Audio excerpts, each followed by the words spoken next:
of competing on the global stage never died. Now your chance to rise has returned. New beginning, new season. PMNC qualifiers, South Africa. 4 paths, 1 road, 1 goal. This is 2026 PMGO Africa Season 2.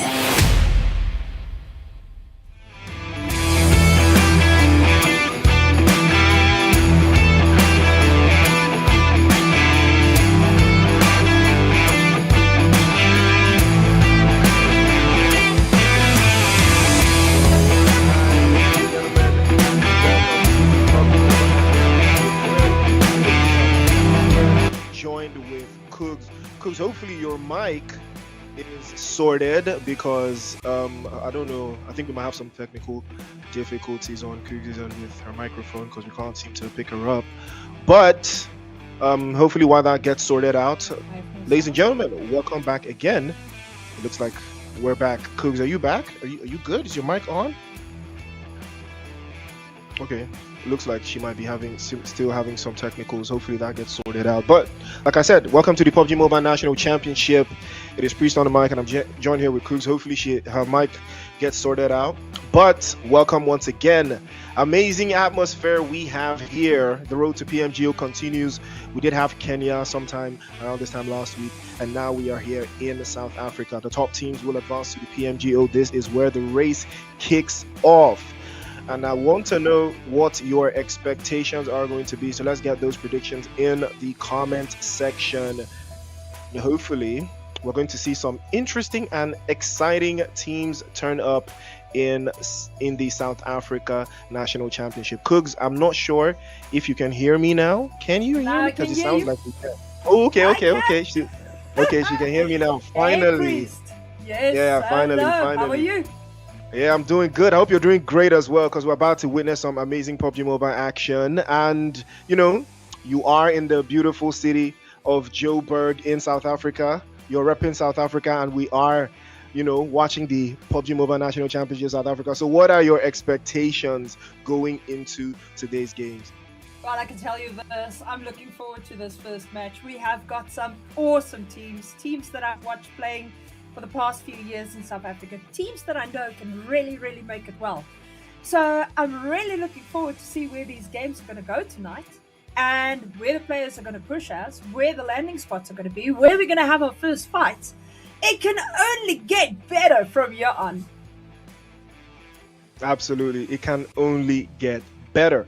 But from all the teams, from all the teams that we've seen so far, and all the games that we've set up to understand, we know for a fact that there's different types of strategies and different types of how the teams have played and how they've got to these stages, right? And the road to the PUBG Mobile Global Open, the global stages. And again, it kicks off with the group stage, 128 teams, and out of that 128, we get straight to 64 in the finals.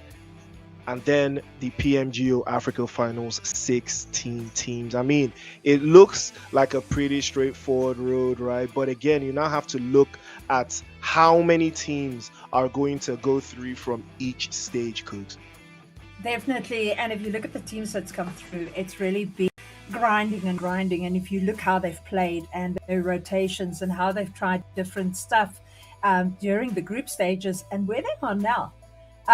And if you look at the special invite team that we got through the PUBG Mobile Africa teams that have qualified, I mean, well done to those guys that have come through from the back door, but they've really deserved to be here. They've really played and they've really supported PUBG Mobile Africa quite well. So kudos to them as well. Absolutely. It has been an amazing road. It's been an amazing ride. But now, look at the number of slots straight to the finals, 16 across the board. But for South Africa, we've got one special invite, and that is the defending champions, the X-Force Rejects, RJC, who are just fresh off of their trip from Paris in the Esports World Cup, where they did have a little bit of a shaky performance, but it's still part of the experience. And then we have the wild card, which I believe has been the most most tough, right? The toughest, I would say, the toughest setup for majority of these teams who have tried to participate and get to the final. So it is going to be a very interesting road for them across the board. For all of these other teams, setting themselves up quite nicely. But either way, right? Expectations, right? A lot of expectations to the PMGO Africa Finals. I mean, Cooks, take a look at that. Look at how the slots are allocated. I know if you look at Kenya and Nigeria getting each 3 slots and South Africa with 4, and the Africa wildcard really, I mean, it was tough for them, so deserving for 5 slots. And then the third party special invite, the 10 and 8E Lick Up the Afrikaner. I mean, I would have said the Afrique, but okay, it's okay with Afrikaner. Let's go with that.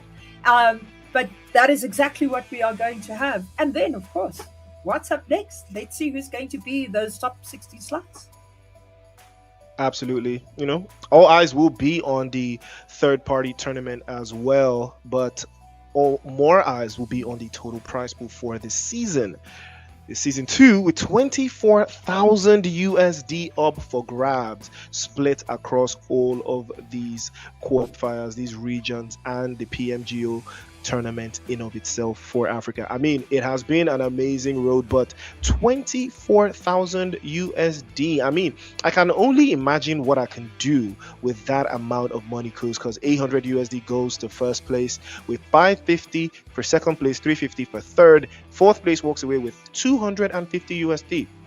And 107.50 for fifth place. I mean, all the way down to 20 USD for 16th place, schools. Definitely, and look at your MVP. He's getting a good 200 US dollars. That is really, really not something to frown upon. This is good money. Who would have thought that players would get money for playing PUBG Mobile? Thank you, PUBG. Couldn't have said it better myself, but point structure remains the same. Chicken dinner gets you that 10-pointer, and the second place finished with 6 on the board. Third place with 5, fourth place with 4, fifth place with 3, sixth place 2.78 with 1, and 9 to 16th is going to give you a donut. And all the way down there, the tiebreakers will be number of chicken dinners across all the matches, and the placement points across all the matches, then the number of elimination points, then the best placement ranking in the most recent match. I mean, tiebreakers exist for a reason, and I'm always excited when I have to see tiebreakers, because it gives a different type of context and connotations to games. Imagine the tiebreaker having to go all the way to tiebreaker number 4. That is going to be one for the books, especially at this stage of the PMNC. It's always going to be very interesting when things out of the ordinary tend to happen. Definitely. I mean, at the end of the day, if something like that happens, it probably will be a record deal breaker for South Africa. I mean, we haven't seen a tiebreaker like that before. So let's hope that we might get one. And on the other side, we hope that we don't get one. Yes, absolutely. I mean, it's been a ride. It's been an amazing ride. And ladies and gentlemen, just so you're locked in, the PUBG Mobile National Championship Kenya Finals will be this weekend. So if you're not tied in, make sure you get tied in as well. Make sure you subscribe to the PUBG Mobile Africa social media across all platforms, on TikTok, on YouTube, on Instagram. Make sure you're following through so you can stay up to date to all things PMNC and PMGO Africa. The road to PMGO kicks off now, and the battle continues in this particular group stage, where we are trying to fish out those teams that will go straight to the finals for South Africa. And then we're going to keep our eyes peeled to see who's going to represent, South Africa. But, we're looking forward to those teams, Coogs, the teams that will be representing South Africa. Let's take a look. Definitely, there's quite a lot to the world there. We've got the Spaza Gorilla Gang Gaming. We've got Nexus Extreme Gaming. ALT, definitely a very good team that we've seen. Undisputed, as we call them, UAE. Then, of course, the unknown esports all-stars, boys that I have been rooting for all along. MK4 Esports, also exceptionally strong team, always standing podium, trying their absolute best. I mean, but all the way down, but I have to give a special shout out here. You've got Oxium here, you've got Rez here, you've got Insurgent, absolutely OG's team, Uka, always a good team as well. BEE as well. The Natural Killers from Spaza Gaming, and then DJV, Deja Vu, as I know them, my boy Farouk, let's go. And then a special shout out, Mzansi United, Mzansi Explicit, one of my own teams from my organization. Good luck to the boys over there. And then Delirium 6, what a bunch of players over there in that team as well. This is really one of those lobbies that I don't want to be caught in a crossfire. Really, these guys don't miss a shot. It is absolutely amazing just to see the teams that we've got up here in front of us. Each one of these logos represent players that have really walked a hard path to be here, and they're really, really going to show us tonight what they are capable of. Can't wait to see it anymore. Who's your favorite team there, Priest? Ooh. I mean, a whole lot of teams here. I'm looking forward to seeing how they perform. I do have some names that I'm very familiar with, Spaza Gaming being one of them. UAE as well. I have seen a lot of interesting performances from them. But I'm going to keep my eyes on Oxium and, the unknown as well. Even the guys from Mzansi as well. I'm going to keep my eyes on them. We still got a couple of other teams that haven't been put on yet. But nonetheless, I am going to be looking forward to those particular teams to see how they hit the ground running. We're going to have 6 matches today, 6 matches tomorrow. It's going to be a rip to see who is going to hit the ground running as quickly as possible to secure those points and get ahead of the curve and don't allow the game to get away from them. That is the strategy that I'm looking forward to see who's going to turn it on. But do you think there are any underdogs in this group that we're going to have to keep our eyes open for? Well, I know Berserk is one of those teams that have proven before on the international stage that they can do it. RJC is definitely going to be there as well. But there are a bunch of teams that really can come through. TUE really showed us in stage in season 1 what they are capable of, and they have gone back to the board and they have worked very hard. There's a lot of teams there. Jin, for one, is a team that has also got new players on board as well. I would like to see how that synergy has grown and what they will be doing tonight and tomorrow night. Look, this is going to be an energy draining 12 matches over the next 2 days. I hope you're going to get a lot of sleep tomorrow. Absolutely, and I'm looking forward to it. I'm excited as well. I've seen a little bit of a snippet. When we saw the Kenyan group stages, we saw a little bit of action, a whole lot of action actually. And now I'm looking forward to seeing more of the same. How are these teams going to fare? What are their expectations? What are the strategies they are going to apply here? And do they think they have what it takes to represent South Africa at the global stages, at the final levels? Do they want to get even that much closer to that prize money? That is where the questions are going to lie. So eyes on the prize nonetheless for some of these teams and majority of these players. Some of them, this will be their first official PUBG Mobile tournament, their first official pathway to global domination. This is going to be their first and only chance, because for some teams we saw them in the first season, but now they didn't make it into the second season because of how some other teams have outperformed them and have gotten better over time. So we're going to see if that's going to be the case this time around. But nonetheless, are you expecting tactical plays, or do you think there's going to be aggression across the board from every single team? I think these teams are all going to be, they're going to play for those 4 slots. They are going to give it all they've got to get there. And, with Kenya, we saw a lot of nades going around. With South Africa, those secure sprays with an M4, with an AUG. These guys really work on their sprays. I hope that we are going to see some nade action tonight. But a good balance of nade kills and spray kills and snipes and CQC work will be absolutely amazing. I know there's a lot of teams that run some very strong shotgun players. And we know nowadays scrims as well as tournaments, shotgun is the name of the game. It's been nerfed, but the guys still know how to use it. That's all I can say. I know, right? The shotguns you have to respect to the DBS, the S12K, especially the S12K, because I feel it's all an S12K party right now. I saw a whole lot of S12K action in the just concluded EWC, and that's something that I'm trying to get into my own gameplay as well. I'm not necessarily a shotgun fan. It requires a little bit too much If you miss your shots, it's going to be a long day for you. So you have to make sure that every shot counts. The same way every point counts at this stage of the tournament. You have to start strongly. You cannot allow the game to run away from you, because the goal is to finish in those top 16 spots. You have to get as many points as you can for every single match. In every single game, you have to make sure you put something on the board. A chicken dinner is the ultimate reward, and you have to go for it every single opportunity you get. But either way, right? RJC, I know some of these teams, they're not gonna have to play RJC at this stage, but they are going to face RJC at some point, right? Do you think the teams now have adapted to the style of how RJC plays the game, or do you think, RJC will have to brush themselves up as well, because they're not going to be playing this stage? It's just they're only going to play the finals, and that is what is going to be very interesting. But our first match is here. It is Erangel season. It is the PUBG Mobile National Championship South Africa, and I would love to see what these teams have in store. But as I was asking earlier on, what do you think RJC's strategy is going to put everything for them, or do you think these teams finally have what it takes to actually deal with RJC in the final? Well, Priest, I think if players have really gone back home and done their homework and watched every game from the past 2 years that RJC has played, and RJC hasn't changed their game playing, people can actually outwit them and outlast them.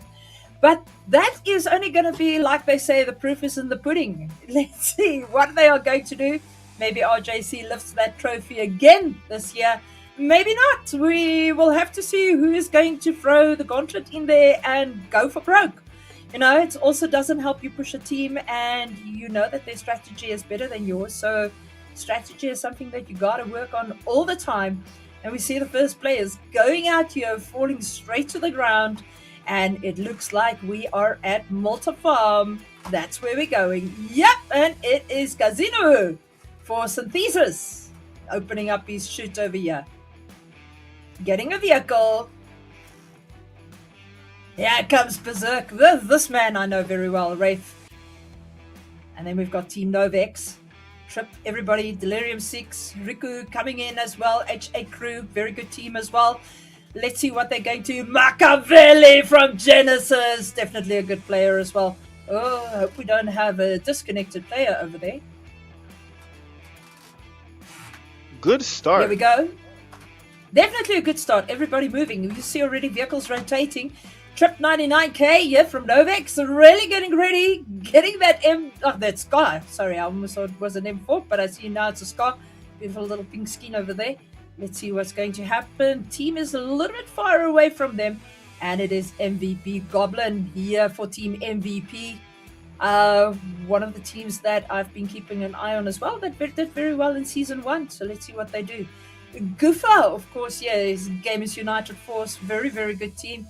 And like I said earlier, Jin Demons running here, getting loot. Looks like they're Ponchinki. Yes, they are. And also, then we've got SG3 Cheval coming up, getting that loot. But it seems like they're very close to, is it Uka that's here in front of them? Can't see so well, but yeah, the auntie is going blind. I think we might have our first fight coming in. Yes, it is Uka coming in. United Gamer Force. Let's see. Sahil is right over there. Casino over here. Riku still looting over here.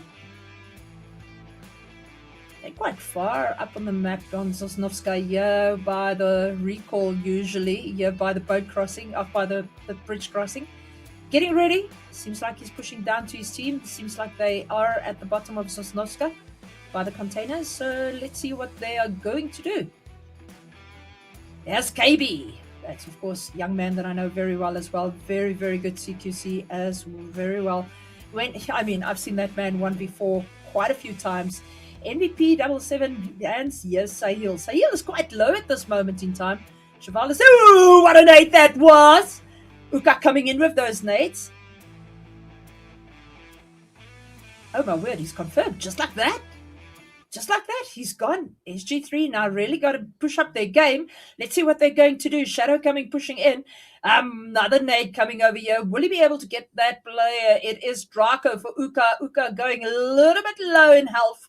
but he is busy pushing through. Glock coming in. SG3 Glock, sir. Yes, definitely. For Spaza. Gorilla. So let's see. There's another nade coming in here. Everybody is going for that Naruto, but let's see what they do. Just want to move this so I can see. Yes, we see Glock is knocked at the moment. Cheval now need to pick up what's he going to do, but we see that Draco is shooting as much as he can at these two players. Now Draco is down as well. He has been knocked, so we're waiting for him to get back up on his feet.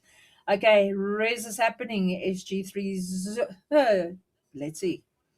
Okay, they're going. They got their confirm elimination so far. 4. They got a squad wipe there right on the back. We're back here with some pieces. Casino busy looting up here right at the bottom of farm. Let's see what they are doing. They've got a vehicle already parked, ready to rock and roll and rumble out of here. Okay, SG3 also now Lonians of Snovska at the C buildings. Now just waiting for them to see what they are going to do, where they're going to push. And this is always the interesting part. Are you there, Priest? Absolutely. I mean, I saw a very interesting trade-off earlier on. We saw how the grenades are major game changers. 4 eliminations already for SG3, and they're looking very confident playing in from that south side. It's been a very interesting start to the game, though.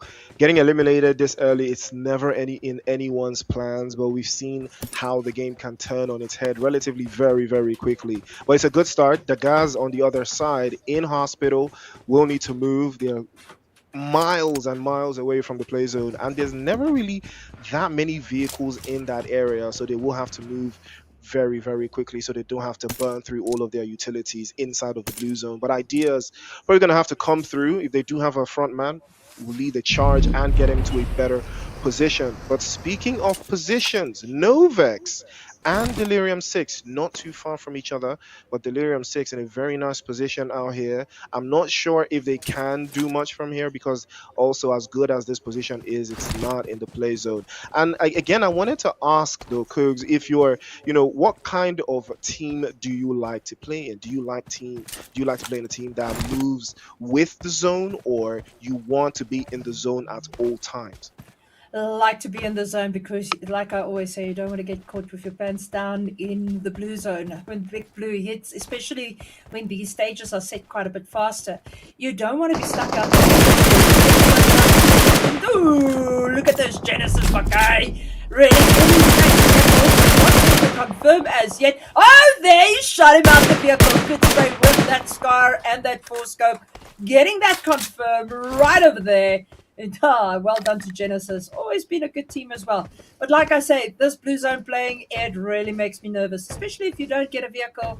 Like there, their opponent took the vehicle, ran away, leaving them without anything. I don't know if the horses across the road here from containers. We'll have to wait to see. We'll have to wait to see for real, because again, if you don't have a vehicle in the earlier stages of the game just gets significantly way more difficult for you and your team. But Genesis on the front foot, they have secured their first elimination. Right now, it is only them and the SG3 who have put points on the board. Team Berserk, on the other hand, just north of Mansion, they do have a sight line, I believe, over to the guys from, if I'm not mistaken, that is Novex or Synthesis. Yeah, that's Novex, right? So I think they might have them in the scope. They are aware of their position, and Team Berserk are arguably one of the strongest teams in the lobby. So I see how they perform as well. Shots flying away from Wraith there, but again, this is a final action team. Team Berserk, they do love to play in the final phases of the zone. They don't necessarily start off with fights, and it's actually Hate Crew. Hate Crew was the team there with their sights onto the guys from Team Berserk. So we're going to see how that one manages to hold on through. Rebel pops through again over to the right side, finally gets the shot through. The 85 goes for the clutch and goes for the flush. Another one will bite the dust. And again, the guys have lost 2 players in quick succession. It is a very, very tough start for them, Cougs. Very tough start. No, definitely. And as you can see, Gorilla, as we've known for all the years as well, has really been pulling it together. And as we can see, as far as Gorilla 3, G3, as we always knew them, really putting points on the markers at the moment. Not a team to be, how can I put, just basically brushed off. it's a team that when they go out, they really know how to play. I've seen them through the years playing scrims before we had national championships, and how they've played tournaments. They really can do this well. But then look at this team MVP really showing us what they are. Malika's team really doing well. The lady has managed to build a strong organization as well. Also bringing lots of scrims to South Africa to mark these players to get ready for tournaments like this. It's really nice to see. Yes, the Wolves! I've been asked to give them a big shout out when I see them. They've begged me on Discord this afternoon. They said they'll buy me Lindt chocolate, so let me give them that shout out. Yeah, I might want some chocolate as well. What are we saying? I might want some chocolate as well. What are we saying, guys? I mean, shout out to Wolves, though. Shout out to Wolves, man. If you guys have something for me as well, you might as well send it. Don't worry, I'll cheer you on. But right now, NV and GUF, they're trading blows somewhere towards that western side. Again, teams that fight relatively very early in the zone, how do you think those strategies tend to play out? Do you think it's a good idea, or do you think it's always smart to get the eliminations early, so you have to, have some points going into like the later stages of the game? Definitely, it is very. I mean, they always say your first match is a chilled match. That's what I hear all the scrims players always say. But if you do not put points on the board from moment go, you might end up having a little bit of a problem. Here we go. This is Mateo, Ramat, Umarax, and Cash. I've seen these guys play exceptionally well. They know how to play a hillside. They know how to rotate. They know how to stick together. But I see they've already got Ramat down. Ramat is confirmed. He has been taken out to lobby. Sorry about that. Mateo is still over there. Mateo can really bring the kills. Well, the eliminations, shall I rather say. So let's see what happens. Berserk taking a very, very strange playstyle here. Going into this furrow. Just lying here, waiting for teams to push in on them. There are teams at this moment right on the other side of prison. I don't know if they are waiting for them to push in. Let's see what's going to happen. This is quite a nice concealed area. I've played in this in Classics before. It does give quite a bit of cover. So there's a little hill to the right-hand side here and a little hill to the left-hand side. So you can actually obscure yourself from the view of the opposition. Delirium 6, here we are with the boys again. So let's see what they do. Novex, they're picking through the teams at the moment to give everybody a little bit of play time and a little bit of view time. Everybody that is supporting them, we can see their teams and we are rooting with you for them. Here's the Wolves again. They're just moving around at the moment, but Zone is going to come in. It's catching up on them. There, as we can see, as they call it in PWC, the Big Blue is here. Pushing a bit into the Big Blue. I don't know where they're going, but I think they might be looking for fuel or another vehicle. So let's see what happens. Some more shots going out here from Ghost. Bane over here from H8 Crew. I don't know if you pronounce it H8 or if you pronounce it height crew because of the 8. This would like to know in the comments. Ooh, okay, right fun. We've got some Machiavelli taking some shots over there. Genesis Beef just went down to Jinpash. Jinpash can really clutch when he needs to. Ooh, here we go. Jinpash. Okay, Bash is down at this moment. Genesis Beef is down. Mateo also taking shots on the other side. Bounce is also down at this moment in time. He has been knocked. Mateo healing up there on the other side. Umarak really just be crouching over there. Probably going to get that rest quite quickly there on Pash. Let's see. Bounce is still down. Okay, are they being pushed at this moment? Yeah, we see Machiavelli coming in from the other side. That is the Jin players now coming into third party. It's going to be interesting to see what. No, it's not actually third party. Jin. Machiavelli has gone with Genesis. Okay, so let's see what they do. Jin over here, and there comes Genesis. Sorry, that's a bit of a slip up on my side. Sorry. Okay, I mean, a good start though. It's a good start. It's a good start. It's a good start for Jane Demons though. They've been very proactive, holding up the lines here. Genesis have had a really tough time trying to break inside of that eastern side. It's been a very rough draft for them. But the guys, on the other hand, will lose another And that's the only team I believe that has only one player alive at this stage of the game there, but looks like Sparza Gaming might be in a world of hurt there. And again, the drafts continue to bait off. Orochi might be the next one in trouble, and it's MVP. And of all teams to take your first fight against, you don't know. They will learn the hard way onto the other side there. Delirium 6 with a sideline over to the right side. They try to hold them in. But the hovercraft always gives you a little bit more confidence when you are making your rotations, and that's something that Delirium 6 have planned on. Those are going to be on the receiving end of this one. Looks like Need is going to be caught out. Scavy finally gets flushed due to the zone. Unfortunate scenes for them though, Cooks, because the majority of the teams that you're rooting for, they've started to lose players. Definitely, but listen, look at Delirium 6. This is a playstyle that they have had. They love those big hovercrafts, and when they come through with those hovercrafts, those vehicles, the final zone just provides so much cover when they're blown up, and they can really strategically place them. See NX Daddy now getting B acid, so let's go see what happens there. I hope we can go through to them. But we see Sai coming through here as well. There is a nade being pulled on him. Will that nade strike? SG3 quite good with the nades. Oh, yes! And we see that nade from Shadow coming through and knocking Sai, Delirium 6 player, down on his knees at the moment. He used to be sorry Sai. Now he's playing for Delirium 6. Quite a good player. Unfortunately, nade strikes quite hard. And his teammates be able to get it. That hovercraft coming through. Happy. JP 777 getting that knock on SG3's Shadow. This is going to be a fight to watch. Definitely. Delirium and SG3, two strong teams. Blue Zone coming in, being the third party at the time. Cheval also going down. Oh, but it is a total elimination for Delirium 6. Unfortunately, they go out to the lobby as well. That is very, very sad for them. I really hope Shadow going down to Blue Zone at this moment in time. Delirium 6 as well, walking out with 2 confirms. Yay, things are happening wild. Absolutely. I mean, it's a very rough start for a team that had a hovercraft. You know, I don't usually see that often.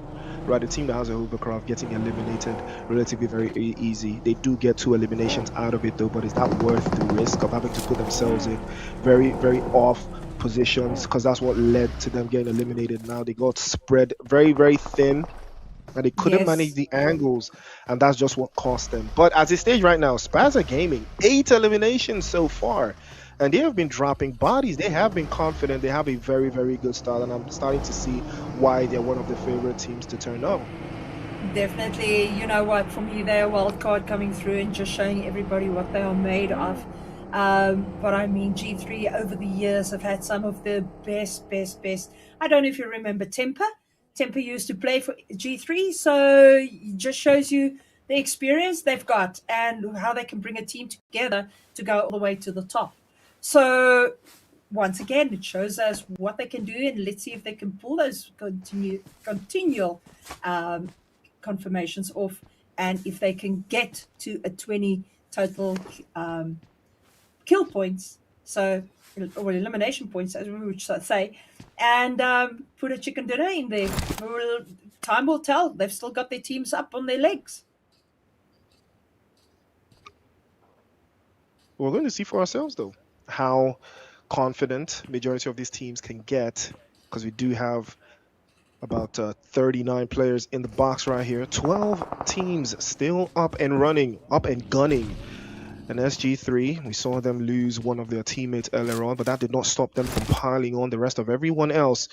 And Hate Crew also trying to hold up to that northern side, trying to hold the ridge lines and the top half of the other side there. You can see them trying to keep their eyes peeled there on the opposition team just down the hillside. I think they will not move from this spot until that entire team has been eliminated. And that is one of those things you have to understand, that there are some teams that do love to play by the edge of the circle. Team Berserk and SG3, it looks like they have started to lock horns, and those are 2 of the strongest teams in the lobby thus far. And if they're taking taking themselves out this early, it could mean something special for the rest of the other teams. Big chance for them, but GUF and MVP are also going to be trading blows on the other side. Cash finally gets knocked away there by Jenko. Again, the trade-off between those teams playing off in the southwestern side, it is going to be a cause for concern for those teams that have not made it to the edge of the circle right now. But GUF will manage to hold the lines for the most part. Again, Bane gets the drop. That's engagement that we were looking forward to. Daddy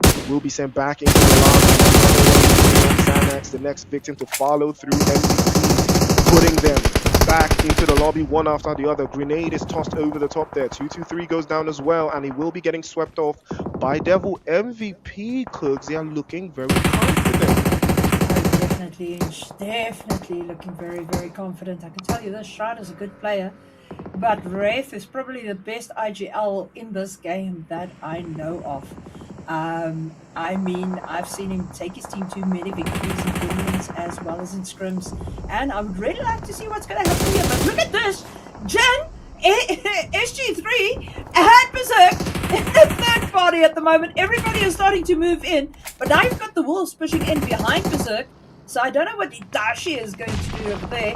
And we see some also coming in. They are also getting into this fight. And Novek Soulman going down right over there. Fates as well. No, I didn't see this coming, but it is happening exceptionally fast. MP3 Devil getting Guffer as well now, taking them out as well. So let's see how this fight is going to unfold. Now it's really getting hectic. I mean, within a few minutes, 2 minutes, not. We've seen players falling from 39 to 26. It's going mad. Look at the teams falling. Sparsa Gaming themselves are out at this moment. And now we've got to see the Wolves, Novex. There's a few teams up there that's still at the bottom. There hasn't got any confirmations on the board as yet. Synthesis looks like they're getting their people back up. So let's see what's going on here. Vehicle swapping and healing.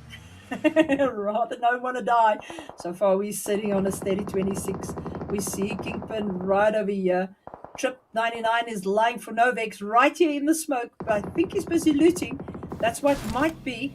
Berserk a little bit in the open, a little bit wide, but they've got this position well. They've really moved quickly into the middle of the zone, read the center zone quite well, but as we know with PUBG, the zone can shift quite to the other side.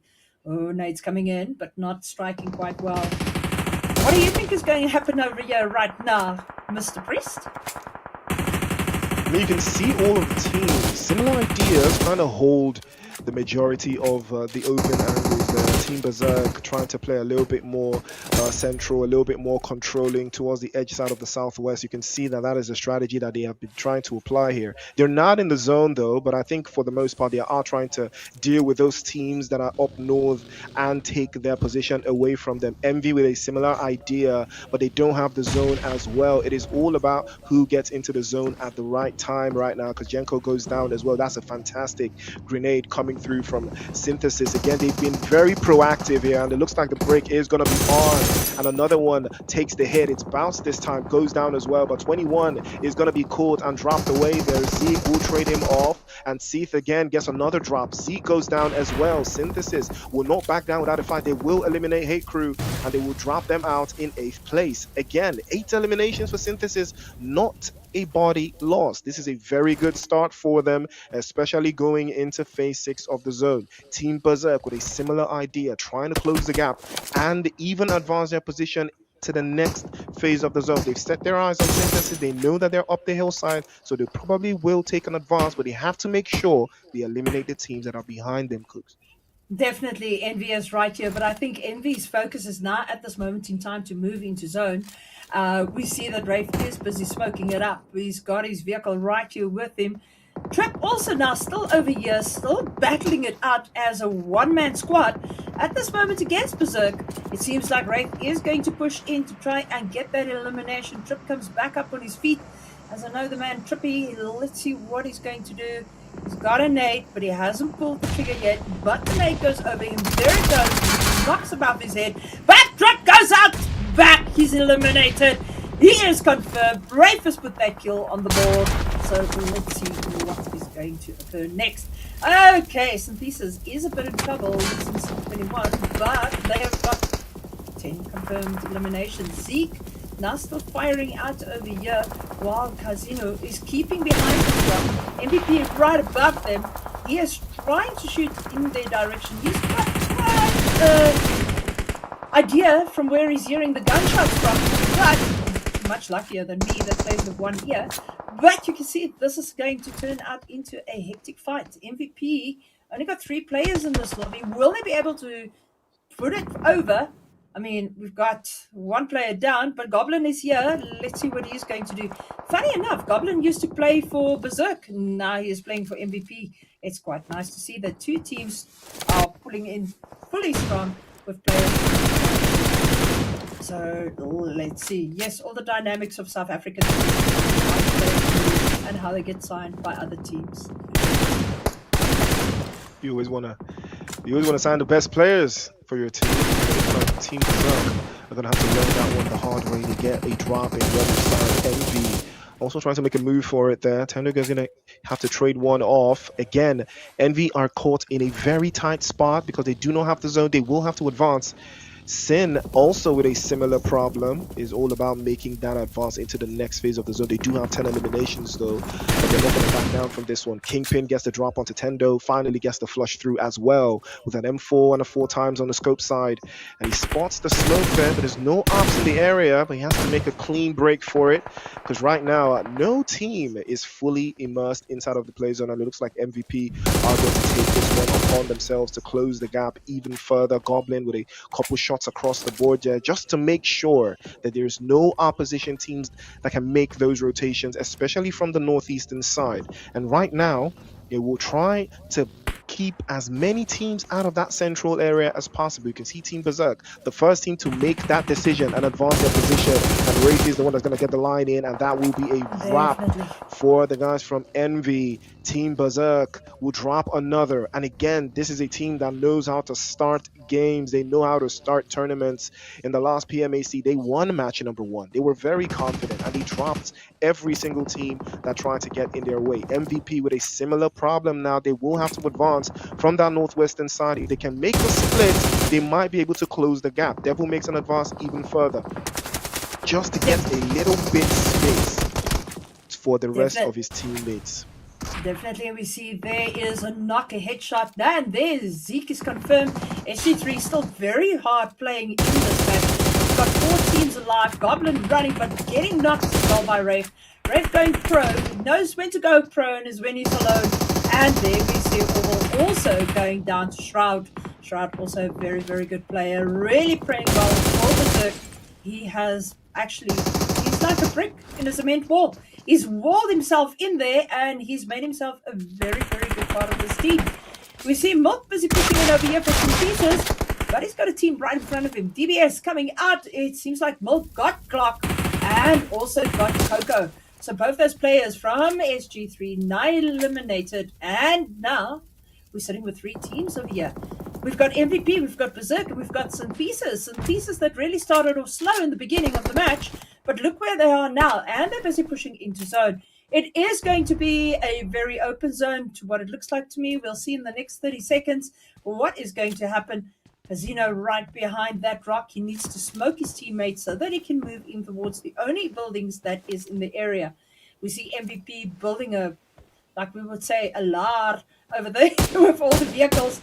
So they've got some cover, but that cover can also blow up and cause them to be knocked and eliminated. So we'll have to see what they're going to do. Are they going to play? Berserk's still got a full team of 4 players. MVP here with 2 players, and then we have got Synthesis with 2. So it is going to be very interesting to see 2v2v4 and how it's going to come out. It's anyone's game though at this stage. Team Berserk have all of their cards right, but they don't have the most eliminations. Synthesis is the team that has the number of eliminations. And take a look at that. MLK trying to get the high ground and position. Ren making a quick dash over to the other side there. Shroud will give him a little bit of space, but the P90 is in full swing, and you have to be very careful. Casino peaked a little bit too much there, and he's gonna get dropped away. Big trouble now for Synthesis, but fortunately for them, they do have a little bit of cover to play around. MVP playing off that western side, trying to keep Berserk on their toes. And again, Devil is gonna make a dash over to that western side again to draw the fire from Team Berserk, and he actually makes the playthrough for it. But Wraith might be exposed here. I'm not sure he's aware, but Devil does get the drop on him. Wraith now plays over the left hand side. He spots him and he tries to take the drop on his position. Immediately gets flushed by Casino, and that is an unfortunate scenario there for Team Berserk because they get the knock, but Synthesis will get the flush, and now that is where the point will go away to 13 on the board for Synthesis. Now getting another drop over to the northern side. They get more and more shots away. MLK has a dream and he's about to fulfill it, and he might take another drop, but it is now or never. They have to make a dash, they have to make a play for it, and they have to get into a vehicle because the play zone is not going to be favorable for them if they're going to run across the board. And here comes MLK now, immediately makes the dash, gets a little bit of cover. Big sprays coming through over to the right side, and now a trade-off, but MLK had no chance. He's going to be dropped away immediately as well, and that will be a wrap. Team Berserk, Well like done I to said, Berserk. they know how to start games. Exactly. In the beginning, they were just sitting in that burrow, but look what they did. They came, they fetched the chicken, and they're putting those points on the board.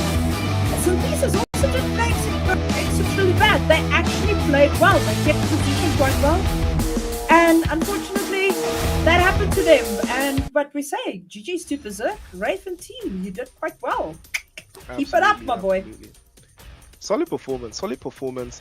You know, again, the chicken dinner and the number of eliminations from Team Berserk doesn't make them run away from a team like Synthesis, who got significantly, I believe, more eliminations than they did and finished quite strongly as well. But the thing about Team Berserk and teams like these, they love to keep all of their players alive into the final third. That gives them a massive advantage of extra man or extra two players. That's going to give them the upper edge to control more space in the zone. So I think that is what played a major role for them, because we saw them when they started off, they were gathering intel. They didn't move around too much. They just had to make sure that they had the numbers to take the fight, and they did, and they finished with a chicken dinner. It's a good start, a very good start for Team Berserk and Synthesis as well. Even the guys from Spaza, who also got some solid eliminations, and they found themselves, I believe, in the top 5, top 6 position. So it's a very good start for these teams. I don't think the leaderboard is going to give us a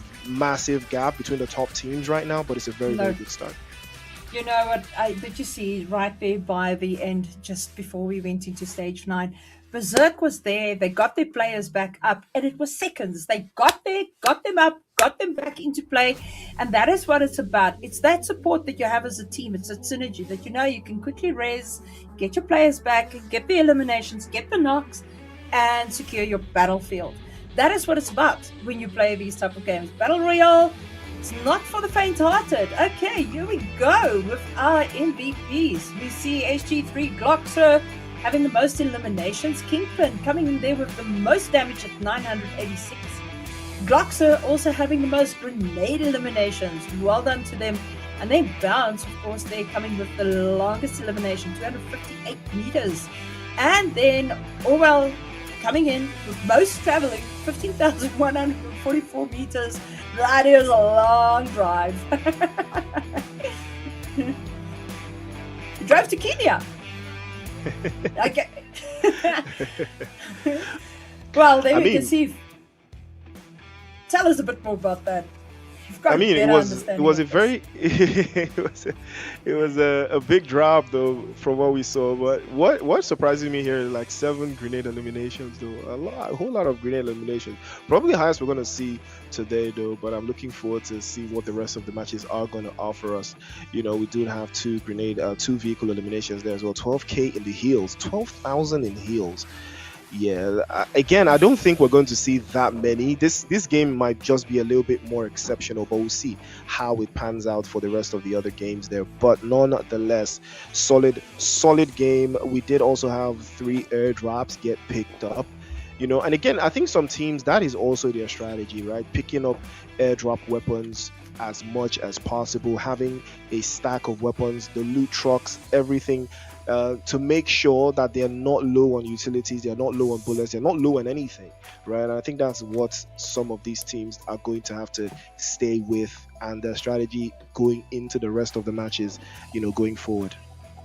Definitely, if you look at the grenade eliminations, I actually feel like opening up the Kenya days to go and see how many grenade eliminations were in total over there. I mean, I don't think I've ever seen so many grenade eliminations in my life. But seven eliminations, not bad, must say. Absolutely, absolutely. But it has been a magnificent first game. It has been a magnificent opener. This is how you want to kick things off. This is how you want to start putting the work in right from match number one. And it has been a very interesting ride, right? And again, the teams that we were expecting to perform, they did perform. The likes of Spaza, the likes of Team Berserk, the likes of MVP, they stood on. Even Synthesis also stood on. These are teams that I do remember played in the first season, and they did perform in the first season as well. So in this season too, eyes will be on them. And again, we're still going to keep our eyes on the newcomers, right? The teams that have made it into this PMNC season 2 for the first time, and we're going to see if they have what it takes to to fight with the big dogs. But nonetheless, it has still been an amazing performance coming through from Team Berserk, getting that first chicken dinner. But do you think they have what it takes to keep this on, though? With the likes of Synthesis now showing that they've got what it takes, the likes of Spars are also in there. Do you think Team Berserk can keep winning like this, or do you think they're going to change things up? I think they're going to change things up, and the thing is, they've got to, if they want to keep this momentum, they've got to keep going. There's a lot of teams that are probably now standing in lobby and saying, guys, we've got to get our stuff ready. We've got to get back in this. We've got to do our homework. This is, we've got the other two groups coming up. The teams have got a little bit of rest time before they've got their next matches. So they've got some time to go and sharpen their pencils before they come and write their next exam here with PUBG Mobile. So let's see if they do that. Let's see if they sharpen their pencils, and let's see if they come back and give us more kills. And the challenge is there. Berserk is in the lead now for Group A. Who else will push into the points over there? It's going to be interesting to see what's going to happen in C and D now. Absolutely. Well, one game down, 5 more to go. Ladies and gentlemen, you were tuned in to the road to the PMGO, the PUBG Mobile National Championship South Africa. And we'll be right back to bring you more action, more Miramar after the break.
dream of competing on the global stage never died.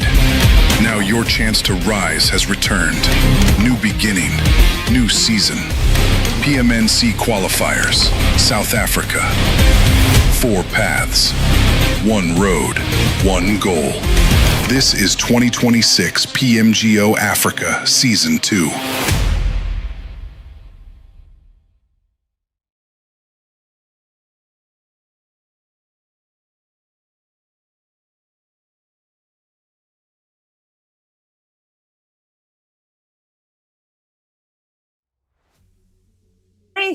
We are back of that amazing win by Berserk. Moving into Group C and Group D now. I wonder how this is going to play out. Totally different game styles, total different players. This is going to be a good one. I'm quite nervous. We're heading into Miramar. It's the land of sand. We are going to see a lot of crates on a lot of hills. It can only get better from here on forward. I'm really, really, really keen on seeing what's going to happen. Who's your favorite out of Group C and Group D?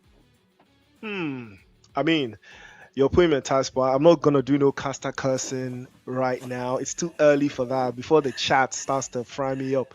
But there are some teams I'm gonna keep my eyes on for sure. It is Miramar though. Strategy is gonna be different.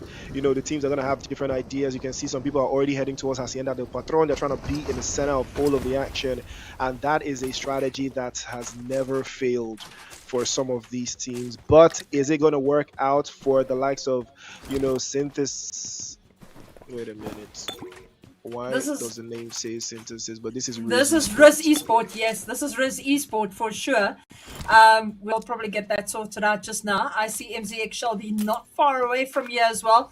Boys, stay away. Don't come here. You gotta die if you get into a fight now. Don't want them to fight already. Well, it's difficult to be a team manager and to be a caster at the same time. Whacking for your teams. Got mad over there. And here we've got NXG.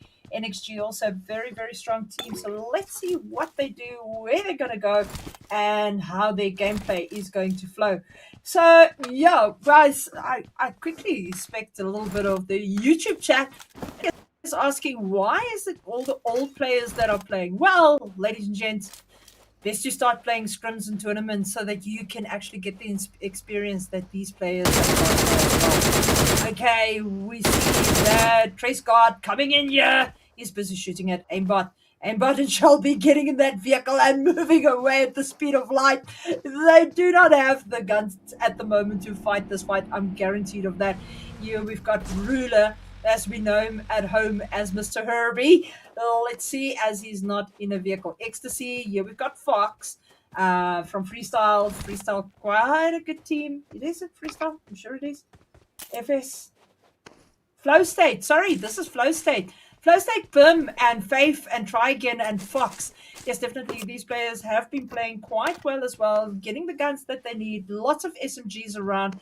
Don't see those AR rifles there. We see a few AR rifles finding hands, and Ecstasy is right over here. We hope that the crew will sort out the team lobby logos and name allocations, etc., as we need to have that sorted out. Okay, we see team 10, slot 10. That's MK4 Esports. They've already lost a player. We'll see now where that happened. Ecstasy, Pim is busy pushing up, Glock finding a space to lie down right by a window so that he can spec it well. So does Godlike. If I remember correctly, there was a team now in EWC called Godlike or something similar.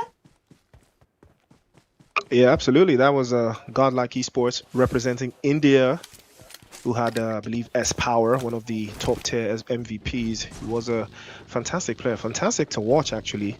I think they are the #1 team in India, and they've been a recognizable esports franchise for the majority of, you know, PUBG Mobile competitive esports. But, you know, that is what it is. The action is still here in South Africa, the PUBG Mobile National Championship, the road to PMGO, where the defending champion currently resides. And I'm talking about X-Force Rejects, who have represented Africa at PMGO and EWC. But because I gotta ask though, I have to ask you, right? Why do you think, you know, why do you think RJC haven't cracked the global thing yet? Why do you think they play the way they do when they are in the global ecosystem? Well, I listened to Zedo the other night, and actually, he made a very valid point. They went in as iPhone players, and they did not get the device that they were playing in EWC to practice on it, set their sensitivity. They thought that they're going to slot in with those devices, and that's where they made the downfall against the teams from Europe and other regions. And if they actually, I think, had the correct devices, learned to play on them beforehand, I think it would have gone much better for them. I mean, they when they play on their own devices, they are gods in Africa. As soon as they played on the official devices for EWC, it went a little bit south. So I think that is something that RJC has to look at and that their team manager and sponsors have to look at. I mean, they've won a lot of prize money. They could have bought those phones with their eyes closed. Don't you think? But then that gives a little bit of a loophole because everybody plays on the same device, right? So Yes.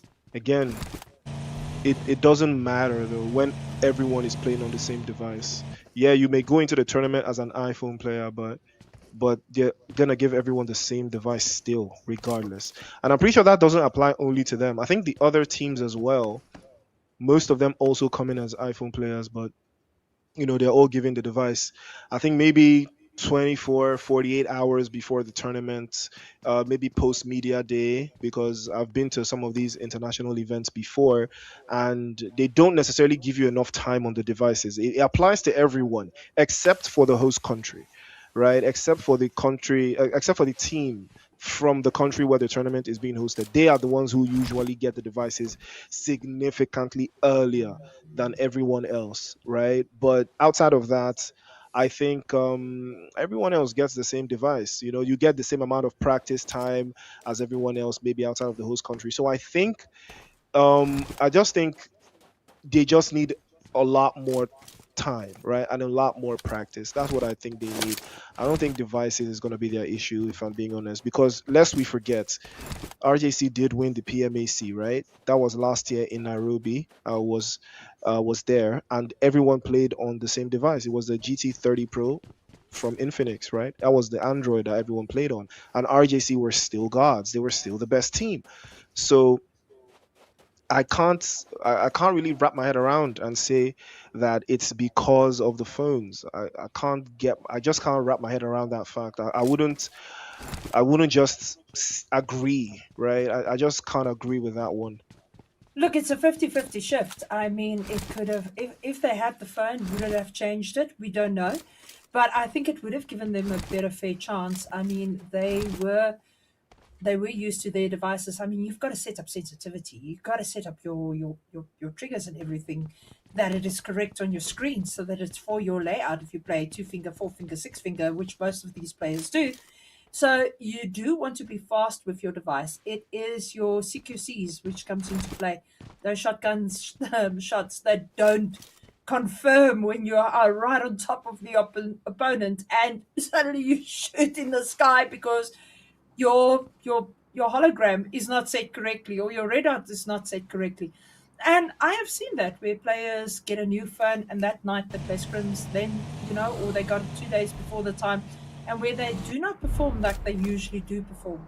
So I do think it is a 50% chance if they get the phones that they have to play with in tournaments, if they can get their hands on a device from that brand to get the little bit of experience that they're going to need and be ready and slick when it comes to their shots.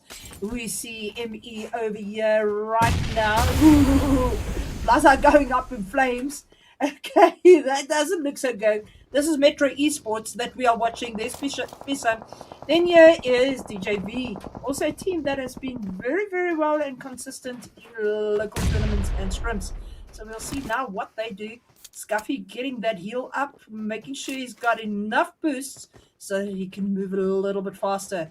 And we see the Scar is a gun that is very, very sought after in this match. I don't know why. but almost everybody running scars. There's not a lot of M4s and Orcs over here, so we'll see what happens here now. 3 teams right on top of each other now. You've got the DJVs, you've got you've got quite a few players over here, Mies over here. Nate's going in, so we'll have to see what's going to happen. Look at how the vehicles are parked, ready to go. The ward zone.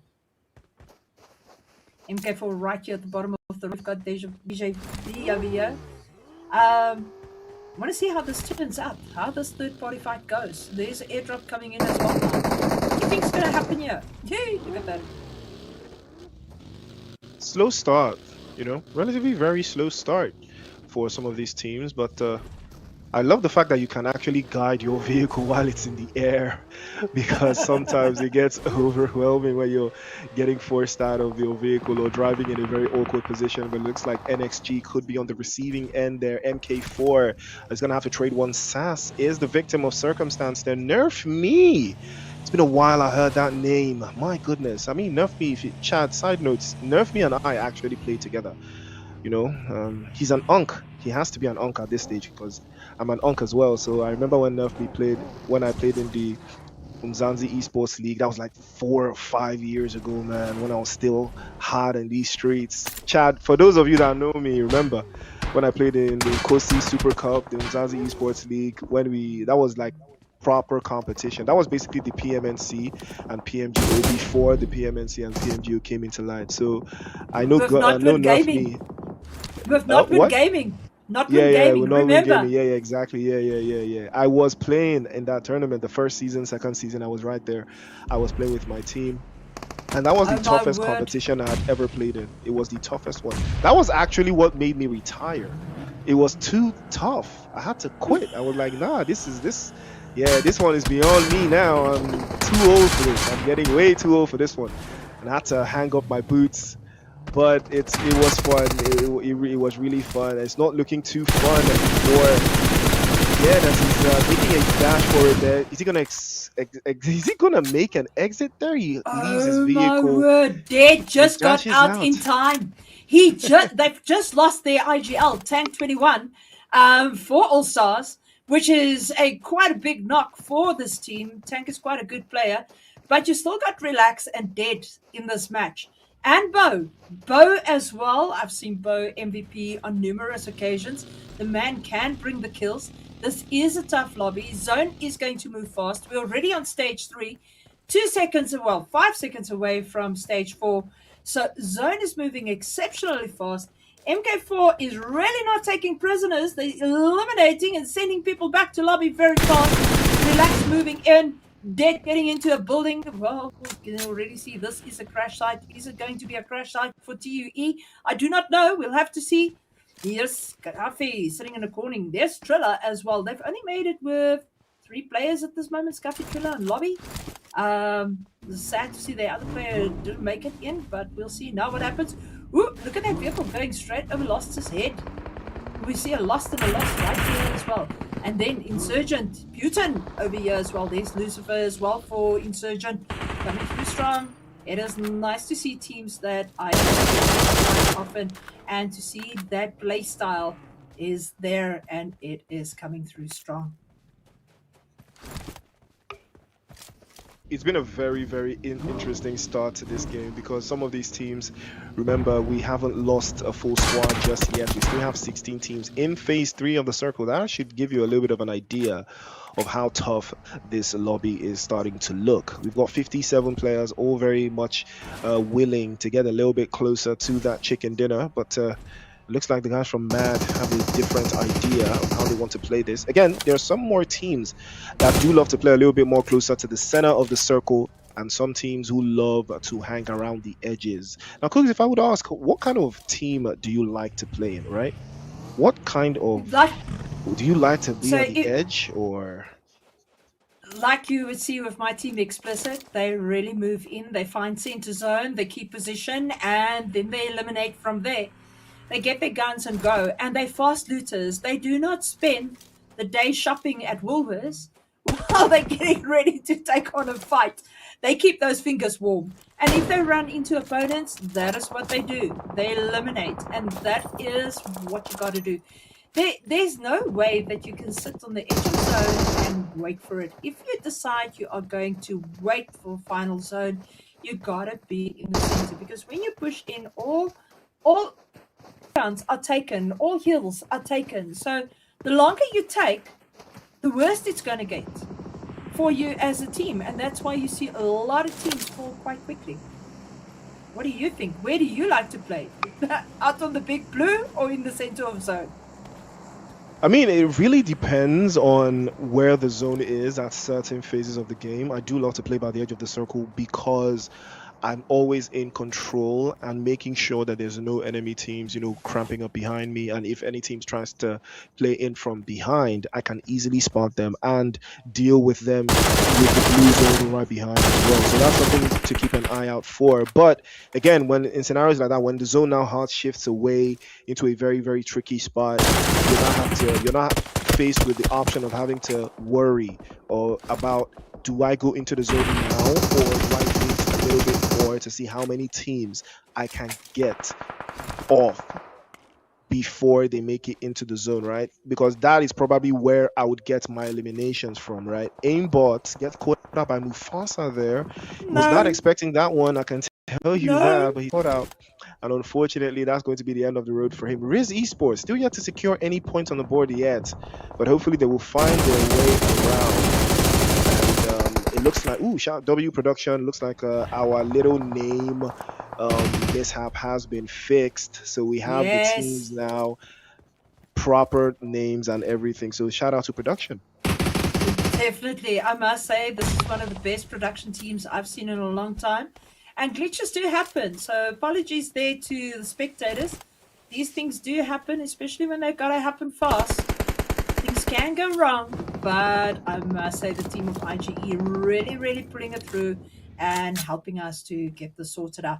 I must say, losing aimbot, IGL, very good IGL. He's been a professional player for many years. He's played with me since, I remember, you remember, like you said earlier, Nkosi Cup and Mzansi Cup.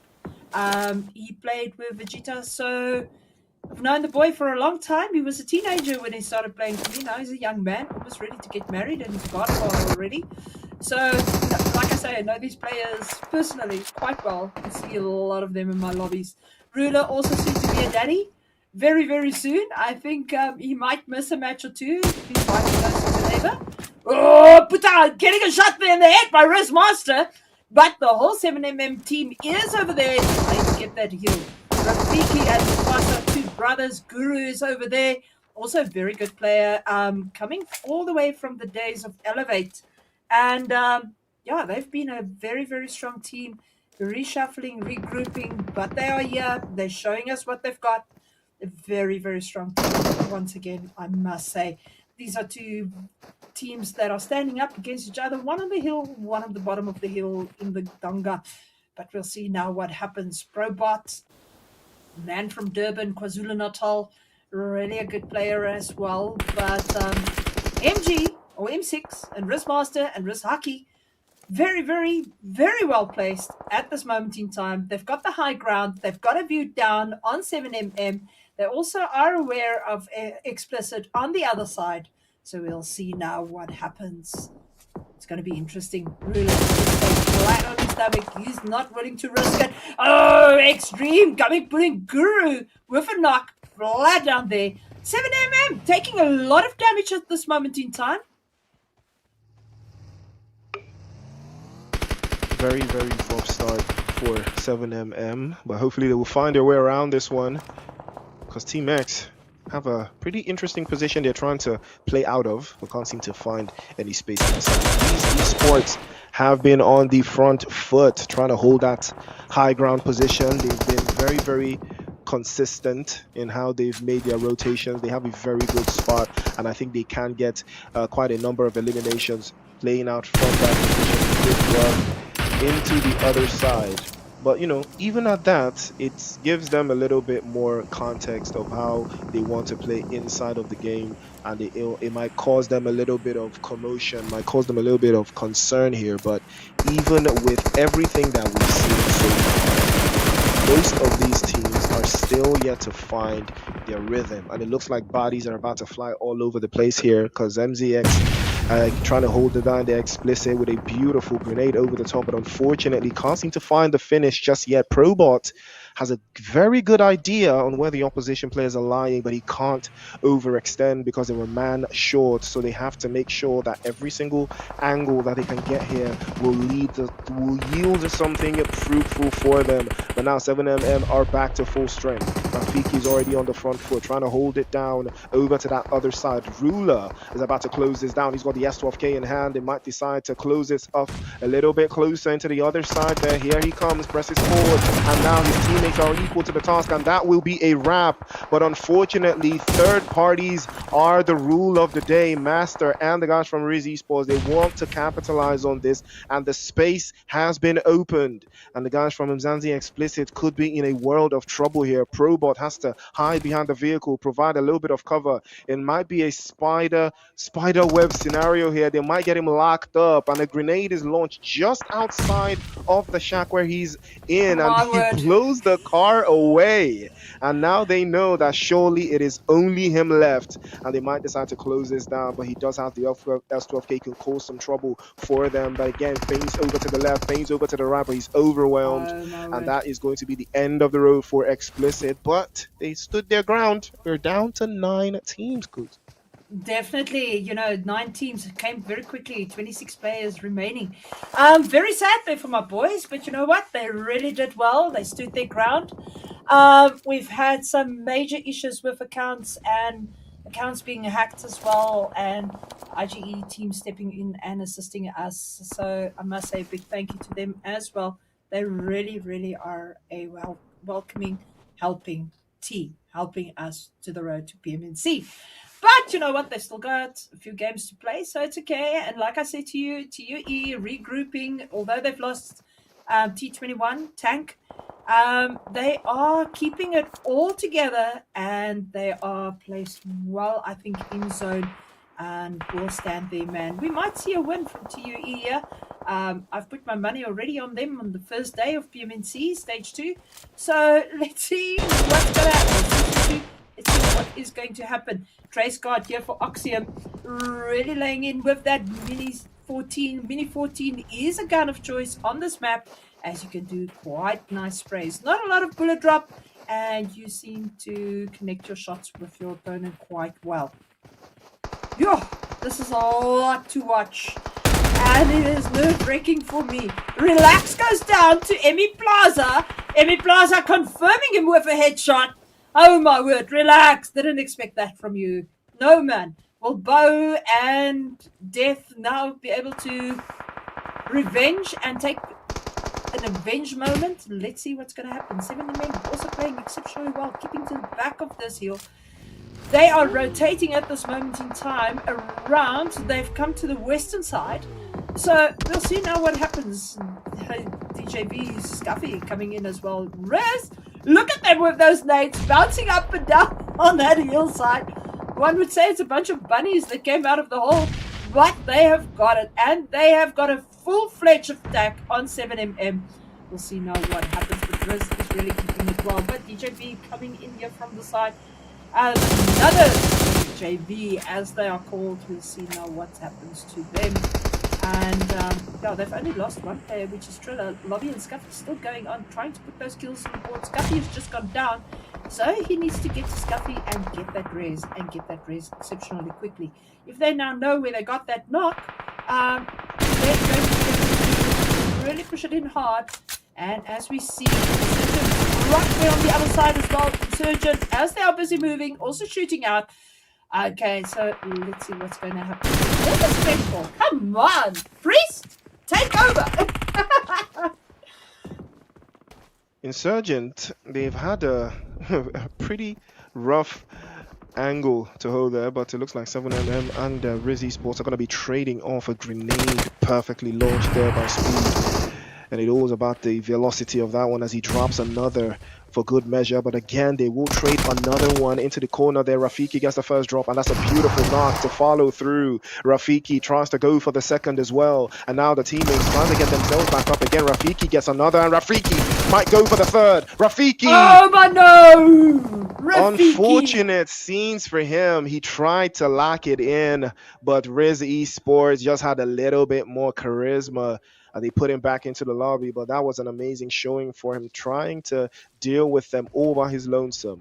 And now the other side of this sequence, you can see most teams are sitting quite naturally sensitive in the zone at this stage, and they might decide to play in from the northern side. You can see the guys from Nutters DJV, they have a similar approach to the zone. We've got 20 players alive though, with 7 teams all looking for a way to get into this game and wrap it up relatively very quickly. But on the on the front side, we do have a couple of teams who haven't found their rhythm just yet. Riz Esports also trying to make a move here. They're not in the zone, so they have to make sure that they clear a pathway moving forward.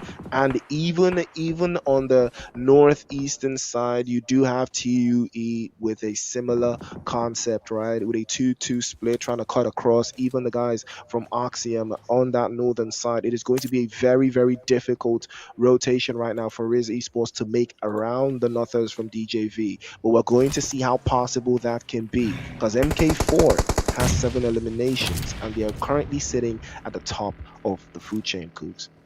Definitely, MK4, I've seen them. They can pull it off. They haven't lost any players at this moment. Riz needs to get those heals in there. Insurgent might come here from 3rd place and push into 1st place. We'll see now what they do. But you've got 3 very strong teams up there. And then TUE also with only 2 players. But Bo and Def, I know those boys. They might just pull a rabbit out of a hat. Do not underestimate them. And we see the Nutters moving up to full spot. The fights are going at this moment. Riz right over here with Oxium. Let's see what is going to happen with Oxium in their sights. And they are definitely not going to back down. Riz sitting on 8 eliminations confirmed. So let's see how it goes. Praise God coming in from the bottom. Oh gosh. This is madness. And then, I mean, at the top, north, that's where you've got them. Aki has gone down, but the res is there, like we've seen with Berserk. Those quick reses is what makes the difference. So will this happen? Stage 8, only got 48 seconds left of it, and 6 teams with 16 players remaining. So there's not a lot of place now to get kill points, as there's only a few players left. But placement points are going to come into play here, as we have seen, is what is now needed. As this is where you want to be. You want to be at the top of the leaderboard so that you can get those placement points that will help you through the stage. And absolutely right. You need those points. The placement points have started to rack up, though. 8. Again, they are trying to add a little bit more there. Riz Esports trying to make sure that they can deal with the guys from Oxium, especially trying to hold in from this northern side. MG hasn't moved the muscle just yet. They're trying to bait them out into the open, and Oxium might they fall for this, because MG is in a very intricate position. One knock is all he's going to take here to turn this game on its head. And Riz Esports probably going to have to take this one with a grain of salt. Benji with a grenade over the top, but I'm not sure they're aware of MG's actual coordinates. And now the opening that they were looking for, Riz Esports, they tried to capitalize and they were not aware of MG. And he capitalized on that and sends them back into the lobby. Big start for Riz Esports now. They're up to 10 eliminations and they're closing the gap to that top side again. They're trying to take another drop. MK4 trade off again into Lobby. Lobby tried to go for the swap, but unfortunately Nerf Me will put him back into the lobby as well. MK4 on the front foot. 9 eliminations here, and they are clawing their way to the top of the food chain. But Nerf Me has a different idea. He's spotted speed now for Riz Esports. Emmy in trouble. Plaza exposed and dropped away. Pai Sang plays a little bit over to the right side. Can't find a space to make it through instead. But all of these teams have a little bit of the zone to work with, and another flush from Wheatbix. MK4 now increased their tally to 10.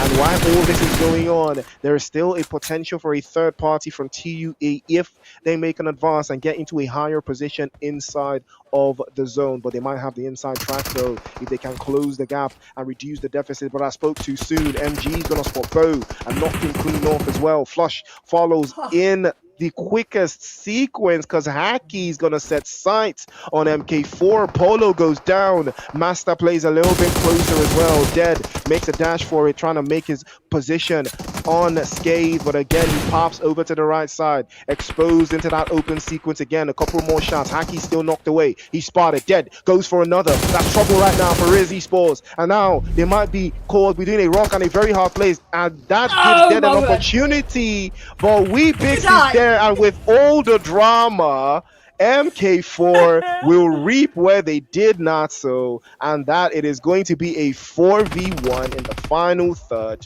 I mean, because it doesn't get any easier than this.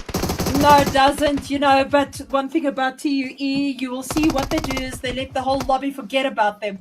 And then they just play it chilled. And then they play for their top position. They come out for it and see if they can't clutch right there at the end.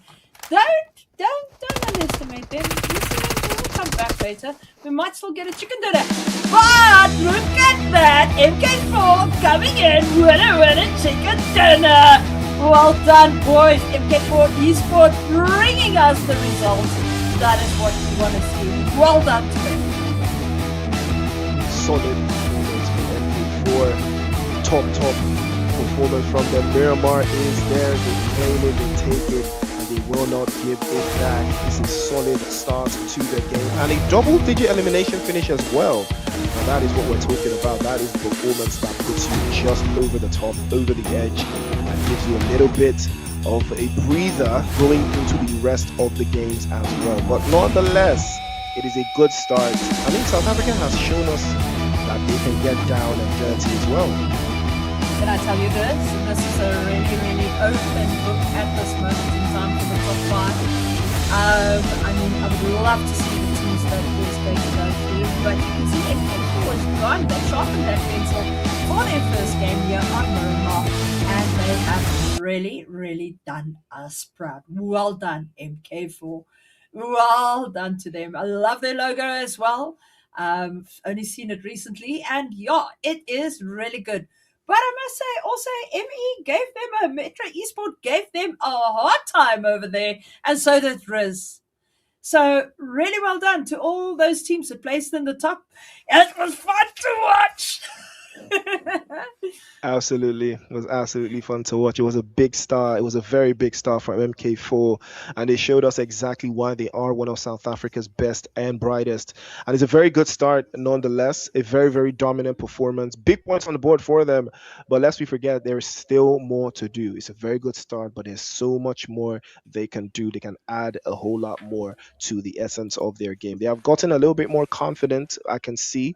Towards the end of the game, they got more and more confident, taking more and more space, eliminating more and more teams as well. But lest we forget, we did have a couple of spoilers there, like ME, Riz Esports. Those two teams also wanted to do something a little different to change the tide of their game.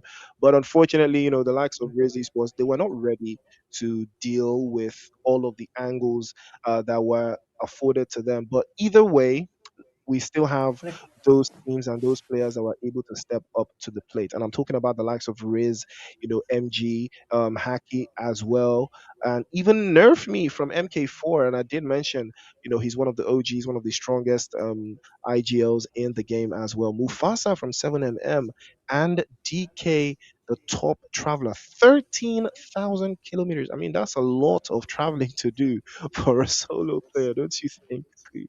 Definitely. I mean, I thought Team Altitude will be higher in the placements. I'm actually quite shocked that they didn't get there. It's a very good team. I actually played with them last night, and a strong team. And to see them where they are, I'm actually a little bit shocked. But we'll see the placements just now.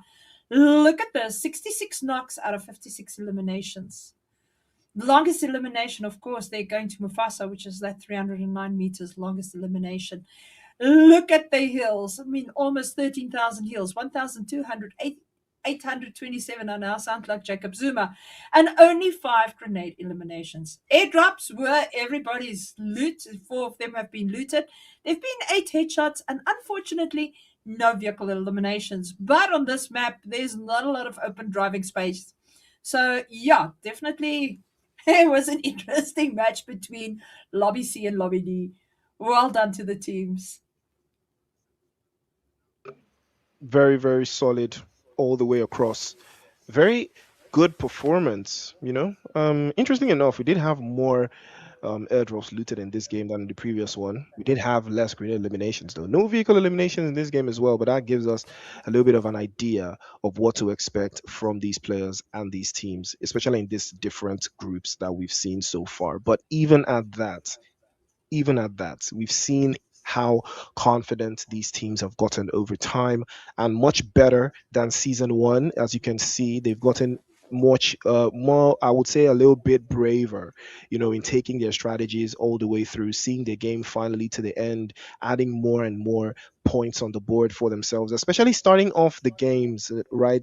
Their first matches, they get more confident as the tournament progresses. And that's something I've loved to see from every single team so far. But there's still a long road ahead to PMGO. So they have to stay locked in. And the leaderboard is going to give us an idea of what to expect. 23 points on the board for MK4. And Riz Esports managed to get themselves 16. A little bit of a difference there, about 7, but it's not a bad start. Exactly, even the same thing for TUE, the unknown, they had 9 on the board. Metro and the guys from Nothers DJV had 8 as well, tied at the hip there in 4th and 5th place. 7mm with 6, Insurgent OGs and Nexus NXG with 5 on the board as well. And Altitude with 3, Oxium Esports with 2, Zanzi Explicit, Mad and Ecstasy Esports 3 points, 1 apiece for them. Flow States, Team X, and Unseen, unfortunately, nothing on the board for them.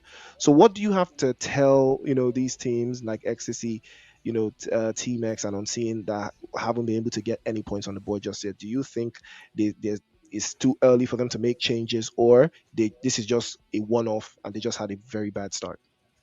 I would say don't play safe. I would say start playing that you are playing hard. When you go to your landing spots, get your guns, get your ammo, get your meds, get your vehicles, get into zone so that you can start taking eliminations. You can't sit and wait for it to come. Look at the players that have performed. MK4 over here with 23 points, 13 eliminations. I mean, between them and Riz and TUE, they've taken out more than 50% of the lobby. I mean, just in those 3 teams, that's what you've got. 50% of the lobby. Bye bye. You take you home. You know what? See you next game. We'll see you on lobby.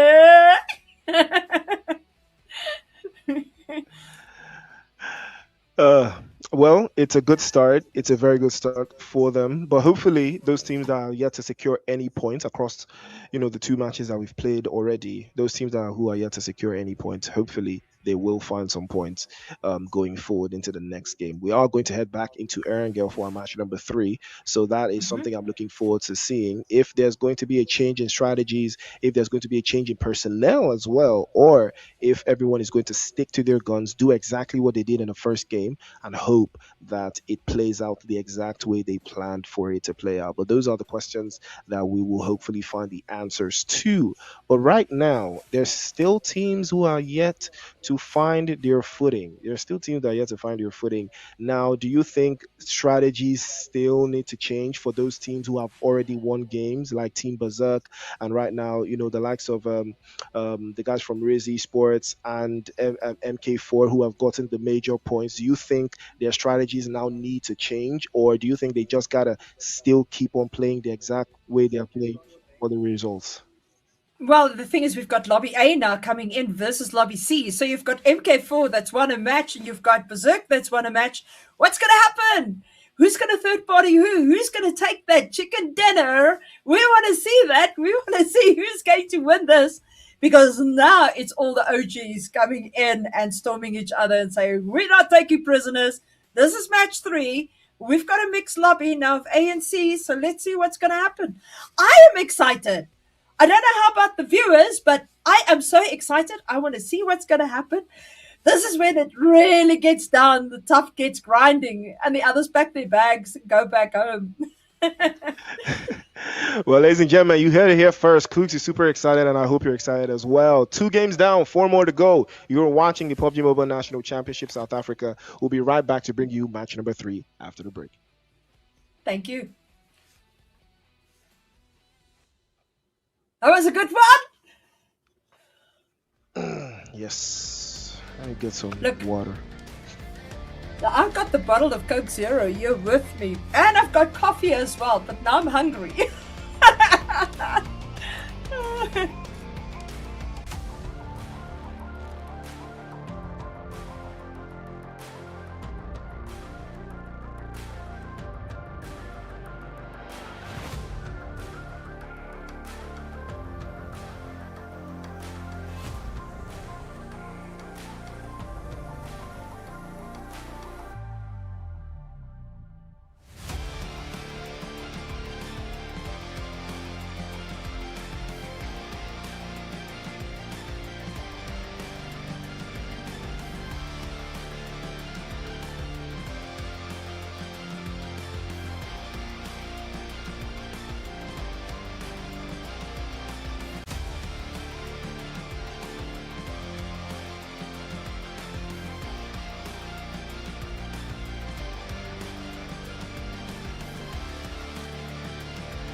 dream of competing on the global stage never died. Now your chance to rise has returned. New beginning, new season. PMNC Qualifiers, South Africa. 4 paths, 1 road, 1 goal. This is 2026 PMGO Africa Season 2.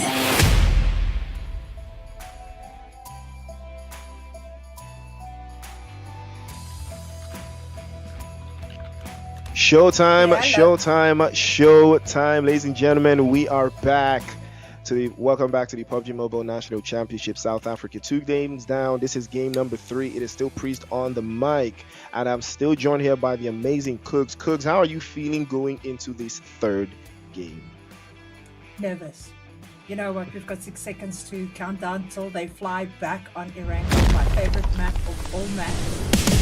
And all I can say is good luck to the teams. This is going to be one epic match as we see Lobby A and Lobby C fighting it out to the end. Going to see a lot of rotations, I can tell you now. We're going to see a lot of people going for final zone predictions. So let's see how it plays out. That's all I can say. And to the viewers, welcome back to Game 3. We're going to have a very good interpretation of the maps and of the lobby right now, because I can see that, you know, all of these teams, they have different ideas and different ways they plan to execute things, but we're going to see if that's going to be the case for them going forward. But I'm going to be looking forward to the playing path and the rotation path that these teams will decide to take. You know, in the last Erangel, we did see Team Berserk finish very strongly, get that chicken dinner unscathed without losing any of their players. Hopefully, they will try to replicate that as well. See if they can do that for the 2nd time running and show everyone that they are the masters of Erangel. But we'll see if that's going to be the case for them. But right now, gliding is the order of the day, and everyone is trying to glide into the next stage of the game. But right now, quick start, good start. If we can see how many eliminations these teams can actually get out of this, because now, like we said before we went on a break, 2 chicken dinner winners in the same lobby at the same time. It's going to be a very, very interesting bout, Cooks. No, definitely. And also remember that the players have to give their landing spot. So if the flight path is far off their landing spots, they got to run. They got to get there. They got to go and sort it out. You know, it's not always easy. Definitely not easy. As we can see here with Synthesis, they need to get everywhere. They are going very, very far as they're pushing towards farm at this moment. Going all the way south, getting vehicles and going. Synthesis 21 here on a vehicle. So got Soul Man also busy looting in 1st person. Okay, there we've got him back in 3rd person. But we'll see now what's going to happen as we've got Novex and Oxium right here on top of each other. This is going to be wild. That's all I know. Promosk always deliver. You've got that open space, but then you've got buildings all over the show. So we're going to have to see what's going to happen here. Soul Man got his M4 on his back. He's got his JS9 as well over there. Dream has got that beautiful double barrel shotgun, but now straight at that for an AUG. We'll see what's happening. The shotguns coming through as well. We've got Trip 99 getting that nade ready, cooking it, going out in 4 seconds. And it's going towards Dream and Benji, but I don't think it's going to strike. They're a little bit further, but he has definitely heard the footsteps. So now we'll see what TraceGuard does as he comes from the back. Novex on the front, in his sights, Shine moving around on the side, rotating all the way down south. So we'll see what they are going to do. Different strategies colliding here in Primorsk, because everybody has their own way of trying to outmaneuver the rest of the other teams, and that is the real question and answer segment for some of these teams there. We can see the guys from Oxium and Novex. Potentially, they will lock horns. I can see that happening in a few seconds. It's all about who has more utility than the other. TraceGuard not giving away his position just yet. He has a clear sideline over to the other side there. He might decide that he wants to play in an anchor position just to draw the opposition into open spaces, into wide spaces. You can see he does have a sideline on Novex into that left-hand side. I'm not sure Shine knows exactly where he is, but if Shine gets knocked away here, this could be the start of something special for Axiom Esports. They didn't necessarily have the best of games in the previous game, you know? They didn't necessarily have the No, best of starts, but you know, definitely this not. is another opportunity for them to help them. There we go. We see shots being taken at Shine, but Trace God goes down and goes down quite quickly. But Ninja is right there. And if you look at how they have played, ooh, Ninja is also going down. This is not going well for Axiom at this moment in time. So we'll have to see what's going to happen. Is Novix going to take that push as they've got two players down? Is Benji going to move in? Is he going to try and get the res? Is he going to try and defend his teammates? We don't know, but we see that Novex, even though they do not have a very close gameplay, they actually have got the upper hand at this moment in time. We see that Soulman and Trip 99 is busy moving in, will get those knocks, but Molotovs and nades coming in. We'll see now. Trace God is up, healing up. Now Benji needs to get Ninja up. Will they be able to turn the tables around? We don't know. We'll see just now. Here we go. It looks like he might hurt together. though. This is okay. There goes Benji. He's gone down again to Soulman. All right. I must say, Novix is pushing exceptionally hard. They really want these eliminations straight over the bat in this game. So we'll just have to see what is going to happen. Is going to work out a man loose or a team loose and go back to lobby. Ninja going down there as well at this moment in time. 99 doing it well. Novix Shine coming in. Oh, okay. So only one player for Axiom at this moment standing, and that is Dream. Novex capitalizing though. All the way. Easily capitalizing on the mishaps there from Axiom. Axiom unfortunately spread a little bit too thin, and they learned the hard way. Now, if you can't cover that much ground, you have to play a little bit more compact, especially playing in an area like Primorsk that has building after building after cover. It is easier to play as a unit, you know, stick and defend one entire position, but it looks like they got caught out because they were playing in a split too early and they didn't cover all of their bases. So Trace God, you know, unfortunately was the first victim. He was caught out, and that gave Novex the opportunity to advance their position and get a little bit more confident. But we'll see if they actually can finish strongly and eliminate them and get all 4 points. But right now, Synthesis are going to be on the move over to that western side there, trying to keep a little bit closer to farm. I think they are trying to play out from this position. They are deep in the south, a little bit closer to the edge of the circle there, but we've seen them play exactly like this. It has yielded fruit in the past, so I think this is them sticking to what they know best, and hopefully it will play out the way that they want to play out for them. But majority of the teams trying to play in from that western side, UAE being one of them, trying to hold in and make those rotations. It looks like Ecstasy are going to be in a world of trouble here because NXG want a little bit more of that action. Valerian now playing off the right hand side. Snippy has to pop through. He's inside of the warehouse by his lonesome. He does have a grenade getting charged up, but Valerian's grenade is going to take a bounce off before his. He paints over to the right. He does take it.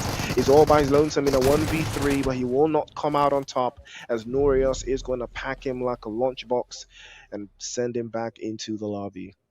Well, he definitely did pack him as a lunchbox, but now they're looting that lunchbox. I hope that he's got nice crispy creams in there so that he can have some donuts. But yes, we see that NGX is also, Nixius has lost a player already.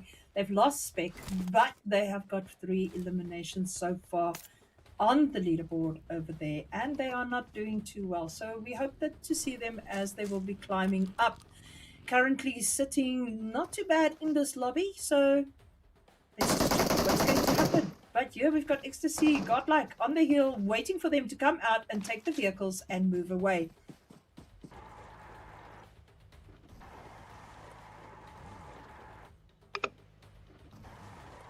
How much gas do they even have in their vehicles, man? That's a real question, because sometimes you might just run out of gas though, and you get yourself caught in a really, really tough space. Right now, Novex, on the other hand, gliding right through from Primorsk after enjoying that little encounter they had with the guys from Arxium, just eliminating a couple of them and getting some more points on the board for themselves as well. It's a good start for them, and they've got some vehicles as well. Again, playing very deep from inside the blue zone is going to hurt them in the process while they do make their rotations. But 3 eliminations is not a bad shout for them to take and kick this game off with. Still got a couple of teams all making their rotations from that western side, trying to get into that open space in the next phase of the zone. Yasnaya being heavily favored just south of the circle there, but Farm Milta still very much in the next phase of play. You can see Berserk getting a little bit closer. Definitely. This one a little bit closer to the vest there, but we'll see if they have what it takes to defend this area against a very, very, very charged up Team Berserk. Definitely, and as we can see, Uka is taking a lot of nade damage at this moment in time. S7 quite well placed at the back. Shroud coming up and down the hill. We see Slicer sitting over here as well, having a good look at what is going on. Shroud is pushed in. Wraith is still far away from the team, but they're already in the zone. And that is what is most important. If you look at Novix at this moment, I mean, we can see the map. Novix is still stuck up there, close to Primorsk, and we are already playing right here by Mansion and by Malta and Yasnaya. So it is definitely going to be Blue Zone taking some kills, I believe, and I hope it's not going to be the case on teams that has actually done quite well. Novix lying now at this moment in time in 9th position with their 1 placement point and also with their 4 elimination points. So we'll see what happens. Shroud has moved around now to the other side of the building. He's coming in now from the north. So let's see what he does at this compound. It is difficult. 777 MVP iOS, man that I know quite well, and I've watched him and spectated him quite a few times while he was playing, trying to see if he's got any players that he can put an eye on. But Wraith and Shroud is keeping them busy, keeping on moving, as we can see the professional gameplay coming through, as they know exactly how to move and how to confuse a team. Vehicle moving, footsteps moving, but now I think Wraith will get in his vehicle and go off. Mr. R. The pressure is on, though. The pressure is really on. Because, remember, this is the road to PMGO. And 24,000 USD is still up for grabs here. You got to make sure that every single point counts at this stage. But nonetheless, Team Berserk have everything working for them. Currently sitting number 2, though, on the charge. And, but again, it has been a very, very tricky start for them in this game. Hopefully they will find their rhythm. Even the guys from Genesis still haven't found their rhythm just yet.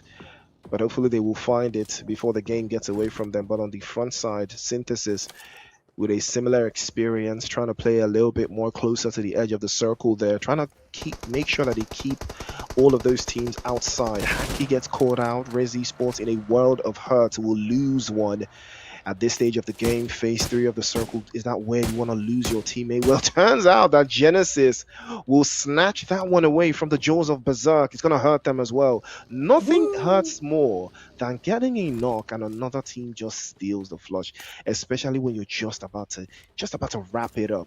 You know, another team just takes the point away from you. But Resi Sports, unfortunately for them, it is not going to be the case, and they lose that one out. But on the flip side, the damage points still get shared among, you know, the top 2 teams in that exchange. So we'll see if they're going to do more and more of the same. But right now, Valerian gets pulled out of his vehicle there by Machiavelli. Synthesis are tearing through the lobby from this little compound that they call home for the time being. Sphinxy gets caught now by Mad, and now Team Berserk, can they defend the lines? Again, this is similar to how they played in the first Erangel, right? You saw them this exact same spot, they took it, and that is how they won the game. They won exactly from there, and it looks like they are going to do the exact same thing in this game, Cooks. Definitely, one of their players is that I hope he will connect again into the game, because that is a big loss for them. I mean, at in second place, and they really need those points up so that they can bypass MK4. So we'll see what happens. Peace is also playing exceptionally well, so still sitting in a strong third position, and SG3 right up there with them in fourth place. But I see they've lost quite a few players at this moment. Here we go with MGX now playing exceptionally hard as well. Let's see what they do. We see that Explicit has already exited to the lobby. DJV has just joined them as well in being eliminated. Shroud coming in. The right fine man is back online. So thank gosh for that. Kingpin lying there next to him, getting that necessary loot from that loot crate as they now need to start fighting. Well placed in zone once again, right in the middle. It's strange that both our Erangel matches have taken us basically to mansion. It is absolutely insane to see that. You're right. Absolutely, it's insane. But it looks like MLK is going to be caught in transition there. Not the best start, but that is the risk of having to play so close to the edge of the circle there. You might be caught outside, very close to the play zone, but I believe his teammates might be able to get to him just in time today, but need to make that a quick decision. It looks like FS will be pulling up into the mix there. Hate crew in trouble. Jenko gets caught. He will be getting flushed as well, and that will add another one, but try again, try to peek out. He does take some damage. Delirium 6 have him in his sightlines. Is Sai with an eye opener with a couple of shots raining through, but he does manage to get into his vehicle and get out of dodge. And Team Mad on the other side trying to get a high ground position for themselves going forward. It is a good start for them. If they can actually find that space, it might make something happen. But the guys from IEN, TUE, all hovering out from the northern side. Delirium 6 also making a dash for it from that eastern corner. And now the rotations in phase 4 start to cause problems. Hate crew making a dash as well. It is Bane that's going to be the last one left for the team. Will he find some space in the next phase of the zone? Well, that is what is left to be discovered, but he has to make a very, very clear path and a clear decision on how he wants to navigate the rest of this zone alone. Definitely, but as he is racing away, he's driving straight into Delirium. So how is it going to end for him? I mean, he is bounty at the moment. That's all I can see. And we see Wanda going down to Pim. You see the whole Mad Squad at this moment in time in a massive fight. And we see them going down. Oh my word, that is not good for them. We'll see now what is happening over there. And then we've got BE also over here, really rotating up against the seal. And then we've got the guys from FS right on top of them. So how is this going to play out? I mean, there needs to be a lot of... Oh, no. Spicy has just been shot down as well. That team is eliminated. Gosh, this is one hectic match. Everybody wants to put a point on the board. That's all I can say. And every point matters. Every single point matters right now because go get caught out as well. And you see in a world of hurt here because it looks like FS will be pulling up to them as well to take one up, but Pim is not going to be lucky. He will be swept aside, and MVP is trying to hold it up by his lonesome there, but there's a big amount of trouble on the other side there. A trade-off is trying to hold through, but try again, goes down. Ooh. And a grenade from Faith with a leap of faith will drop him down. And now Team Flow State are looking very comfortable here. 7 on the bounce.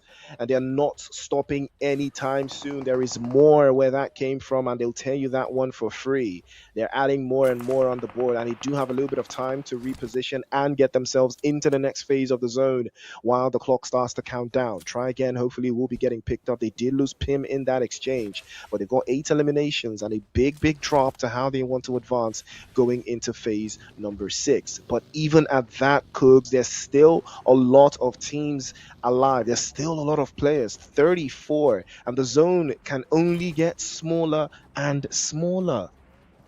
But this is where the fun comes in. Now it starts to get down to grinding time. This is where people now need to take compounds. But if you take a compound outside zone and you've got to push to zone, and you've got players that is already settled there, it's going to be a bit of a problem. It's going to be a big problem. Novak's really putting it well over here at this little squad, Sniper Tower. but I'm sure that they're going to move quite fine, quite quickly. Already getting that vehicle ready and trying to get in there. He is moving. Wolves is right in front of him. Berserk Sphinxy, the whole Berserk team still inside that furrow that they occupied earlier, and everybody is pushing their way. Oh, how's this going to turn out? Soul Man, come on, give us more eliminations. Soul Man, snatch some souls, turn into Shang Tsung, and make something happen. But again, Flow State looking very good. They do have a high ground position, overlooking prison, very confident in the way they have played so far. Speaking of Soul Man, he's doing exactly what we said he should. He claims yet another soul. It is 21, but this time around, Casino is going to dial his number. Fates as well, gets swept away back into the lobby. Soul Man also getting flushed with the PPBs on. And the unfortunate scenes for them, but they lose out another one. Novex will have to battle on as just a duo going forward. Trip and Shine, it is all left to them now. Can they put belt to backside of the dash from Synthesis? They have to close them down. Zeke and Casino trying to make it a quick dash over to the top side of the zone now, and again it is going to be very difficult for a player like Trip because he doesn't have a vehicle close by, unless he does have one, because he can't move around like that unless there's a vehicle somewhere around you.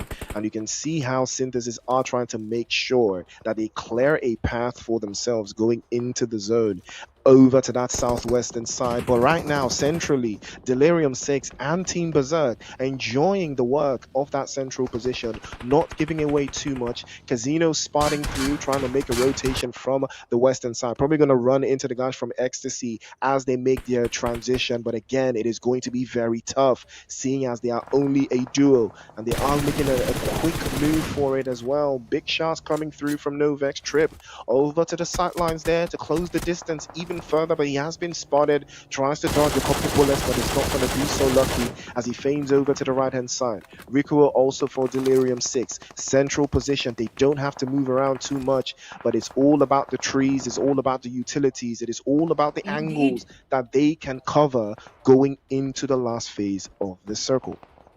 Definitely, and we see Oxium Dream hanging on there, but he's hanging on. That's all that counts at this moment in time. Delirium 6, I would have thought they would have had more eliminations on the leaderboard, but they are still there. They are definitely not giving up. Oh, Itachi now also right over here. The Wolves are playing exceptionally well.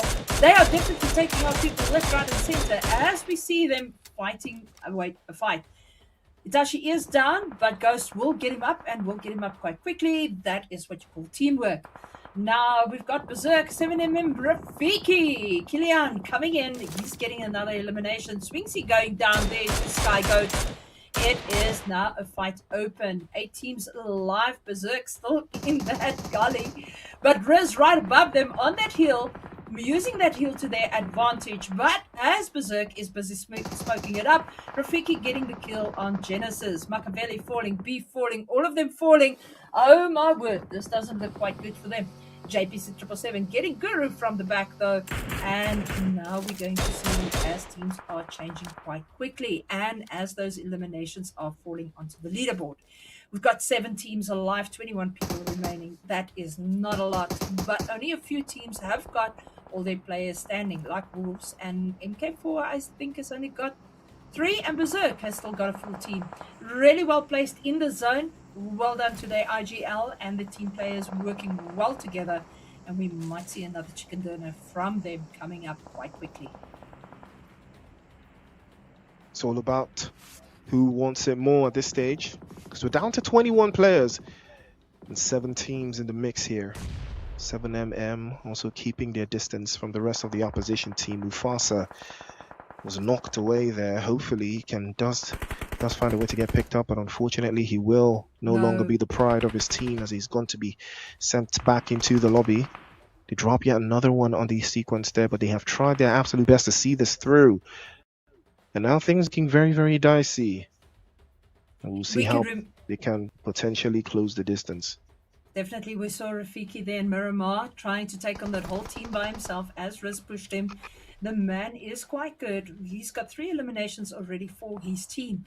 Wolf's Ghost is right over here, as together with Itachi, that he rests. So the team is still full. So we'll have to see what they are going to do. Are the Wolves going to give us a chicken dinner? Are they going to push all the way from sixth place into first place? We don't know yet. But if you look at Berserk and MK4, they've got those skills, they've got those placement points from the first game. It is up to them to push up on the leaderboard.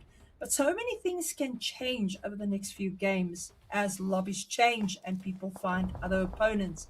So we'll have to see how it's going to happen and what's going to end up at the end of the day.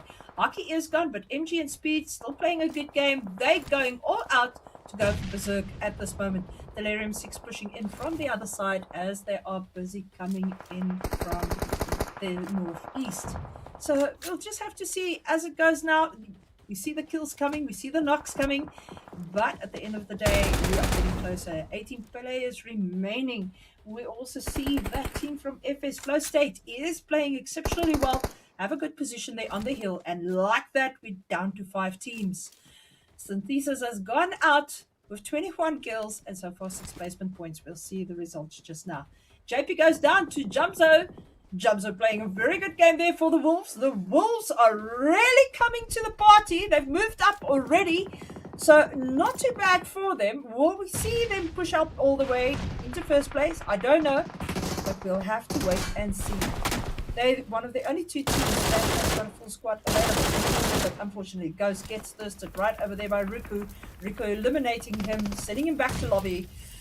Hey, yes, Delirium 6 playing really, really good, although they've lost 2 players. What do you think? I mean, that's an unfortunate turn of events there, but Flow State, they might be reaching Flow State, but it looks like Wolves Esports won a little bit of the action. The third party might be coming through Faith, get caught and dropped away there like a mustard seed. Will lose out there. 7 eliminations now for Wolves Esports. You can hear them howling through, and they're adding more and more bodies as they advance their positions, and they're getting more confident as the game continues to progress. On that western side and the southwest, it is all Wolves now, and they're enjoying the space that they can manipulate, the space that they can play around with. Berserk are still quite central, enjoying their time and biding it through, and Riz Esports with a similar plan here, trying to take this position away and claim it for themselves. But Master also playing off the right hand side as an anchor in open space there that could cause problems for Team Berserk if they're not careful, but they have been in the ditch a little bit too long, so they have to make sure that they do not get anyone caught off guard inside of this final sequence. Speed is making a quick advance and a quick move for it as well, trying to get an opening, get a space, just something to nick the ball in their favor, to change the dynamic of how this final zone is going to look like. The grenades are now starting to fly into the ditch here, and Rez is also making a quick move from here. We can see Master with an off angle of the Sanctuary. If he can get a knock on one of the guys from Team Berserk, there could be a big trouble coming their way right now. It could be a scenario of a cat among the pigeons right now, but Wolves Esports could turn this around as well, because they do have the angle just on that eastern, or that western side, trying to face towards the eastern corners. MG is getting caught and he's going to be exposed by Master. That angle, he's finally decided to exploit it, tries to trade off with Kingpin, is going to ping him immediately as well. Shroud making a quick dash as well with Kingpin dropping yet another. It is MG, the next victim, trying to hold on for dear life, but he's immediately going to get flushed again. Team Berserk showing what they are made of, showing why they are one of the strongest teams in Erangel. This is exactly how they won match number 1, and they're about to repeat the exact same sequence and do it all the way again. But Wolves too far on the other side, spotting them, and that will be the end of the road. Speed not fast enough, as Kingpin will dial him back and send him all the way back to Gotham City,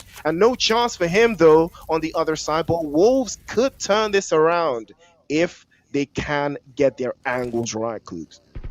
Well, look at this. Sphinxy is busy scouting to see where the teams are, pushing them out of their comfort zones. But is he going to be knocked? That's what we need to see. He got it back just in time. Jumbo goes down at this moment in time. Ladies and gentlemen, it is the Wolves right against Berserk. Team Berserk playing exceptionally well, keeping their players alive. Jumzo is down at this moment. It is up to Mortal and Itachi. Shroud getting out of that space quite quickly.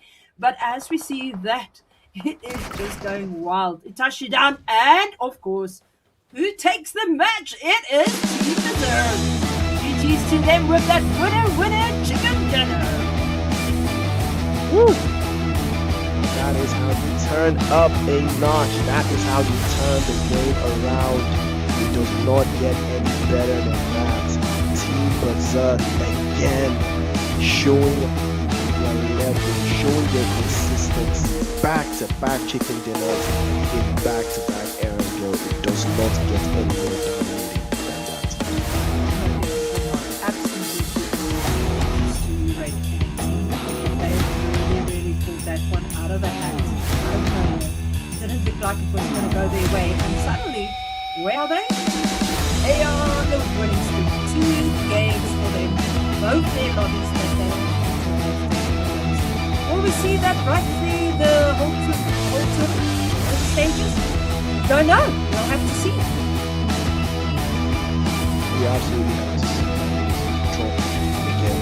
But nonetheless, good performance from Team Berserk. Riz as well, still the big dogs turning up once again. Wolves Esports, similar concepts from them. We were very confident. They were very retrospective with how they played. It was very, very proactive. Unfortunately for them, they got overwhelmed because they had spread themselves a little bit too thin. And I think that is what cost them, going forward. But even at that, Team Berserk very comfortable in the game, very confident in how they maneuver the spaces left behind by other teams, and we saw them do it again. That particular dip just outside of shelter in game one, they played out of there. In this game, they played out of there as well, and both times they've gotten chicken dinner. So I'm guessing the secret to winning is somewhere in that dip that they keep playing. Well, that furrow is definitely going to be legendary in games going forward. Everybody is going to use it. Everybody's going to try it. I promise you that. Not even only here in the tournament, but in games that we see every day happening on Erangel. It was really, to have 2 mansion prison zones ending exactly almost the same, it is unreal. So let's head over to our stats. Let's see who is where and what has happened in this game. Yeah, I'm looking forward to seeing what this game is going to tell us, because as opposed to, this is going to be our second Erangel, but it is match number 3. So teams have gotten a little bit more confident and a little bit more comfortable. Their strategies are starting to align, and those that want to change some things, this is going to be the time for them to change those things to see what works and what hasn't been working. But right now for Team Berserk, everything is working, right? They don't necessarily look for all the eliminations. All they need to get through is winning the games, getting the chicken dinners, and with every chicken dinner they win, they extend their lead just a little bit further and get themselves even much more out of reach going into the next matches that we're going to see. Definitely. Well, look at that. Jamzo having the most eliminations. Not a lot of major eliminations in this match. Berserk Kingpin having the most damage, 978. Swingsy having that 1 grenade elimination. Machiavelli coming in with the longest elimination at 252 meters. And then we have got Delirium 6 KB going all the way, driving 16,922 meters. That is a long way to drive. I think he was on his way to Nigeria, to you.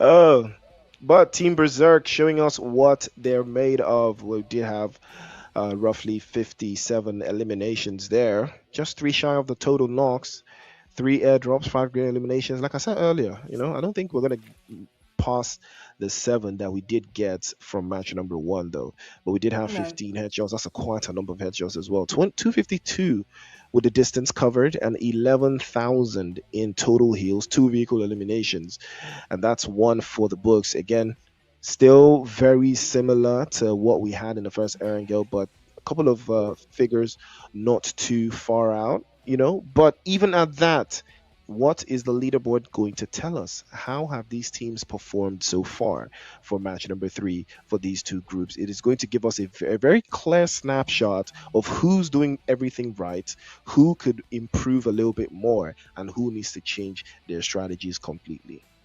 Definitely.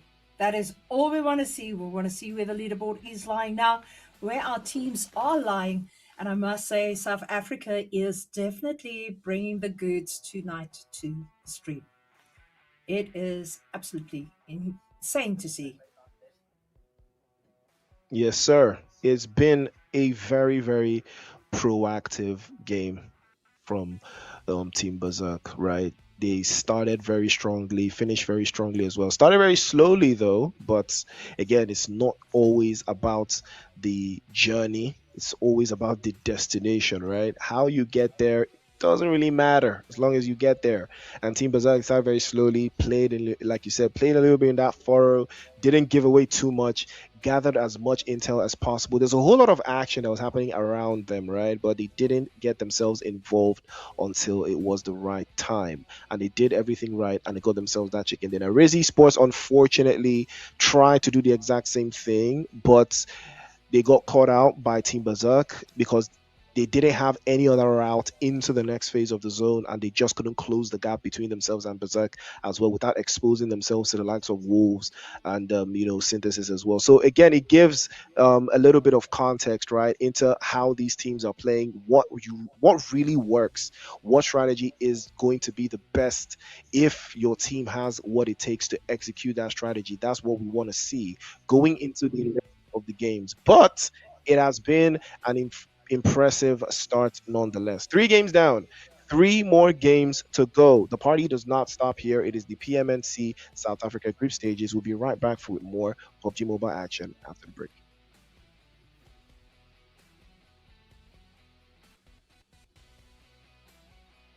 Thank you.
dream of competing on the global stage never died.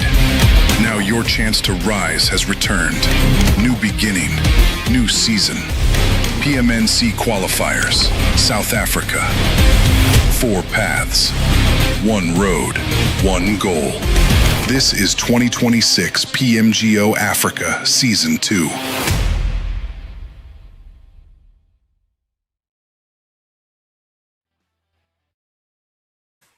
Priest, you must have enjoyed that. Another win by Berserk. It was a great push there from Riz coming on the back heel. Probably read the gameplay from the first game.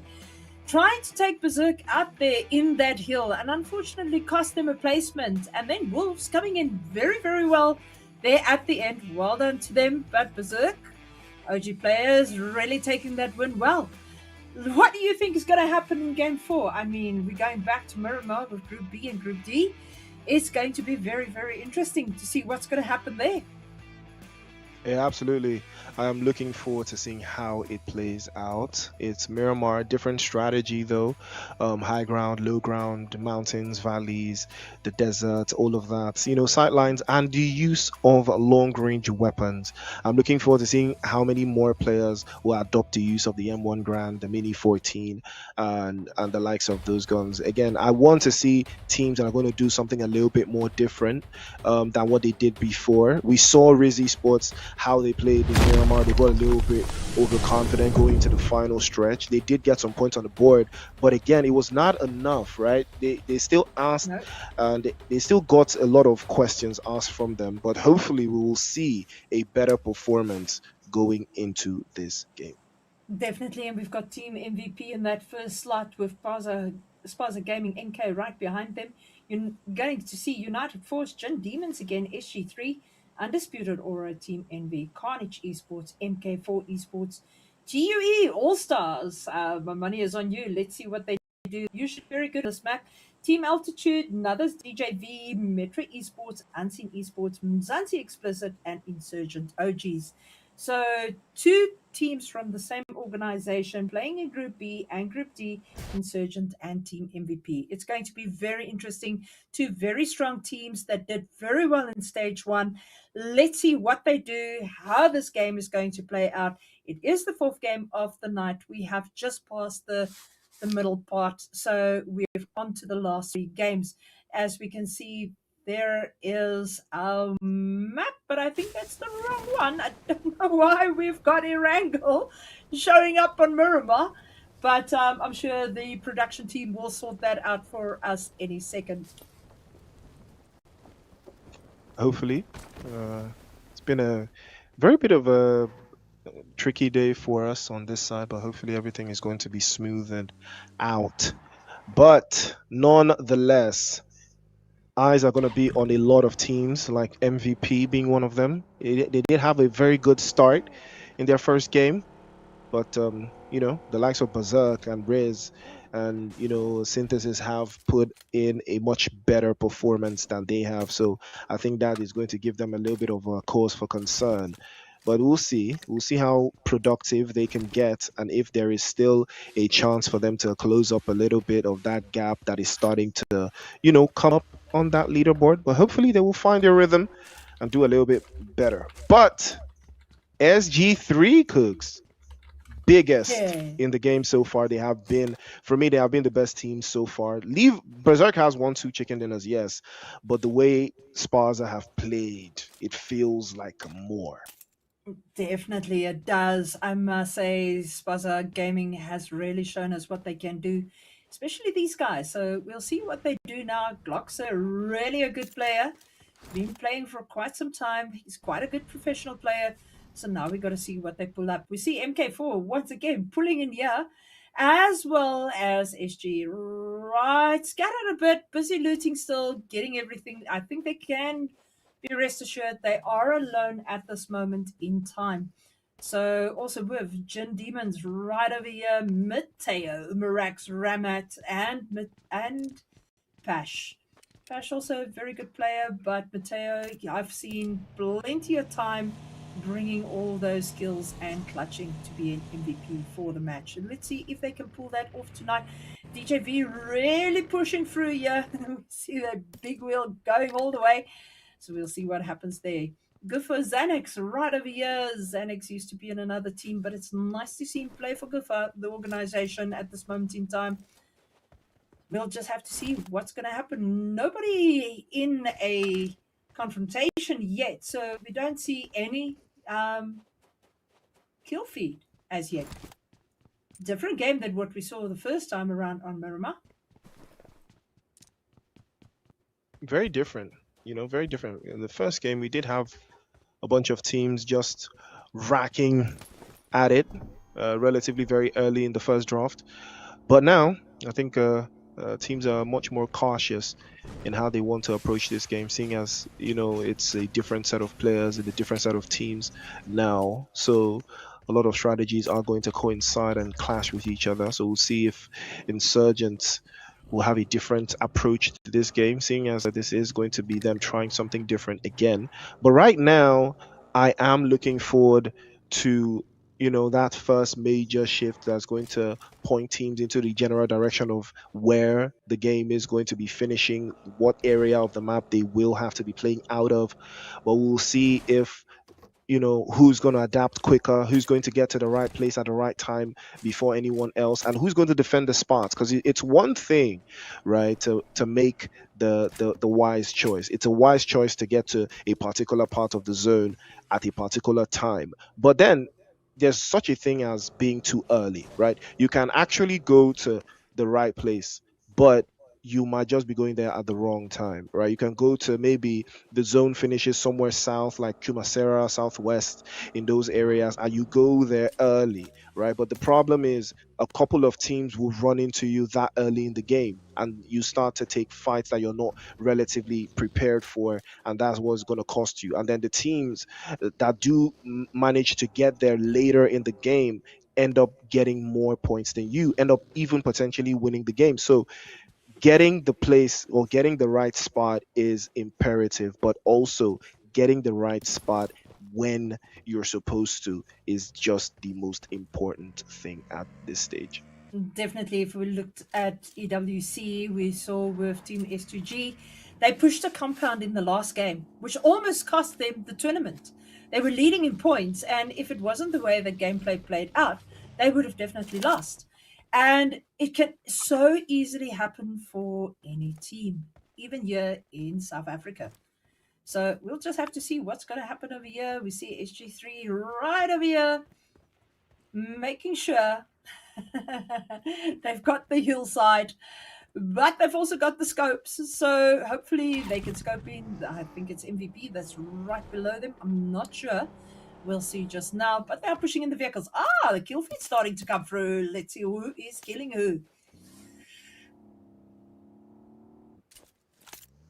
Ooh, Insurgent. Well, this might be a little bit too much for him.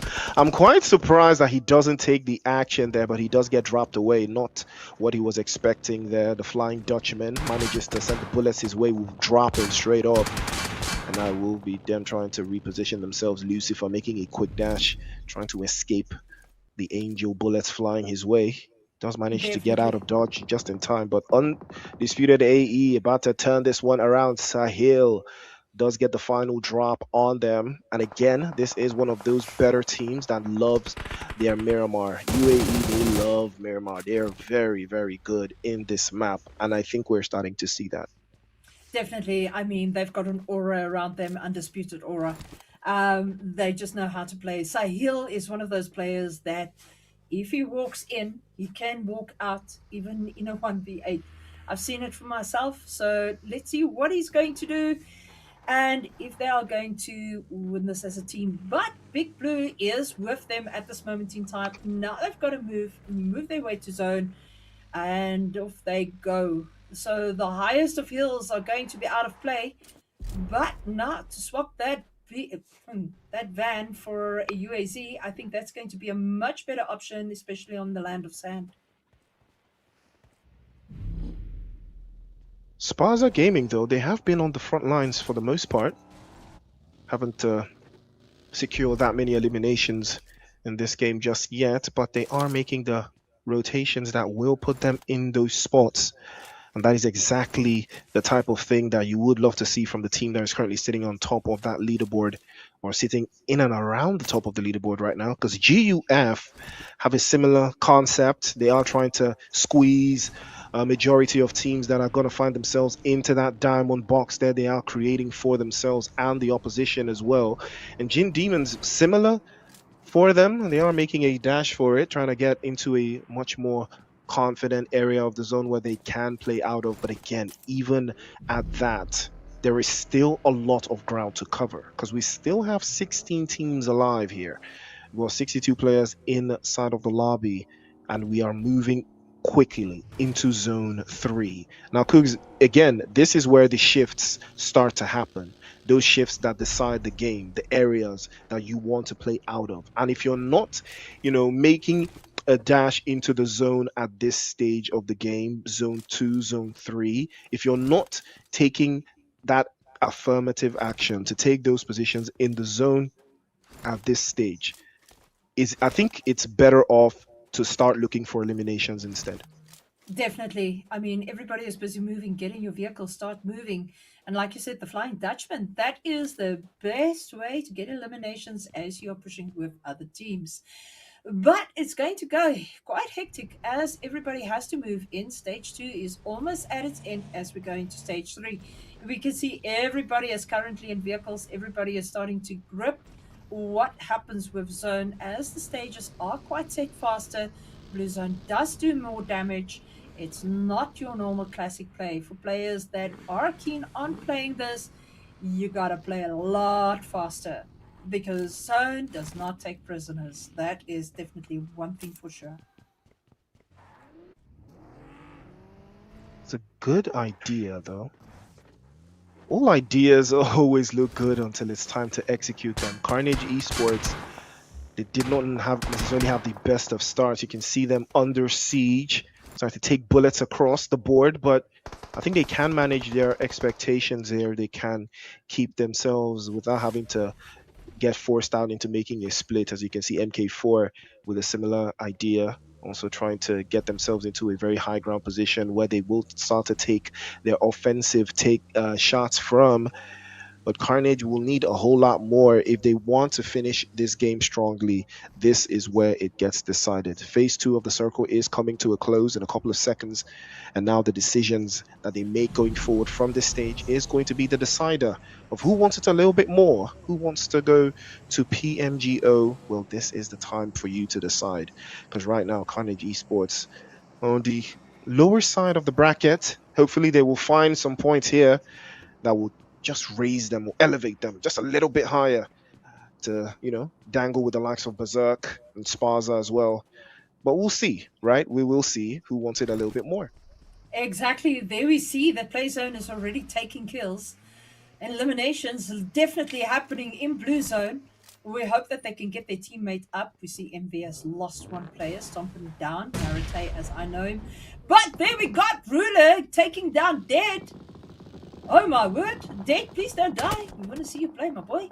Okay, Bo coming in as well. That car is smoking a lot, taking a lot of damage. Dead is down on his knees, but I think Bo is trying to get to him and push as fast as he can. Tank 21 as well. They do not need this at this moment in time, but it seems like Explicit has decided now's the time to strike and strike hard. They've had a game that didn't go so well, but now it is time to make up for that. That's all I can see. Go, boys. These are two teams that I'm rooting for, so it's very difficult. I can imagine. The pressure is on. Oh, that's a fantastic grenade on Pappy. But fortunately for him, was just a couple of inches wide. But that is a warning for him to reposition himself. His position has been compromised though.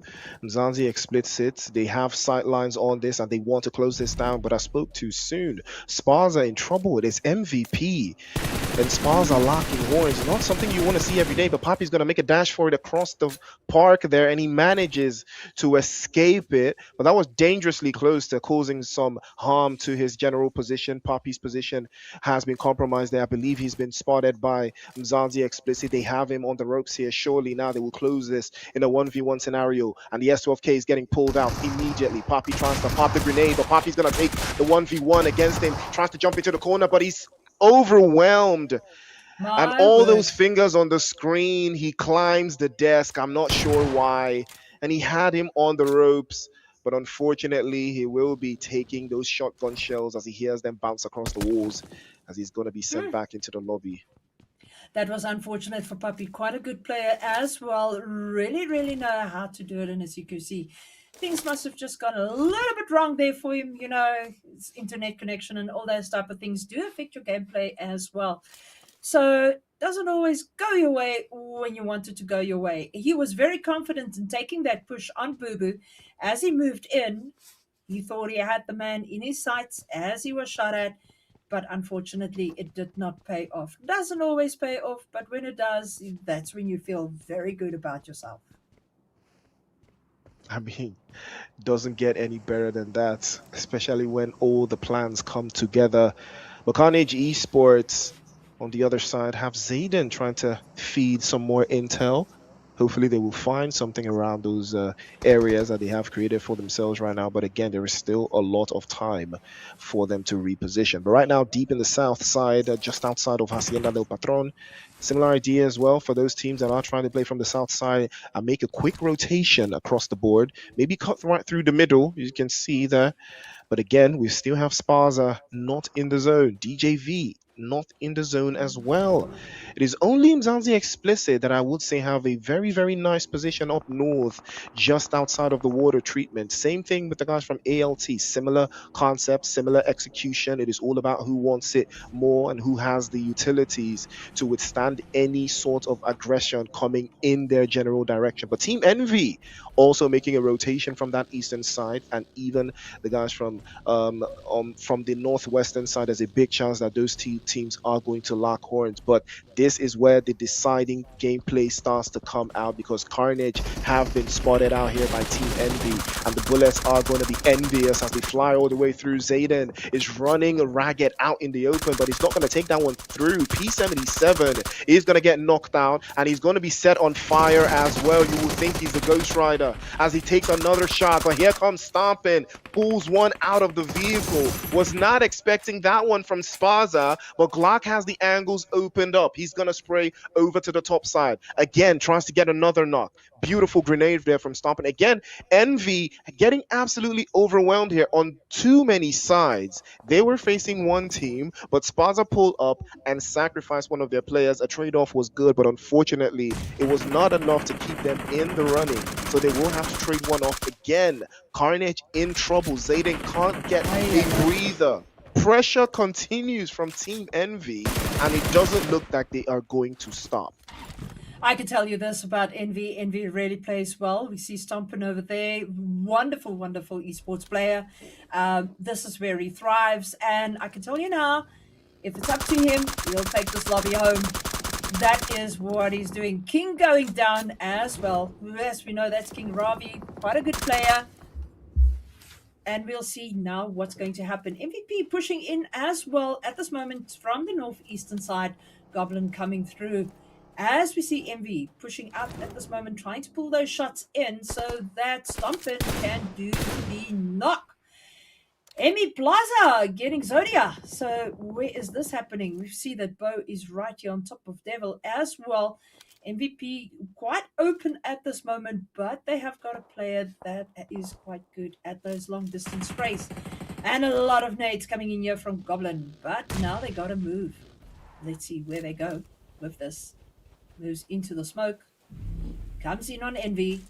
He's got one of the vehicles that is over there with the kill that he got, and they've got 4 eliminations confirmed at this moment in time.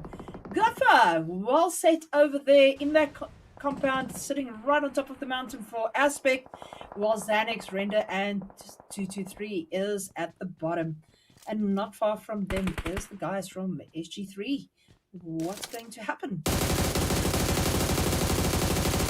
Well, the risks, will they match the rewards? Those are the questions that these teams will be asking themselves right now, as we are down to 13 teams and 44 players, all looking for a little bit of something above the others. Right now, GUF are just south of water treatment. They've got their vehicles stashed away so they can move when they have to. It doesn't look like they will have to move anytime soon. They have a very decent position. Mzansi explicit now, setting their sights into water treatment. They've got ALT just inside, but I believe one of them has a nasty sniper, so they have to be very careful not to get overwhelmed onto that high ground position. But MK4 continue their onslaught as well. They will drop some more bodies deep into the south side of the circle, and they will close that gap even further, seeing as a bunch of other teams like Sparza have the same idea, trying to rotate in from the western side, but there's bodies flying all the way through there, and IEN will take the hit. But this time around, it is going to be Ace with one up his sleeve as he puts them back into the lobby. Undisputed will stay undisputed, and right now it is Envy's turn. Can they do something about this? Because they're absolutely overwhelmed. It is MVP that pull up into the mix, and a grenade is launched now. Surely they will press forward. Tendo, it is all left to him, and right now Potion tries to get a couple shots into that corner, but he tries to take the 1v1, and he does get swept aside by Goblin, and that is how MVP will show us why they are the real MVPs. Oh, definitely, for sure there. Actually, if you look nicely, Stompen had that nade in his own hand, if I looked correctly, and actually did not launch it in time. A little bit of a sad moment there, but you know what? There's always a next match. Absolutely. There's always going to be a next match. And now pressure is going to be on here. But right now, Undisputed Aura are the ones that are very, very confident. They have been doing everything right up until this stage. They're adding more and more eliminations, and it looks like Ramat is going to fall again. And now Sparza also getting caught in the crosshairs. There's a lot of action brewing into that dip position centrally, and now Sparza will have to fight tooth and nail to keep that position for themselves. Again, the bullets flying through this time around from Sahil. He's not going to let this one up, but MK4 will be pulling up into the south side. And again, they're trying to hold it up through, but MDR have won, and it looks like it's Man playing off that hillside. It is trying to force them into a little bit of a tracky position so that he can use maybe some utilities to disperse them, but unfortunately for him, they do not have the numbers to pull that off. Unseen Esports now making a roundtable adjustment into that corner, and Man's going to get knocked away. It is going to be very difficult for them to fight their way out of this area because there's too many teams, there's too many bodies in the area, and they have them dead to rights at this stage. Definitely, as you can see, Blue Zone is moving in and the players are all on top of each other. Smoke walls are being built. MK4, once again, Wheatpix and his team is playing exceptionally well, although they've lost Polo for 4K. Wheatpix is still there. They're trying to get Nerfby back on his feet so that he can take on this fight. As we see, they've got the opponent team right in front of them, unseen right here. So let's go to see what's going to happen with MK4. MK4 has smelled blood, and they are coming in for those eliminations. Ooh, Wheatpix just went down with a headshot. That was sad. But we're going to see what's going to happen. Lost, will he be able to get Peak up? There's shots coming from the back. There's shots coming from the front. There's shots coming from everywhere. Leaving Peak behind as he gets confirmed by Devil. Unfortunately for them, but let's see what MVP Potion does. Coming through, pushing hard, Devil at the top. Now also needs to move the zone. Got his vehicle parked directly and away, but Goblin still does not stop taking those kills on Probot. He's trying to get that knock on Probot. Hopefully the man is behind the hill and getting that hill on himself. A hill on the hill. Sounds quite good. A hill on the hill. It looks like ALT have started to advance their position as well. They get a little bit more confident here, trying to deal with the guys from Mzansi Explicit, but the grenades are going to be flying through. It is bombs away here. And again, Snow did get knocked away in that sequence. The numbers favorable for Mzansi Explicit. If they can keep the distance, they might be able to wrap this one around. But again, it is going to be very difficult because the utilities will not allow for the press to come through for ALT.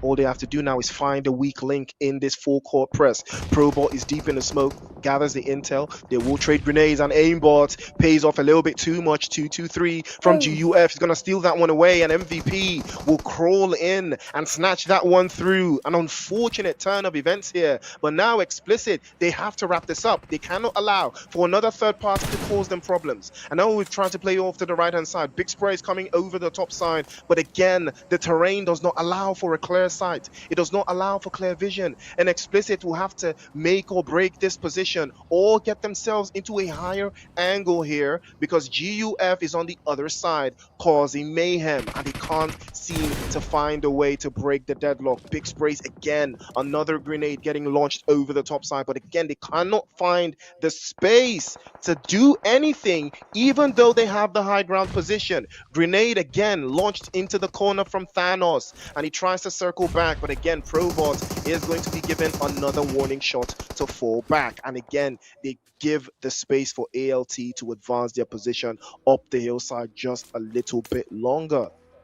Definitely. I mean, we've got 16s remaining and 19 players remaining, but I can see Altitude pushing really, really hard. Unfortunately, that S12K does the talking in Boo Boo's hands, but Boo Boo also goes down. Now it is a matter of each one of these teams having a player that they need to get up. Unfortunately, Probot's got to get 2 up with Goblin pushing in from the north. Oh my word, it's not going to go well. Goblin gets Ruler, he gets Boo Boo, he confirms them, and now it is one man standing over you. TUE once again playing their clever game of keeping quiet while everybody is pushing and eliminating each other. We'll have to see what's going to happen here. It is hectic. I see Goblin getting back in that vehicle. MVP not sure if they got all the eliminations that they want. Coming back, get in the vehicle, get out the vehicle, and now coming up the hill. Now TUE Bo in there, iron sights, and let's see what they do. Must say, Potion, Goblin, and Raw really playing well here. So as well, yeah, as Devil. Last match we saw Kara in the mix, but 11 eliminations, quite good. And there goes Probot.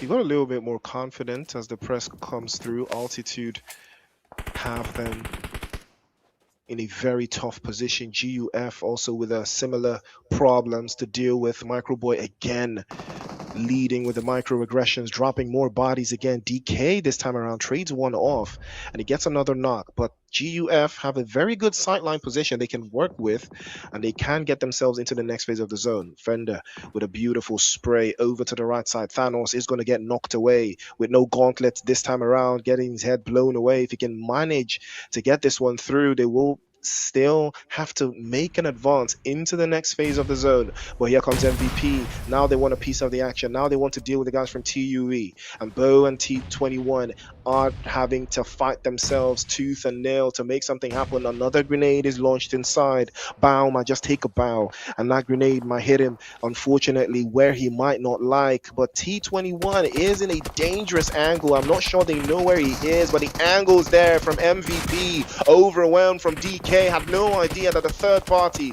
was coming their way, and now All Stars might be able to survive this one. A little bit of a trade-off here, but Potion's not going to let this one slide, and he might start to whip something special. And now the DBS in hand there from T21 tries to get one into the corner, tries to phase one through. Again, Potion is going to peek into the angles there, peek into the corner, tries to trade off in the 1v1, but the UMP will reign supreme. MVP are feeling the heat right now, but they are feeling, and they are the ones on the front foot, and they are not going to back down.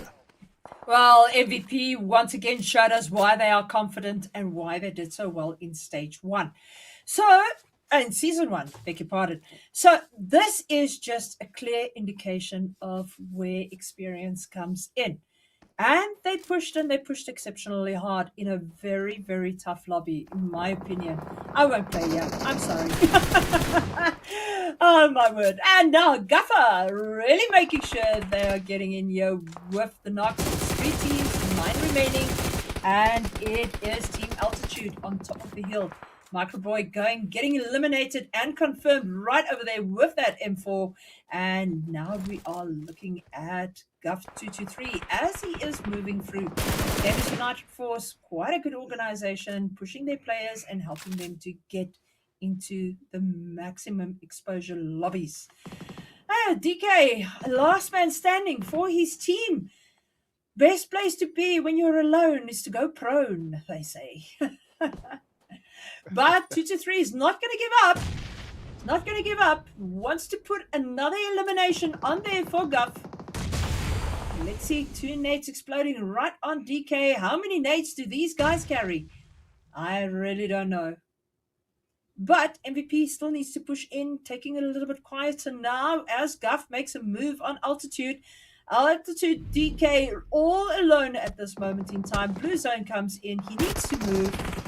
Oh my word! DK gone as well on MVP. MVP sitting on 15 confirmed eliminations at the moment.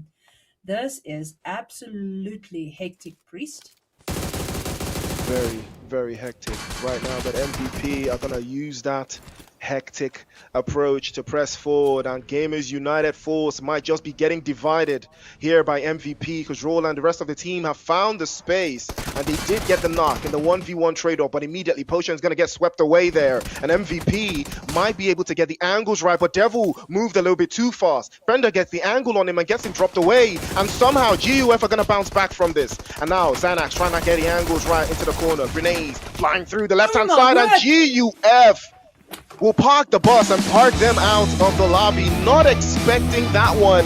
MVP got a little bit too confident. They thought they had this one in the bag after getting 2 knocks, but unfortunately it was just not.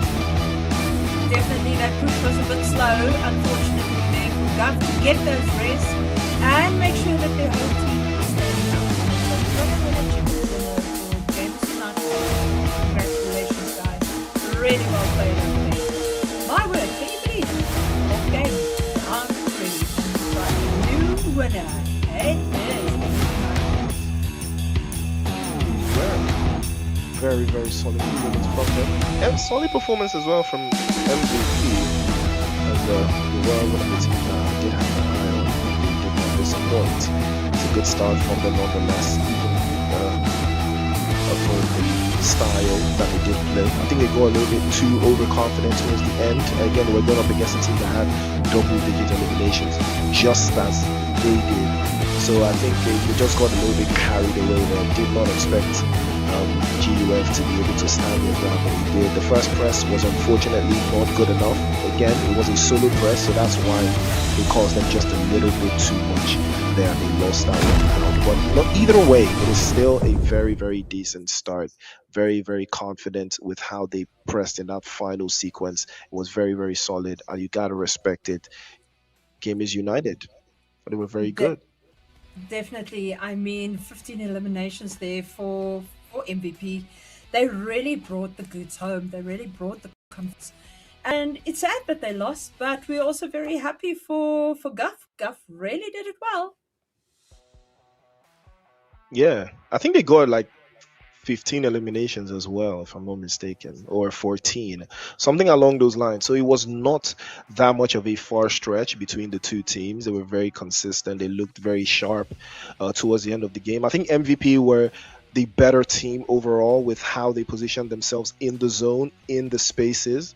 But unfortunately for them, third parties were the bane of their existence because they were taking way too many fights way too early. So they did lose a player earlier on. That extra man that GUF had is what won them the game, especially in that final third, that final sequence in the 4v3. I think that extra man from GUF just helped them to climb over the line in that sequence. But that's just what you have to do. Keep your players alive to the final third. That is where that extra man is always going to play a vital role. Definitely, it's those backup shots that you need to get those eliminations.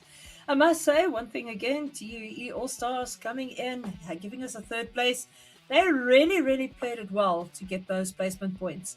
Unfortunately, they've lost quite a few players in the beginning of the match, but placement points always counts as well. Is it enough? We'll have to see. Exactly. As we go into our last two matches, we're going to go back to Erangel again. And we're also going to see who's going to step up to the plate for that game, who's going to be more confident in how they plan to exercise their abilities going forward. But nonetheless, it has been an amazing, amazing first couple of games. We're 4 games down. We have 2 more to go. The road to PMGO is starting to take shape. And again, we're going to take a look and see how these teams have performed in this previous game.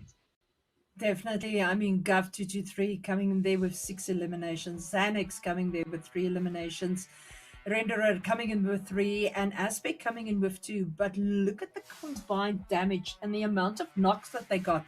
Not only their kills, but their knocks. It was consistent. They kept on breaking the other team's momentum to get those eliminations and to get that win.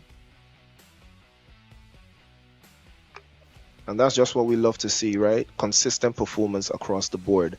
It has been something along those lines. And 223 was the one putting in that work for GUF. 6 eliminations on the board. 1,000 damage points for Potion, though. So you could tell that GUF and MVP were just going band for band. Potion also did have grenade eliminations to add to his tally. Devil also doing the distance thing with his bullets. And, Rushink was the one that was traveling the most for Spaza Gaming, I believe. He got caught earlier on. I think we saw him get eliminated out of a vehicle, so he was on a vehicle for the major part of the game, and that's just something we love to see. But either way, the action does not stop there. It goes on and on and on. Take a look at this, Cooks. Again, it's so close. Definitely, it is very, very close. Look at the amount of eliminations, 2 great grenade eliminations, 72 knocks. Look at that longest elimination. We didn't see with what gun it was, but I can guarantee you it was probably with a mini, 388 meters. And total healings, 11,396. 1 airdrop looted this time, 11 headshots, and 0 vehicle eliminations. Quite strange.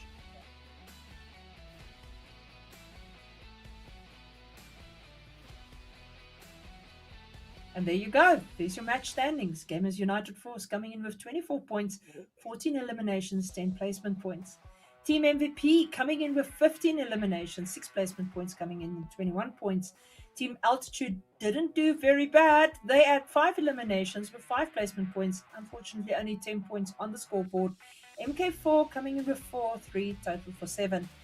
Team Explicit coming in there, 4 eliminations, 2 placement points, and 6 total points. Metro Esports, 4 eliminations, 1 placement point, and total 5 points. Undisputed Aura played well, 5 eliminations, unfortunately no placement points, leaving them on a total of 5. All Stars coming in with 4 placement points and a total of 4 points. Spaza Gaming NK coming in with 3 eliminations, total 3 points, and then Team MV exactly the same. Unseen Esports, Insurgent Esports, and Jin Demons all in different levels with placement points and eliminations coming on one edge. SG3 as well, exactly the same. Carnage Esports and others DJV, unfortunately bringing no points to the end of the game. Very, very interesting. It will be nice to see where the standings are overall now. It's clear as day. It is very, very clear as day. We've seen MVP, we've seen GUF step onto the plate and put the double digits on the ground, and there's no better way to kick the day off than to get these points added into the draft. But ladies and gentlemen, 4 games down, 2 more to go, 6 matches up for grabs, and we're going to have our third and final Erangel coming up next after the break.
dream of competing on the global stage never died. Now your chance to rise has returned. New beginning, new season. PMNC Qualifiers, South Africa. 4 paths, 1 road, 1 goal. This is 2026 PMGO Africa Season 2.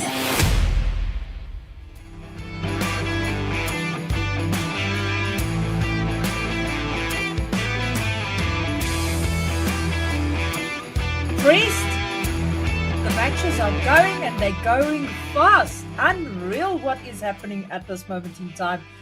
I am looking forward to this match number 5. It is going to be something super special, I believe.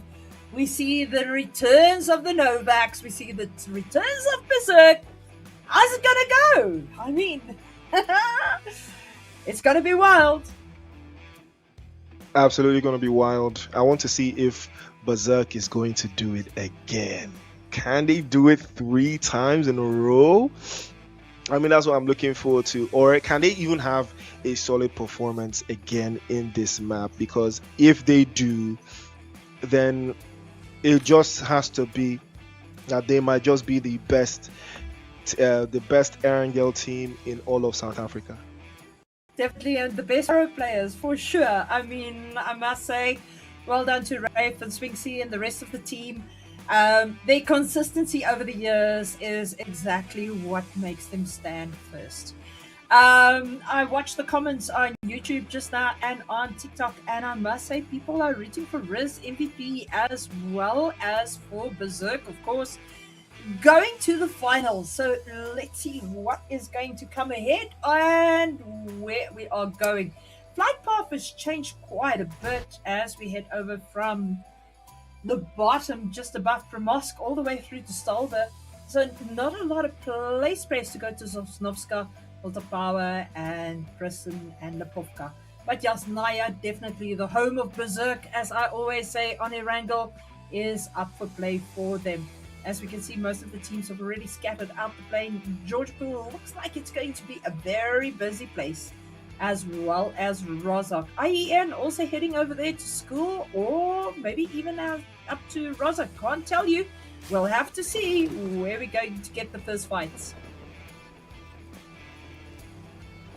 This plane path is quite interesting though, you know, cutting it from that southwestern side to the northeast. Saverny, untouched, unscathed, and even all of the other areas in the eastern side, Mansion, Prison, Shelter, Milta, all of those areas that Berserk loves to play in, well, the plane did not move through those areas, so they will have to make a manual rotation over to those areas as well. But we will see how they will manage their expectations going into the final Erangel of the night. But even at that, they are playing from the northern side. Synthesis with a similar idea with how they want to manage their own game, because they're one of the teams that did have a fantastic game, I believe, in match 1. That's right. All they have to do now is keep the momentum up. But I can tell you this, when it comes to Berserk, Jasnaya is their home. They know it like their own hometown. That's for sure. And they know exactly which buildings to take, which buildings to push from, where they're going to get the best loot, the whole white works. Now we've got Delirium and MK4 right here on top of each other. It's a fight right from the moment go as the nades are flying. Loss also gets McKay from Genesis as he goes down. We see he's confirmed there with an Abasan. Okay, and let's see what's going to happen here. Sonic hears those footsteps, gets ready to peek around. MK4, let's see what you bring us. Sitting so far on total points of 37. So what are they going to do? Berserk leading with 1 point coming into this match. The Unknown and Synthesis both sitting on 21 points. So it's going to be interesting to see where they are going to go and where are they going to end. It's all about the structure and strategy coming into play here. You can see the guys from MK4 regularly sitting in second place, 37 points to the good. And they have added, they can find a way to add a little bit more at the very least. They might be able to turn something around here, but it looks like Genesis can smell blood in the water. And Unseen Esports about to be very much seen here. I'm not sure what Peak is trying to do with an M762 and a red dot with at least 150 meters. I mean, if you do get a knock from that far out, it's going to be quite questionable. Right now, Genesis now on the front foot, looking for a way to close this down. McKaylee also going to be swept off to the side there by Lost. And now Unseen might have the numbers cut down to size here, going off in a potential 4-on-4 action if they can manage to squeeze this one through. McKay on the other side, they're looking for a way around. That's a fantastic grenade, but Lost manages to evade it just in time. And now they're getting forced into a very, very uncomfortable area, boxed out inside of Giorgio Pool, but Lost with a free fire. And Bounce had no idea that the bullets were lying in wait for him, and they will connect him, but another grenade launched out perfectly as well, but too far out, doesn't get the job done. Another grenade launched to connect. Bounce has taken a hit. Genesis now might be getting their backside handed to them by Unseen into the corner. McKay tries to phase it through, but man plays off the right hand side. Again, pressure on Genesis. They've lost two. Can they somehow manage to hold this on? McKay pops inside the containers, evades a grenade for the third time in a row. And here comes Peak. He's joined the party as well. In a 4 versus 2, Lost has been causing chaos to Genesis, and they can't seem to find their way through over this echelon. They can't seem to find a break. For Unseen is putting them in a very, very uncomfortable position here. Definitely, and both Genesis and Unseen needs these points at the moment. They're both lying at the bottom of the leaderboard. If we look at the score sheet on the right hand side, Genesis sitting on 1 point in 15th position, and Unseen sitting on a total of 3 points. So they really, really need these pushes. They really, really need these wipes. And unfortunately, Big puts Beef in a crate. Right, that M7 of his with that hologram is not so bad, Priest.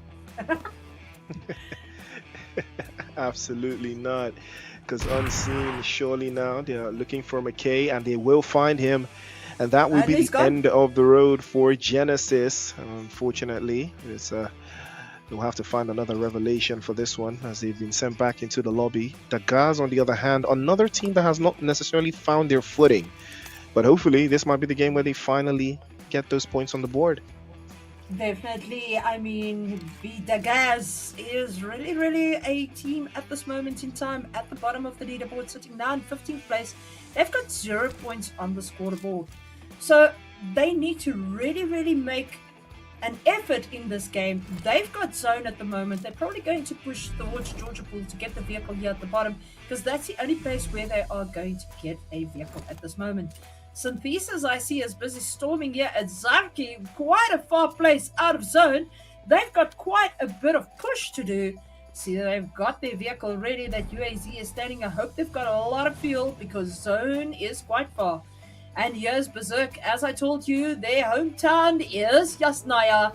That you can take as a guarantee. If the zone goes close to Yasnaya, that is where they go. That is, you can take a memo on that.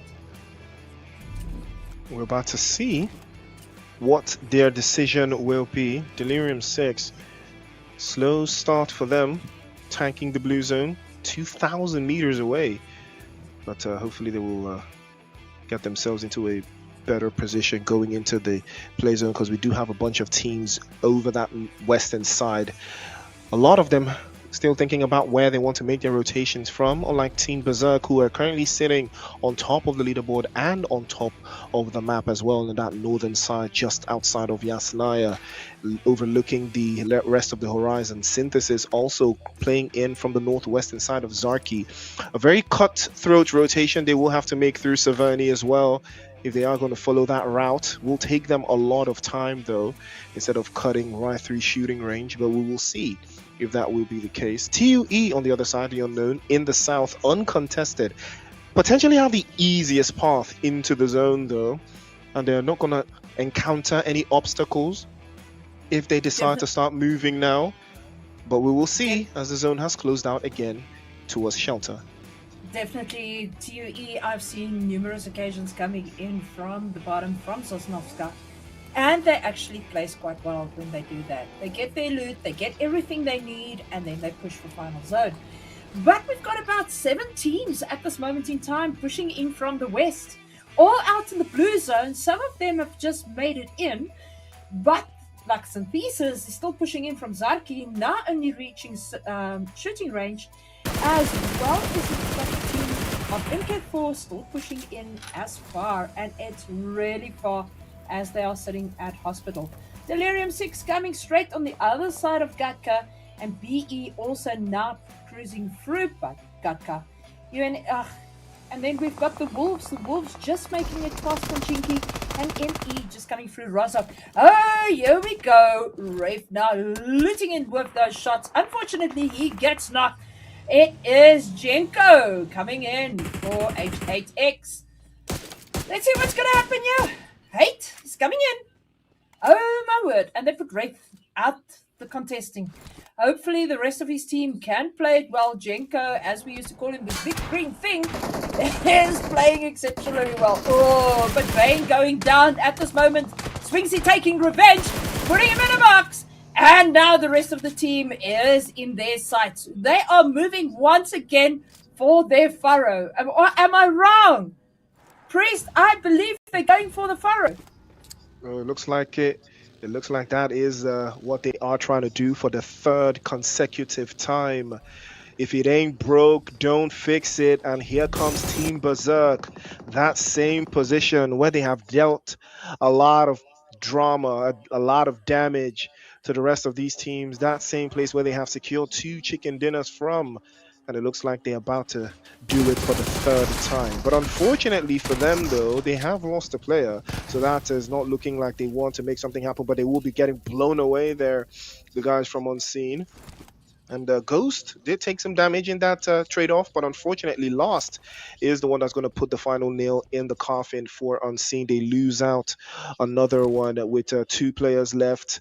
Unfortunate for them, but it is what it is. It is part of the game. If you're going to blow your opposition up, you have to try not to be in the blast radius. But unfortunately, Unseen Esports will lose 2 to that exchange. Hopefully they will find the other 2 to give them some more insight going into the next phase of the circle. Definitely, it's a pity that they've lost that player. I mean, Unseen Lost has brought them 3 confirms at this moment in time. We see Explicit now pushing into zone as well, but it is not happening yet. They are quite far. They're on the other side of school, passing between Ponchinki and school at this moment in time. But MK4 now coming close to the water as they got across the bridge right by Rozak. And then they still need to move in. But right in front of them is Synthesis, sitting, waiting on the side of zone before they're moving into the last final zone of stage 4. But we'll see what's going to happen now. This is a place always a lot of fights. And if you play a lot of WoWs, this is where we do a lot of PMNC training. But we'll see how it's going to go now. Novex, well placed as well. Let's see what they're going to do. 0 confirmed kills at this moment in time. But they are getting that needed compound where they can defend themselves from. It's all about the defensive attributes that these teams have created for themselves so far, but they will be able to hold this down. Wolves in shelter. It doesn't look like they want to give out this position just yet, but it looks like the guards is going to set their sights onto the guys from the unknown. Bao gets a hit. Leave it a couple of shots there. He does go back into the lobby. And interestingly enough, we only have 15 teams and 52 players in the mix here, so it is still anyone's game at this stage, Coos. Oh, definitely. But listen, what's very interesting, the Wolves gone into the Wolf Lair under the ground. Ooh, Synthesis putting some shots in over here on Explicit. Will they be able to recover? Casino going down. To aimbot, well, this is good for them. Let's see what they're going to do. Booba pushing up. We've got Probot playing exceptionally well. We've got Booba getting into that vehicle, moving in. But now we've got Unseen, Peak and Mon. They are right behind Synthesis.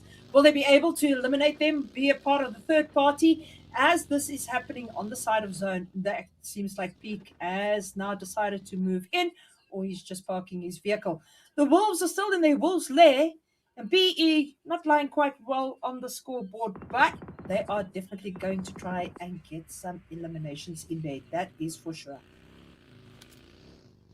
Well, it's all about who wants it more at this stage. Oh, that's a fantastic spray from That was Zeke. I was not expecting that one, but he turned it all the way around. And now unseen, under siege. Peak is going to be the last one left. His teammate already knocked, having the coins pulled out of him as well. He tried to turn that through, but unfortunately, the Molotov is going to cut his HP in half. He can't even get too much of a shot away there, and he will be eliminated. That will be the end of the road for Unseen. But they did put a solid performance on the board with 5 eliminations in the mix. But there's so much more to be done here, as we have now lost another team. 48 players, all grinding it out, looking for a chance to close the gap between themselves and the rest of the teams at the top of that leaderboard, because this is where it starts to get very, very, very, very hectic. definitely. And as we are looking at the map as well, I see MK4 really pushing in fast and hard.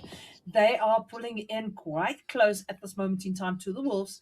Well, we'll see what's going to catch out there, who's going to do what. Zone is shifting once again. We're going to stage 5. Like you said, 14 teams remaining, 48 players. But we see Trip 99 for Novex keeping quite a good eye. He's quite in the open, but not too much. Oh my word. BE Dagaz getting a knock over there. Let's see, they're taking down MK4 Sonic. MK4 came in, blasting in, but unfortunately running in a little bit of opposition at this moment in time. Okay, Papi also now getting side from Delirium 6. Delirium 6 looks like they're in a little bit of trouble. MK4 has lost 2 players, as we see only weak picks and a teammate standing up. Wolves are very careful, not having to give too much away here. But they have been under siege for the most part of this game. Zeke as well goes under siege, and it looks like it is going to be Mzansi Explicit that pulls up onto that open space that they have on that other side.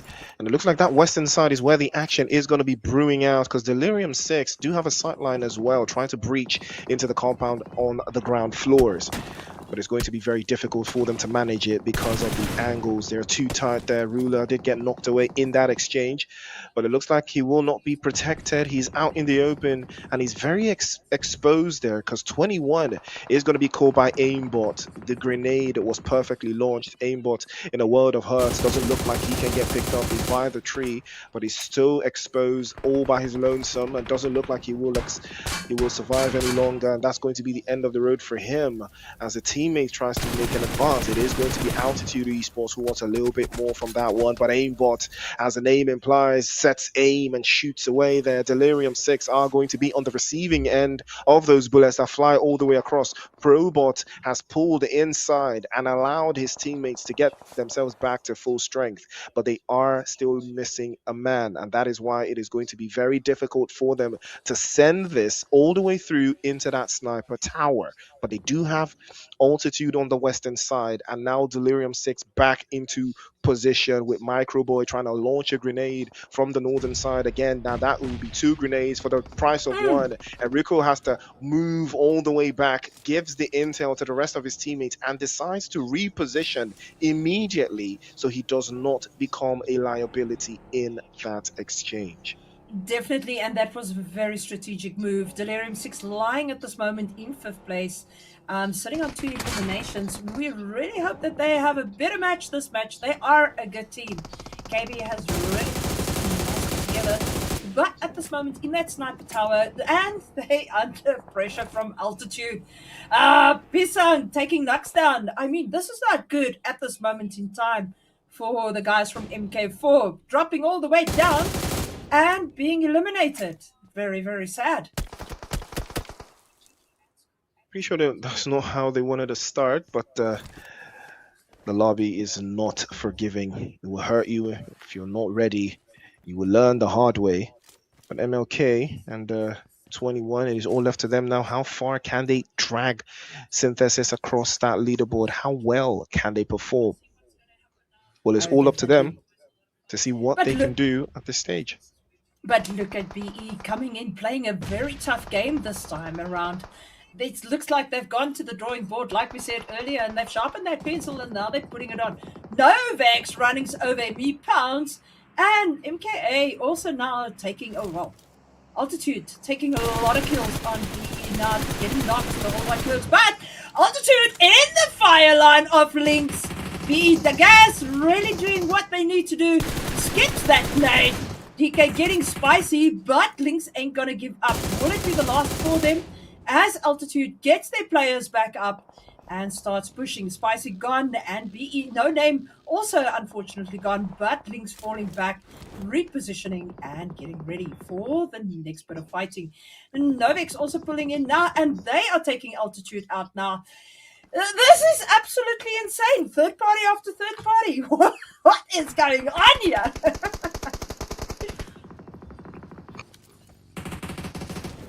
So many third parties. It is party after party. And the guys starting to get a little bit more confident in the way they take their shots. But doesn't look like there's much to be done here, seeing as they do not have the angles, all of the angles covered though. Novex, on the other hand, do have more of a sight line onto this one as Zone 5 approaches its closure. But now DJV trying to hold the compound, or rather the building, all by themselves. And Novex trying to spread their wings and cover as much ground as possible. They've seen the guys from the guys making a dash for it. Oh, what a spray from T21. But it is going to be TUE who capitalize on that one. Pappy with the flush, and he wraps that one up. And another spray to follow through. Pappy tries to apply some more pressure, but Shine is the one who gets the final hit on Mika. That will be the end of the road for the guys. And that will be where they will say goodnight. But Wolves Esports down to their solo man over to the hillside, also applying some more pressure. Zanzi Explicit, can they close the distance between themselves and the other teams in that entire area of farm? If they can take it away, it could be theirs, and they can capitalize on those angles. Definitely, but I must say they are doing quite well. I'm very happy with their performance tonight. They were wild card coming in. They did not qualify after stage 2 because of placement points, but they got that wild card in when it was open, as they was next in line for a spot. So I really appreciate the way they play, and I'm very, very proud of them. But I must say, TUES moved up there into 4th spot. They've got 3 eliminations at this moment in time. Their time to shine is coming. Hey, but yeah, it's going well. Berserk dropped down to 8th spot. We'll see what they do. We're waiting for the final zone where they keep it nice. I say that takes down Lee Bennett. And now Novex Aman also putting the pressure on here on DJB. DJB in serious pressure. They are not going to stop there. They are going to fight all the way. Lobby goes down as well, as TUE already plays from the other side. DJV and Novex right on top of each other. Look at that nade going at Mosh. But is it going to strike? No, but Mosh is coming in. He needs to push for DJV, but the nades are everywhere. Oh, gosh. Novex gets Mosh at the end of the day. Soulman takes him down with that nade. Now we got to see Scuffy go down. And I don't think this is going to end well for DJB. Lobby is still fighting very hard. He is getting that knock. Is he going to get the confirms? We will have to see. Ah, no. Unfortunately, they have been eliminated. Ooh. Well, that was one for the books. Took a little bit of time, but the job was still done.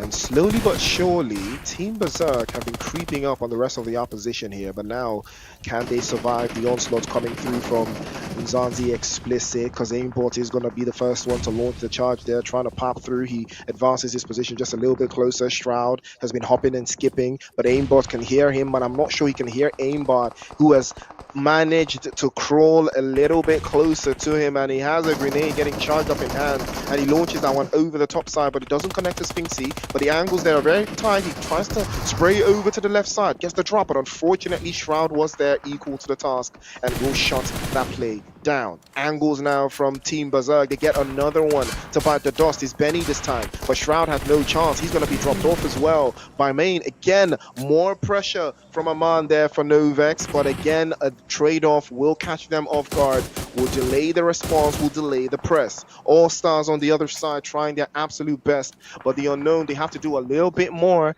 to get even closer to the top half of that leaderboard. The chaos is starting to break through. 20 players alive, 6 teams all more grappling for that chicken dinner. The road to PMGO is paved in gold, but who has the tools to snatch it away? And Shroud is still trying to get his HP levels up. He has been taking so much damage on the front lines there, but Delirium 6 is about to get a little bit more delirious for them. Again, more chaos brewing through. Kara gets caught out, more angles there from Insurgent. They're fighting tooth and nail. Every single position under siege. More pressure now from Novex. 9 on the scorecard. They're adding more and more and more as the time goes on. Delirium in trouble. Rico can't find space outside the shack. He continues to take damage. Bullets riddled through every nook and cranny from the south side. But can they find their way through? No dice. Finksy finally gets the break he's been looking for. And Team Berserk, they're starting to feel that way they felt in those last 2 Erangel games.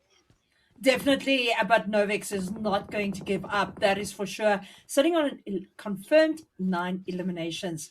They have got Berserk in their iron sights. They are going to try their utmost best. I can tell you now, to not give Berserk another win. But if Berserk keeps cool and they keep calm, I know that Swingsy can lead this team to get that other chicken dinner. But we can see what's going to happen. I don't know. TUE 1021, here we go. As he is now got people also in his iron sights. They've also got a good chance. They've only got 5 eliminations, but I've seen them do this. But there you go. Shroud putting Riku in a box and sending him back to lobby. My word, this is wild. 6 teams alive. Look at this pisang. I don't know if you know what a pisang means. Chris, do you know what a pisang is? I don't know what it is. It's a banana. Oh, well, Team Berserk, it looks like they've got an angle on this. Finksy's grenade is good, but the Scar L is even better. He tries to launch another grenade over the top side again, tries to get the angle right on this time. TUE are putting work onto the other side. Finksy with another grenade on Putin, and this time they will not survive the onslaught. They drop another one down the lines. We're down to 12 players now. 4 teams in the mix. Dead gets knocked away there by Kingpin. Team Berserk, once again, they're starting to squeeze the life out of the lobby here, and he tries to use the M1 Grand for the one claw position. Dead immediately gets blown to smithereens. We're down to 11 now, and the numbers continue to dwindle. Novex over to the right side. That is the only team that could pose a threat to Team Berserk right now. Delirium 6 still in jeopardy. JP77 can't advance any further. He takes a hit, and T21 is going to close the coffin on him once and for all. Team Berserk now, it's all left to them, but a trade-off for T21. Can he go 1v1 with Sphinxy? Yes, he can, but Kingpin is there, equal to the task, and is going to get the trade-off. Gets him knocked away, and this could be the opening now for Team Berserk to advance their position, but they don't have a vehicle. Will they have to run all the way across in the open space? Aman over to the right side. Novex now have the angles tied on the other side as well, trying to play in from the north, and more pressure now for Team Berserk. More pressure for Novex as well. If they can squeeze the guys from TUE into a sandwich, that will be half the job done. Pappy and T21, it is all left to them. They're the only duo in this mix right now. Shroud goes down again for the second time, but another trade-off. Sphinxy follows suit, and this is the opening that they were looking for. Novex now putting belt to backside to the leaders of the leaderboard, the number 1 team.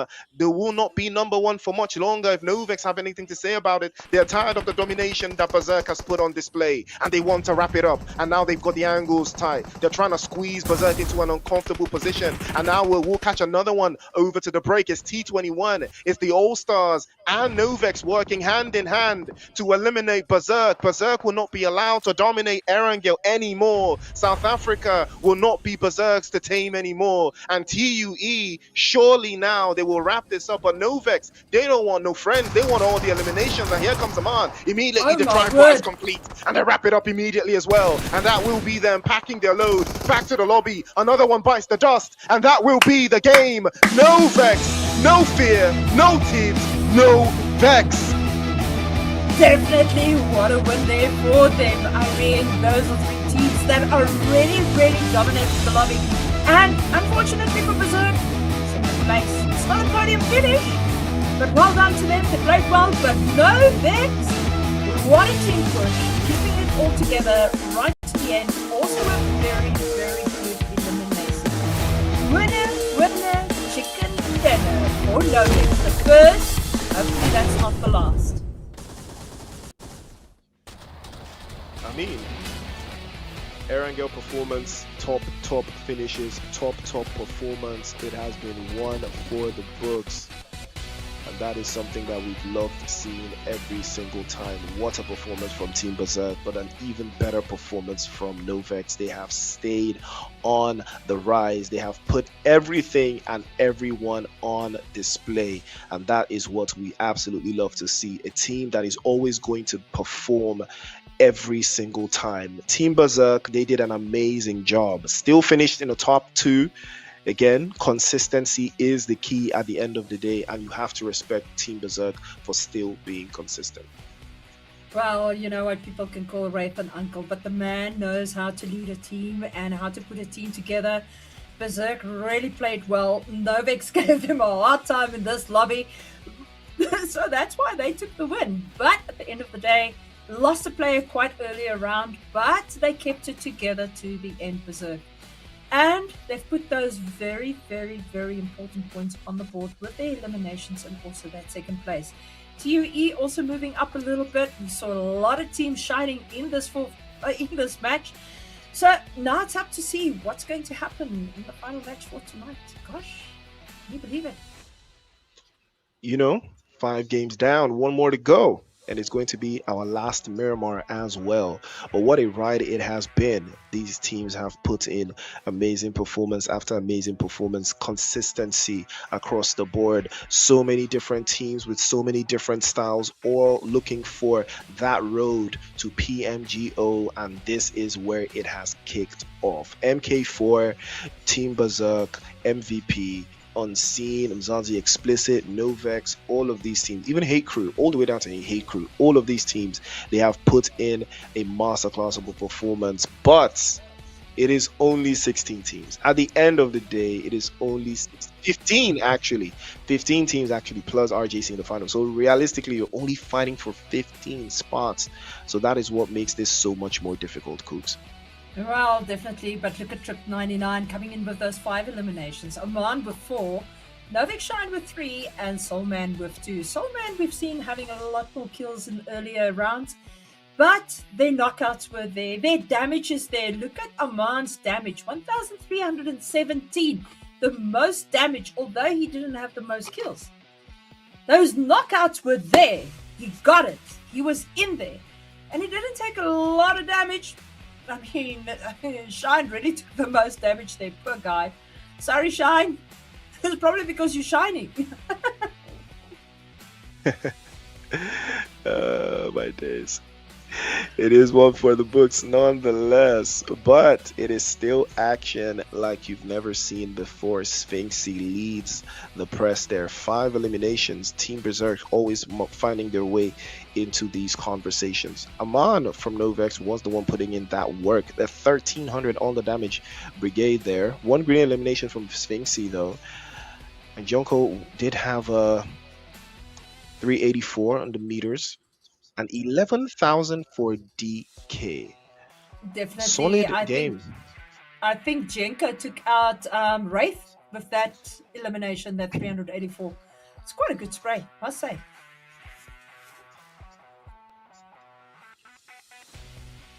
And then we've got the match summary. There was 60 eliminations, 71 knocks.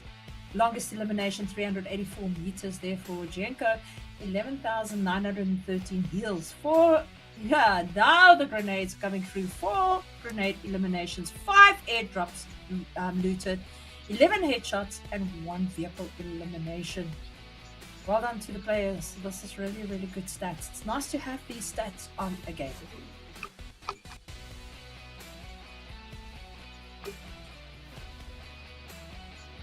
Absolutely. And again, the leaderboard gives us a clear idea of how Novex dominated their 14 eliminations with that chicken dinner puts them at 24 points. Team Berserk with 16 on the bounce there. All Stars also with a solid performance, 12 on the board as well. Delirium 6 fought tooth and nail, managed to escape with 7 points. And Insurgents did have 6. Metro Esports with 5. 5 for Explicit, 5 for Unseen Esports as well. And the guys with 4, arguably one of their better performances. Hey Crew 2, tied with Synthesis, Altitude, and Wolf Esports. Genesis, MK4, and Nothers DJV unfortunately did not get any points on the board. Definitely, and it's quite sad for MK4, I mean, because they were quite high up on the rankings. But we'll see just now what is going to happen. And, oh well, those who can't play the last match, they've got tomorrow as well to come in and play exceptionally well. It is still their game, though. It is still anyone's game at this stage. Remember, the goal is to finish in the top 15. And if you make it to the top 15, well, you're guaranteed a spot in the finals. And that is where you want to be. Whether you will be joined by the defending champion, RJC, to play for that much space inside of PMGO. But action continues after the break. Ladies and gentlemen, you're watching the PMNC. We'll be right back for match number 6 after this.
The dream of competing on the global stage never died. Now your chance to rise has returned. New beginning, new season. PMNC qualifiers, South Africa. 4 paths, 1 road, 1 goal. This is 2026 PMGO Africa Season 2.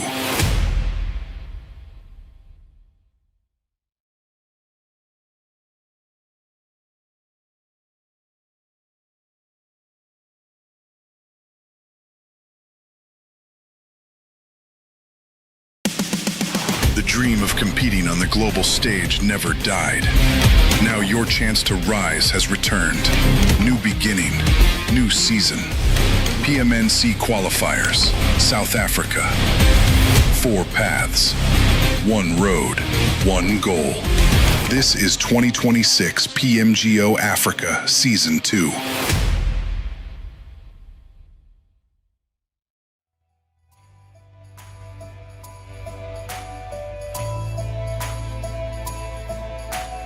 Showtime, showtime, showtime. Welcome back to the PUBG Mobile National Championship South Africa group stages. And it's still Priest on the mic, and I'm here with the amazing Cougs and Cougs. We have had so much fun. 5 games down, our last game for the night. It is none other than Miramar. And we saw how Miramar went the last time, right? Do we expect more of the same from GUF? Well, Guff really played well in that last match, but you know what? You say I'm amazing. You know how amazing you are, Priest? You're an absolute amazing caster, so it is an honor to work with you, my man. Thank you very much. You've really lifted up my spirits tonight. I appreciate that, but big shout out to everyone, and you yourself as well, and production has also been amazing. We had a little bit of technicals, but what's better than a team that's always getting things done in the right sequence? But either way, right, the road to PMGO, 24,000 USD. All of these teams have been battling tooth and nail to get a spot here. Remember, the goal is to finish in the top 15. This is a preamble, right? The group stage is great, right? But the goal of the group stage is to weed the teams out and reduce the number of teams. And you have to make it into the top 15. That is the only thing that is relevant at this stage, making it into the top 15 from the 32 teams, right? And from that top 15, they will be joined in the next stage by the defending champions, RJC. Now, all of these teams, with what you've seen so far in these past 5 matches, do you think that RJC has a lot of work to do in order to perform exceptionally in the finals against these teams that we've seen so far tonight? Well, I definitely think Berserk is going to bring their top game. They are definitely going to fight hard. 2016, we saw them do exceptionally well. So, they have shown consistency over the years. It's not just yesterday or today. They have done well. I mean, in Season 1, they did exceptionally well. Now in the fall, they are doing well as well. So, you know what? RJC, best to play a lot and practice and get that gameplay ready. We know you've played against the best teams in the world, in EWC, but South Africa, don't underestimate us and don't underestimate Africa.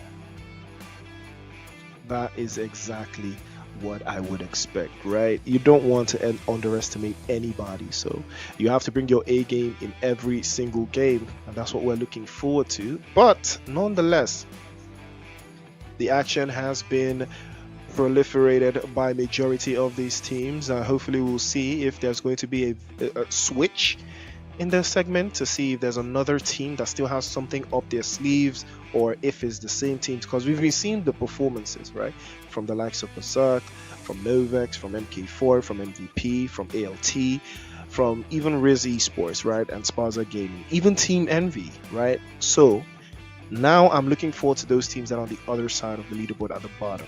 This is the chance for them to add something to the game, do a little bit more, right, and get across the line going forward. Definitely, and we want to see what SG3 is going to bring in this game. This is Miramar against Group C for them. So, really going to be interesting to see what they do. Are they going to take the rope and hang themselves, or are they going to play exceptionally well?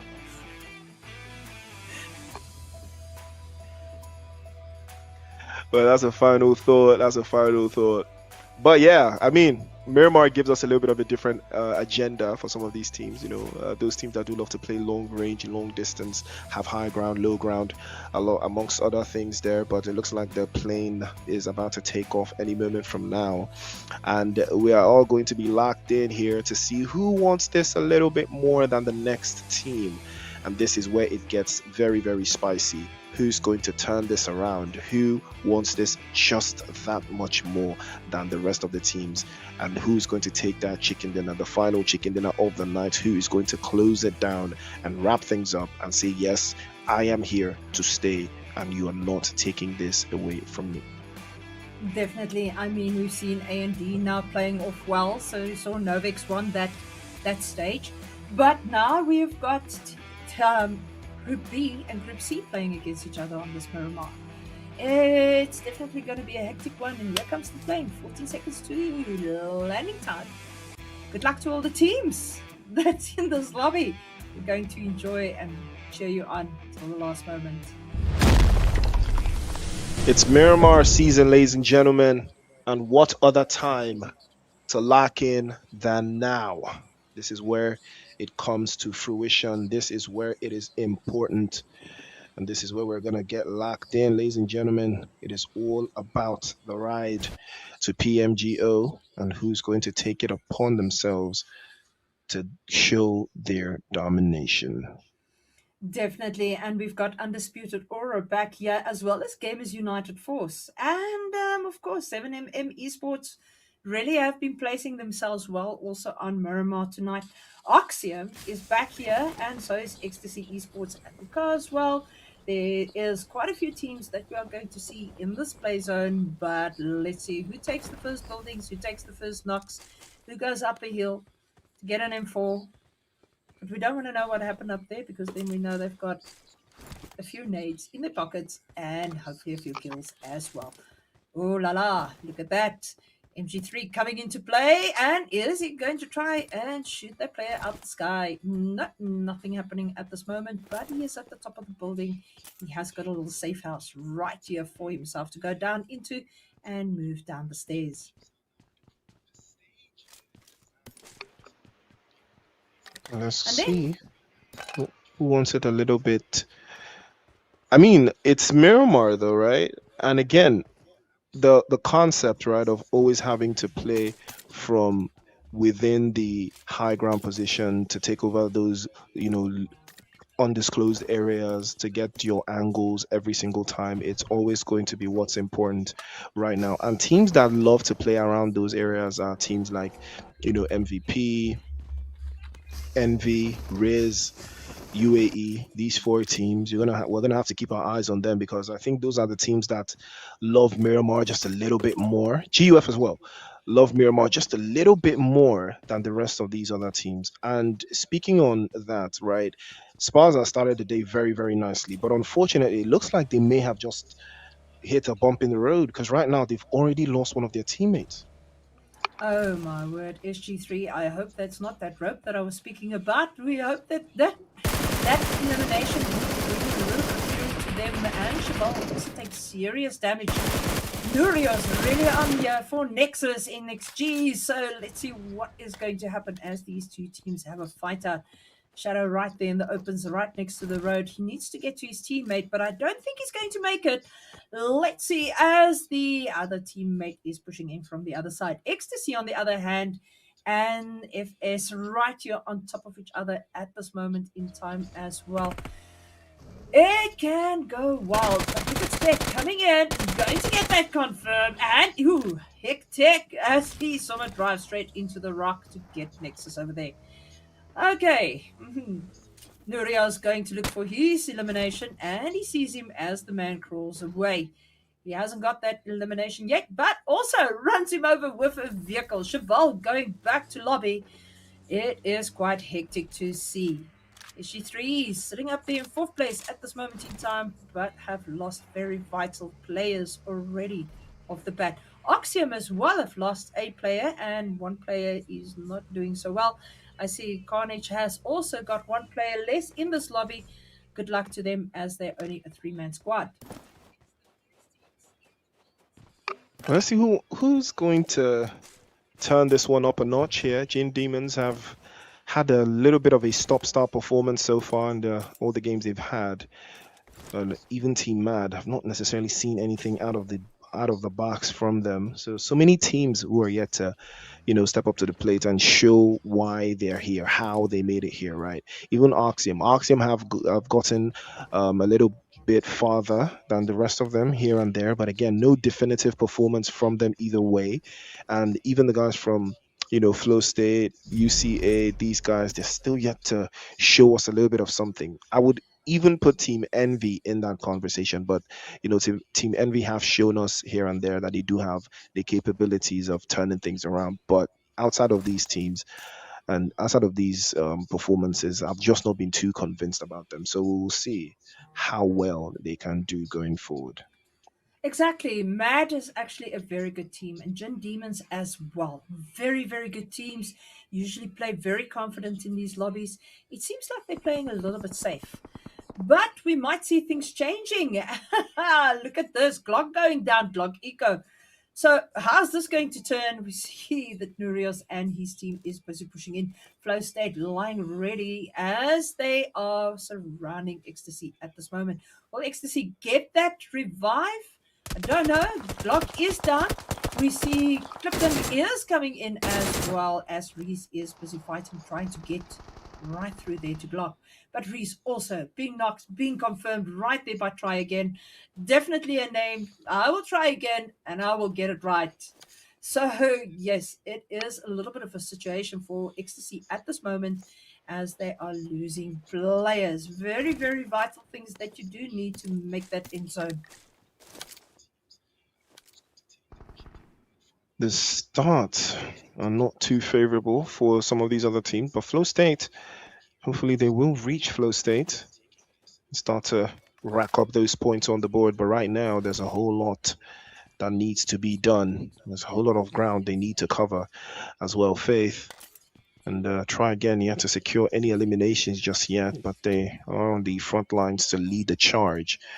And right now, it is going to be a very, very tough, dynamic shift from what we are originally used to, but we will see how productive they can get as they manage to hold the lobby in fair regard going forward. But either way, Fox and Pim have secured the points, starting quite nicely. NXG as well, 3 eliminations to the good. It's a very good start, but lest we forget, we still have all of the teams here. We still have 16, we still have 58 players in the mix. We are still in phase 1 of the circle, and Team Mad, amongst those other teams that I talked about, still yet to find their rhythm. But it looks like Ecstasy might have something around the board. Oh, that's a beautiful one from Snippy. And Ecstasy about to show them a little bit of ecstasy here. Snippy tries to play in through the pre-fire, but unfortunately he does get the drop on Try Again. Faith, can he get a leap of faith onto the right-hand side? Tries to get the jump shot into the corner, but unfortunately he was overwhelmed. But that was a beautiful sequence coming through there from Snippy. His teammates, if they were in the vicinity, they could have turned this around. But unfortunately, Kipling was too far away, and Ecstasy just can't see this one through. No, unfortunately, that was sad for them. I thought he was going to have a clutch there, but now he's left Clifton all alone. Now I need to fend for himself. I don't know what happened there on the map, but I saw a head against the wall. Okay, we've got Goofa over here, 223, MVP from the previous match that they played, and also the winners of their previous match. Will they be able to give us another chicken dinner? We don't know. We'll have to see how things play out. And we have also got MVP also getting ready to get together and move on. Tell you, there's some seriously strong teams in this lobby. It is, this is the best of South Africa that is brought into this tournament and into this stage. Who's going to be at the top of the leaderboard? We'll have to wait and see, as still 16 teams are alive. Kills are coming, but they are coming slowly. But Clifton is in trouble at this moment. Faith coming in. Pim going for the top of the mountain. He's totally rotated around, clipped in underneath the stairs, probably the safest place when there's an earthquake of nades coming at you. Is he going to be able to keep his position? Is he going to be able to stand up against the onslaught of FS? We're going to have to see. We are going to have to see ourselves. But right now, Flow State, we've added another notch to the belt there. This time around, it's Faith who finally gets that elimination. Fox and the rest of the team all looking for angles here to deal with the last player from Ecstasy. And all it's going to take is just a little bit more patience to close this down. It won't take too much of their time, but they will have to wrap this up quickly so they don't have to hang around here much longer than they would have to, because that is what is important at this stage. Every single team will have to put a little bit more work across the board to see if there's going to be more to be done here. But that kid also making a quick dash up the stairs, has a couple more shots there, and it tries to trade off, but doesn't look like he's going to survive any longer. Oh, tries to get the first shot, and he links that one through. Is he going to jump and escape? It's going to be very tough, but no, Pim won't catch him in the air. And that will be a trade-off, but the job will be done. It looks like Pim's going to be caught by a third party, and it looks like it is Spaza Gaming. Oh, unfortunate scenes here. Spaza Gaming pulling up to the mix and getting the drop on. And now Flow State will have to worry because they have lost that extra man, that extra free player that they were capitalizing on. Oh, for sure. That is an absolute sad moment for Flow State. But here we go. Spaza Gaming NK taking off, moving towards the other side of the map. They definitely get that knock, get that kill, and then move on. Go for the next. It is a different type of play style that we see. But I think what they're going to do is move in. When they're getting Envy stomping. I can't believe this. Alright, let's see what is happening here as Envy is under full attack. Envy stomping taken out. Rafiki also going down. Guru going down. My word! Priest, this map is finishing up with a lot of kills that we didn't expect is going to happen so quickly. So quickly.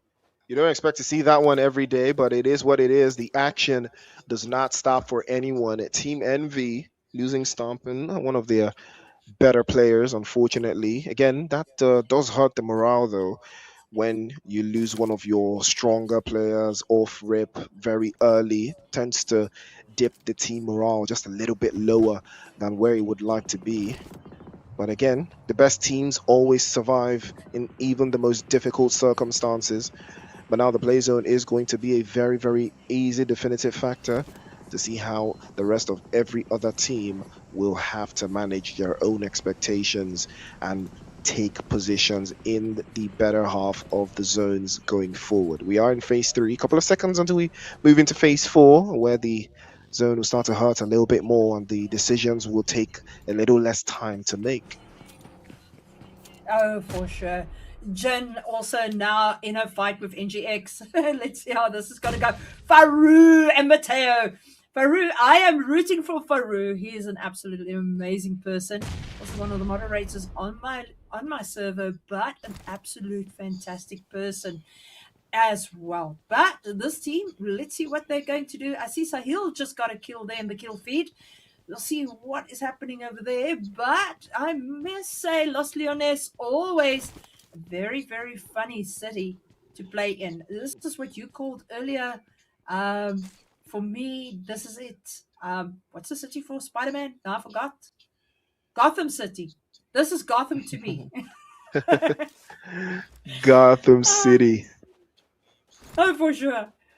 It's such an unpredictable place because you run to a building and then all the doors are closed. And then you run to another building, all the doors are closed, all the doors on the second floor, or what. And some of the buildings ain't even finished. Looks a little bit like Mexico. Been there, you will know what I mean. And that's one for the books.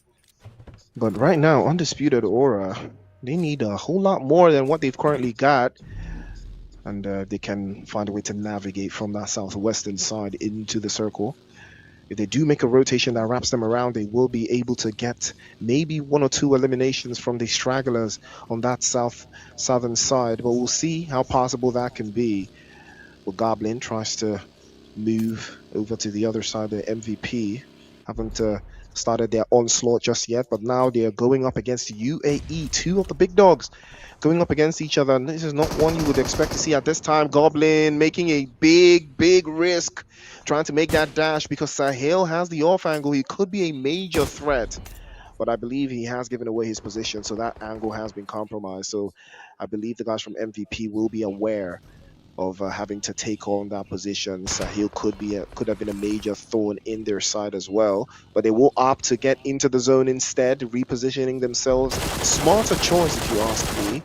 But the shots continue to line up from Cheetos there. Undisputed Aura will have to reposition themselves and choose to go into the zone as it closes in for phase number 4.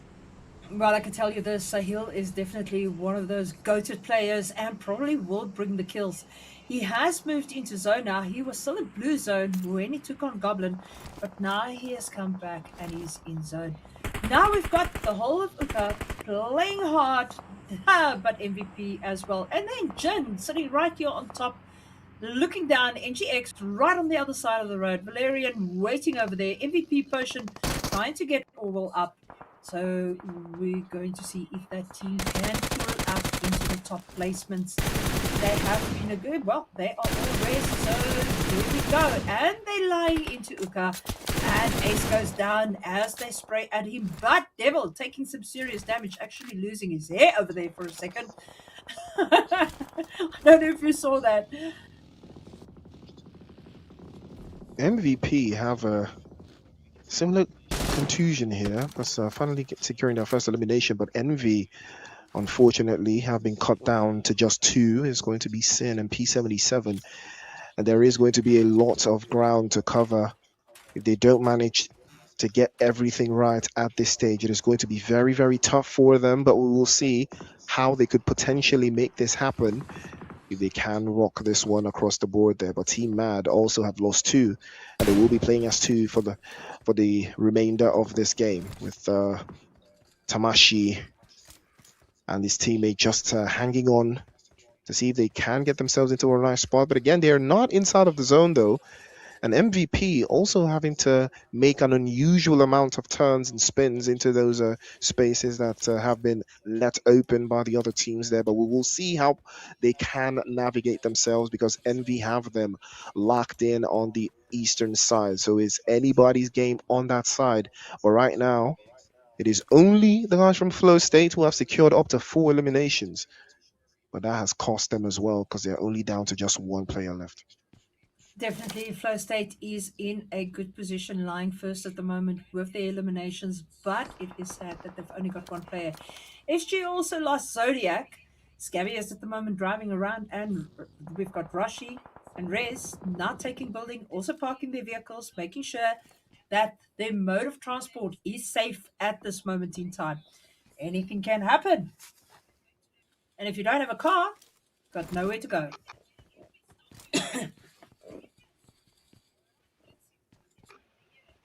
Imagine not having a car though.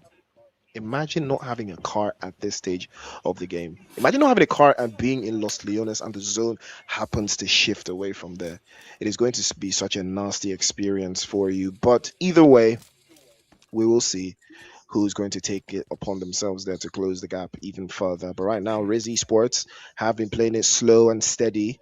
They have been quite consistent in putting in that work, but there might be some semblance of a much more practical solution to the rest of their movements into the next phase of the zone. That we will see how possible that can be. But NXG, arguably, this has been their best performance so far. 3 eliminations and roughly 17 minutes on the clock. And they are looking to add a little bit more where that came from. But will they be able to see it through? Well, it's all up to them now, as Valerian and Spec are still yet to put any points on the board just yet. Definitely, and we're watching Mad, but they've lost Berry and Indy.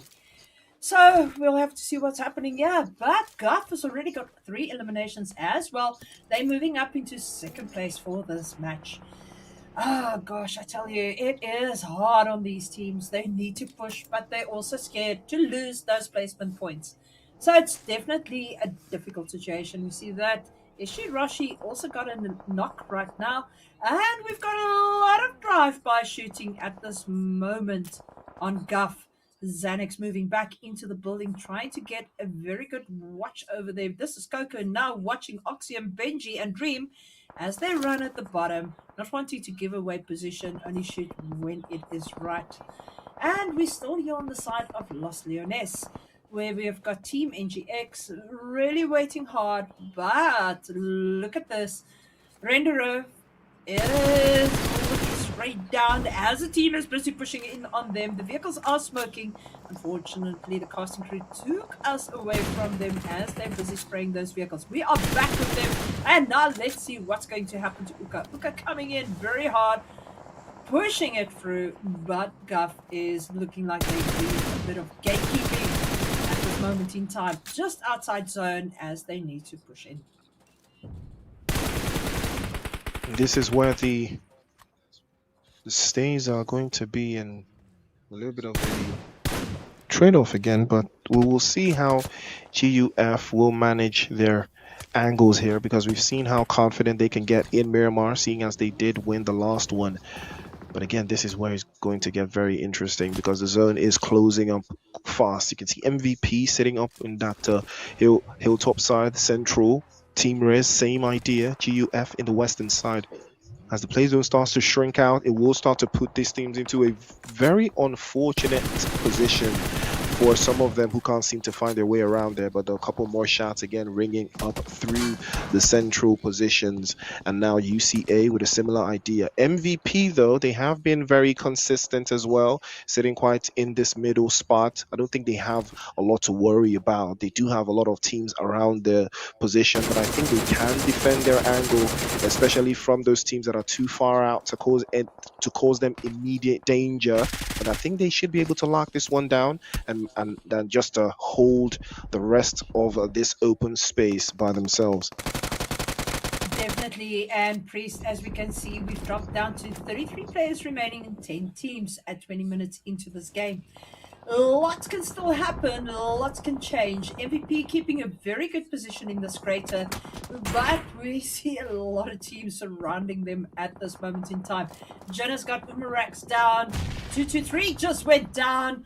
Oh my word, there is a lot happening right at this moment in time.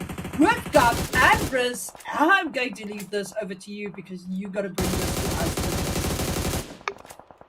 Shots are flying around every single corner though, but it looks like Spaza Gaming will not be seeing the end of this game. Or rather, they will be seeing the end of this game, but earlier than they would have liked. But Jin, wow, finally stepping up to the plate, adding some skin to the mix here. Putting some meat on their bones. They drop some more bodies, and none other than SG3 taking the hit for it. But GUF now, they have a sight line onto Riz Esports, and Riz having to make a quick dash into the corner there. MG did take a little bit of a hit with that grenade launching over the top of Ragnar. Just peeking up over the hillside, does have an idea on GUF. Trying to get as much intel as possible. You can see MG just playing in behind. And he might decide to wrap around that south side. Speed as well, similar concept. They are trying to squeeze the guys from Riz into open space and draw them out, making it very difficult for them to make something happen. But it looks like that one is going to be slid away there. And they will drop yet another one inside of the sequences.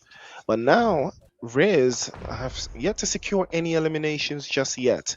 So GUF are in much a better spot than they are mentally. But hopefully they will be able to turn this around sooner rather than later. But they have to make sure that the job is done. Good grenade from Goblin. He's charging that one quite nicely as well. But P77 has something for him. He's going to trade one back as well. More shots. Goblin is the one that's going to go down. And that grenade was perfectly launched on the other side. And now Envy, they feel it in their bellies. They're turning around. But Sin, unfortunately, he will go and Sin no more, as that grenade is going to hurt him in the process. Envy trying their absolute best to hold on here. Team Riz Esports fighting tooth and nail on two different on two different fronts. They've got Oxium on the other side, trying their absolute best to hold them down. But there's so much going on, and they do not want to be caught in a third party. Xanax and 223 lead the charge for GUF, and they know they have to deal with Rizzy Sports, and they have to deal with them now. It cannot be later. They have to make sure that the play zone does not collapse on them. But Envy have every tool in the book now at their disposal. They launch another grenade.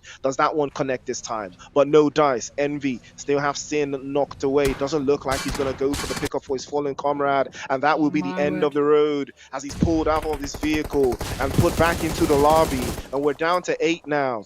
And Mateo from Gin Demons has been on a tear right now. He's putting so much work in for Gin Demons, and hopefully he might be able to get them into that final third. Definitely, I told you to keep an eye on Mateo. Mateo is one of those players, when the energy and the adrenaline kicks in, he just comes to the party. And then he makes things happen. 223, once again, back up on his feet. Riz is going down exceptionally fast. Guff is having this fight. This is what it is. It is going to go wild for them. They are sitting now currently on 8 confirmations. MVP right in front of them as well, but they need to take that last player of Riz MG back to lobby. Will they be able to? Will they be able to secure him as a elimination? We do not know, but Xanax taking damage over here. Aspect down on his knees. Render coming in. He is getting everything done possible so that his teammate can get that res. But we've got Oxium also on the other side coming in right from the north as they push in on the team. We've got a nice panoramic view of where the teams are situated at this moment in time. As we go up with the Faru is down as we go up with the drone, but now we'll see what is happening. 7 teams, 19 remaining. MVP now starting to shine, but so is Guff. Jin getting those raises up there, and MVP pushing around, coming up the side from the hill from the south. It is mad, Priest. It is absolutely ridiculous how SG is busy throwing those nades out to this poor team of Jin, but Jin Demons, will they be able to turn it around and get the kills or the eliminations on SG at this moment? And it is going to be an interesting dynamic to see how these teams will finish this game, because MVP, their strategy, is still paying dividends here. But how much time do they have before they have to reconcile their positions? Sparza Gaming, though, we've seen how pressured they can get themselves there, but we will see if they can manage to hold this down. But right now, Rez, Roshi, all moving in tandem to get into a better position into the zone here. And looks like Roshi has found a spot, but again, that spot kind of limits his vision.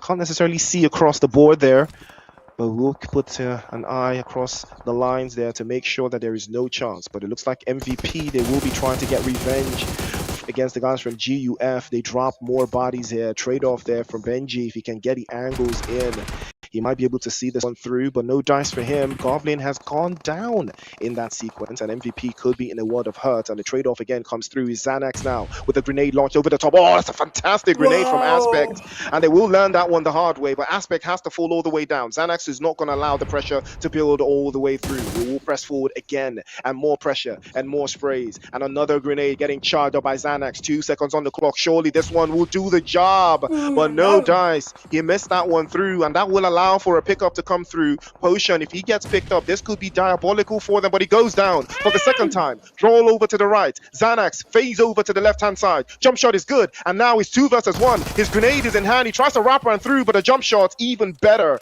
as GUF will show how united they are, and the MVPs will be swept aside, put back in the lobby in 6th place. That is unfortunately for MVP, but I must say the gameplay coming through there from Guff, absolutely textbook. The way they work together, all sticking together and moving as one and shooting at one target. They knew they had the knocks and they need to get in it, and that is exactly what they did. SG keeping it up here, quite impressive. Lying in the top 5 teams, 10 people remaining.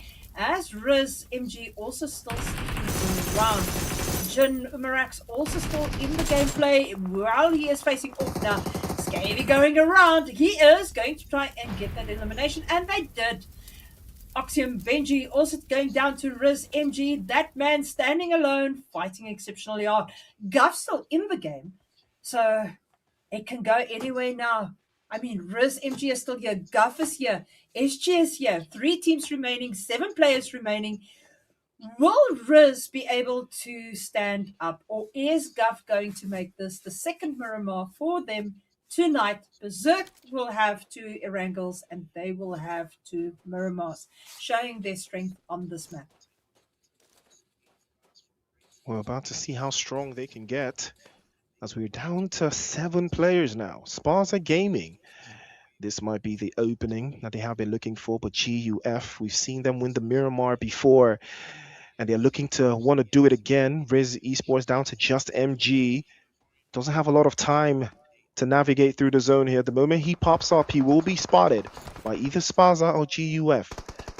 It's all a matter of who's going to spot him first, but it looks like Frender is going to trade one off. An unfortunate scenes there. Skaby's going to be caught out and knocked away there. More pressure from Rez.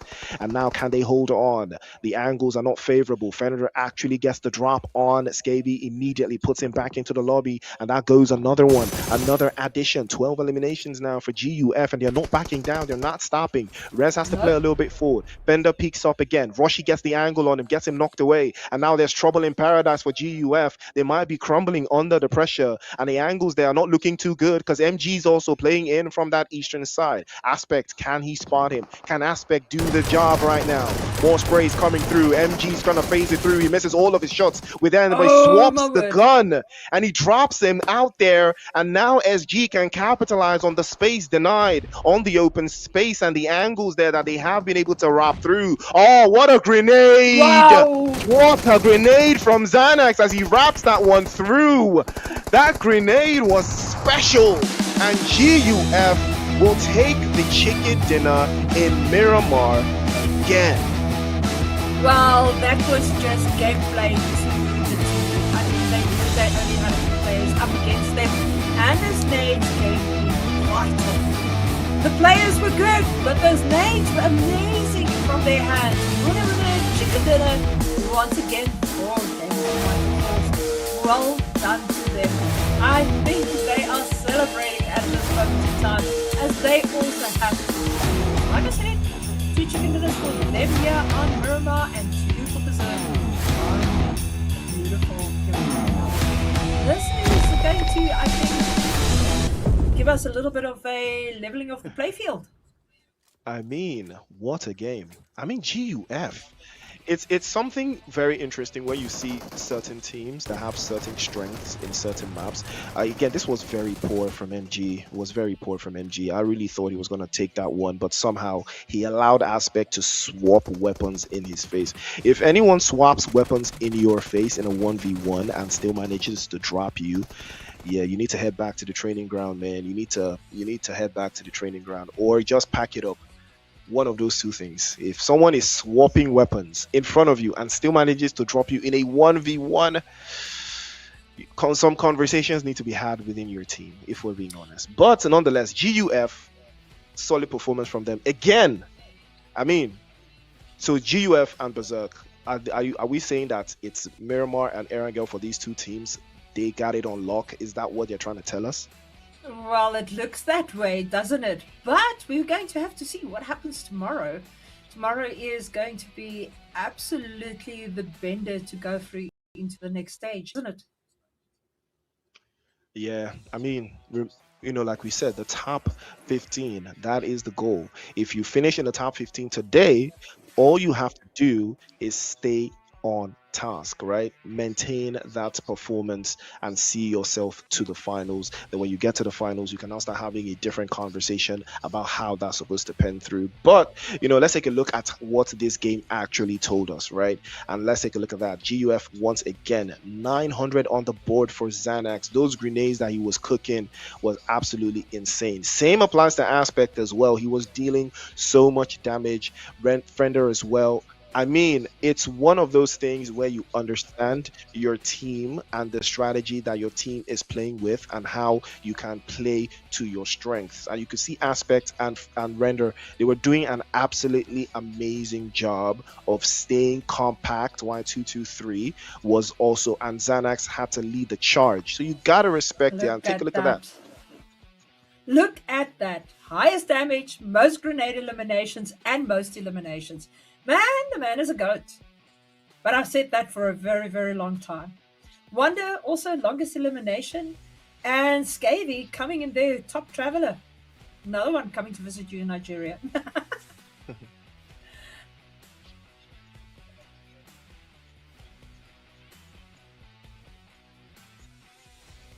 But the ride is And on nonetheless, though. 52 eliminations to 67 knocks. Again, it's always very different when you see the stats come out like this, right? 6 grenade eliminations. And I think, like I said, in match number 1, we had 7, and I said that no other match would beat that. And I was right, right? We've had every other match after that has been 6 eliminations or lower. And I knew that for a fact because of how I've understood majority of these teams play. definitely, I mean, 6 grenade eliminations. I think this is the record that we've seen for tonight. Only one airdrop. One airdrop loot. Only one.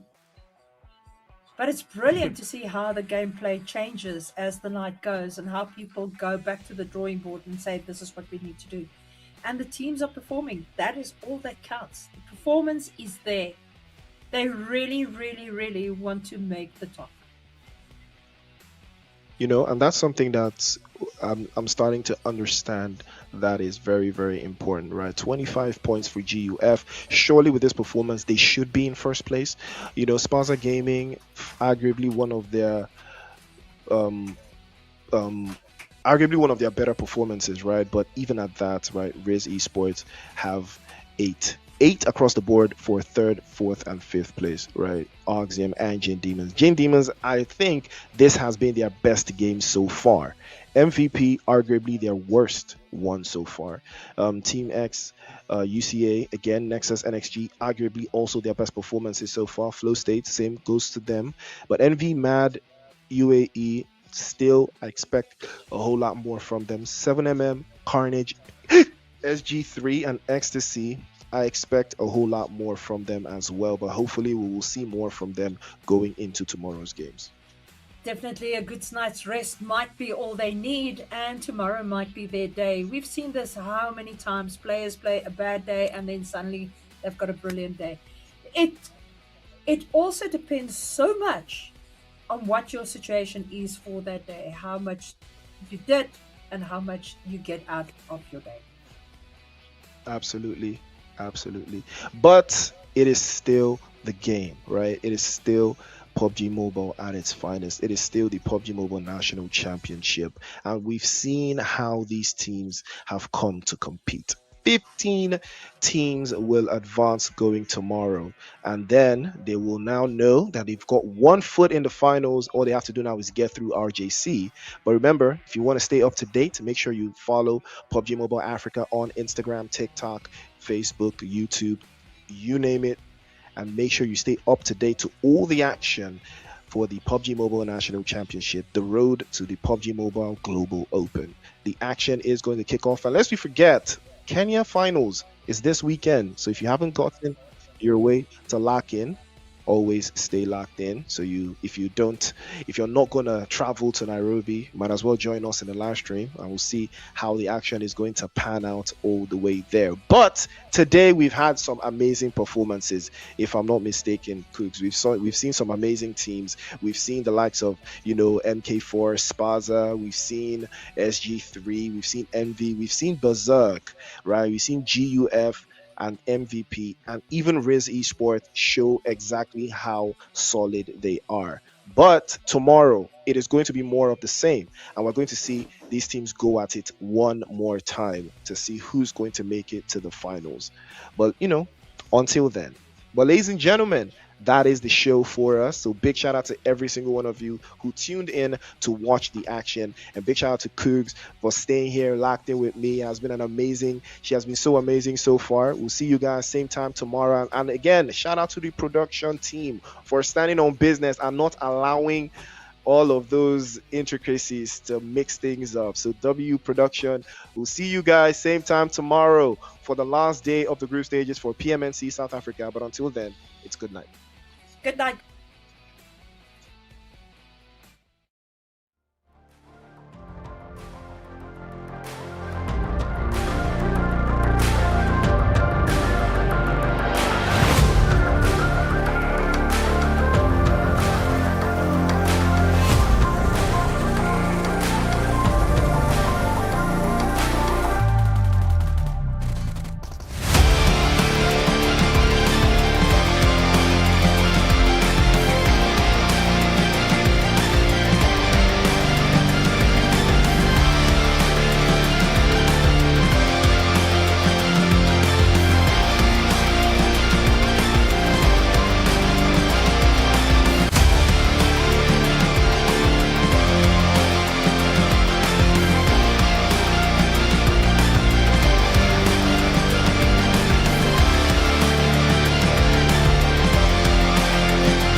The dream of competing on the global stage never died.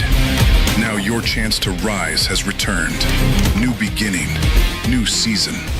PMNC qualifiers, South Africa. 4 paths, 1 road, 1 goal. This is 2026 PMGO Africa Season 2.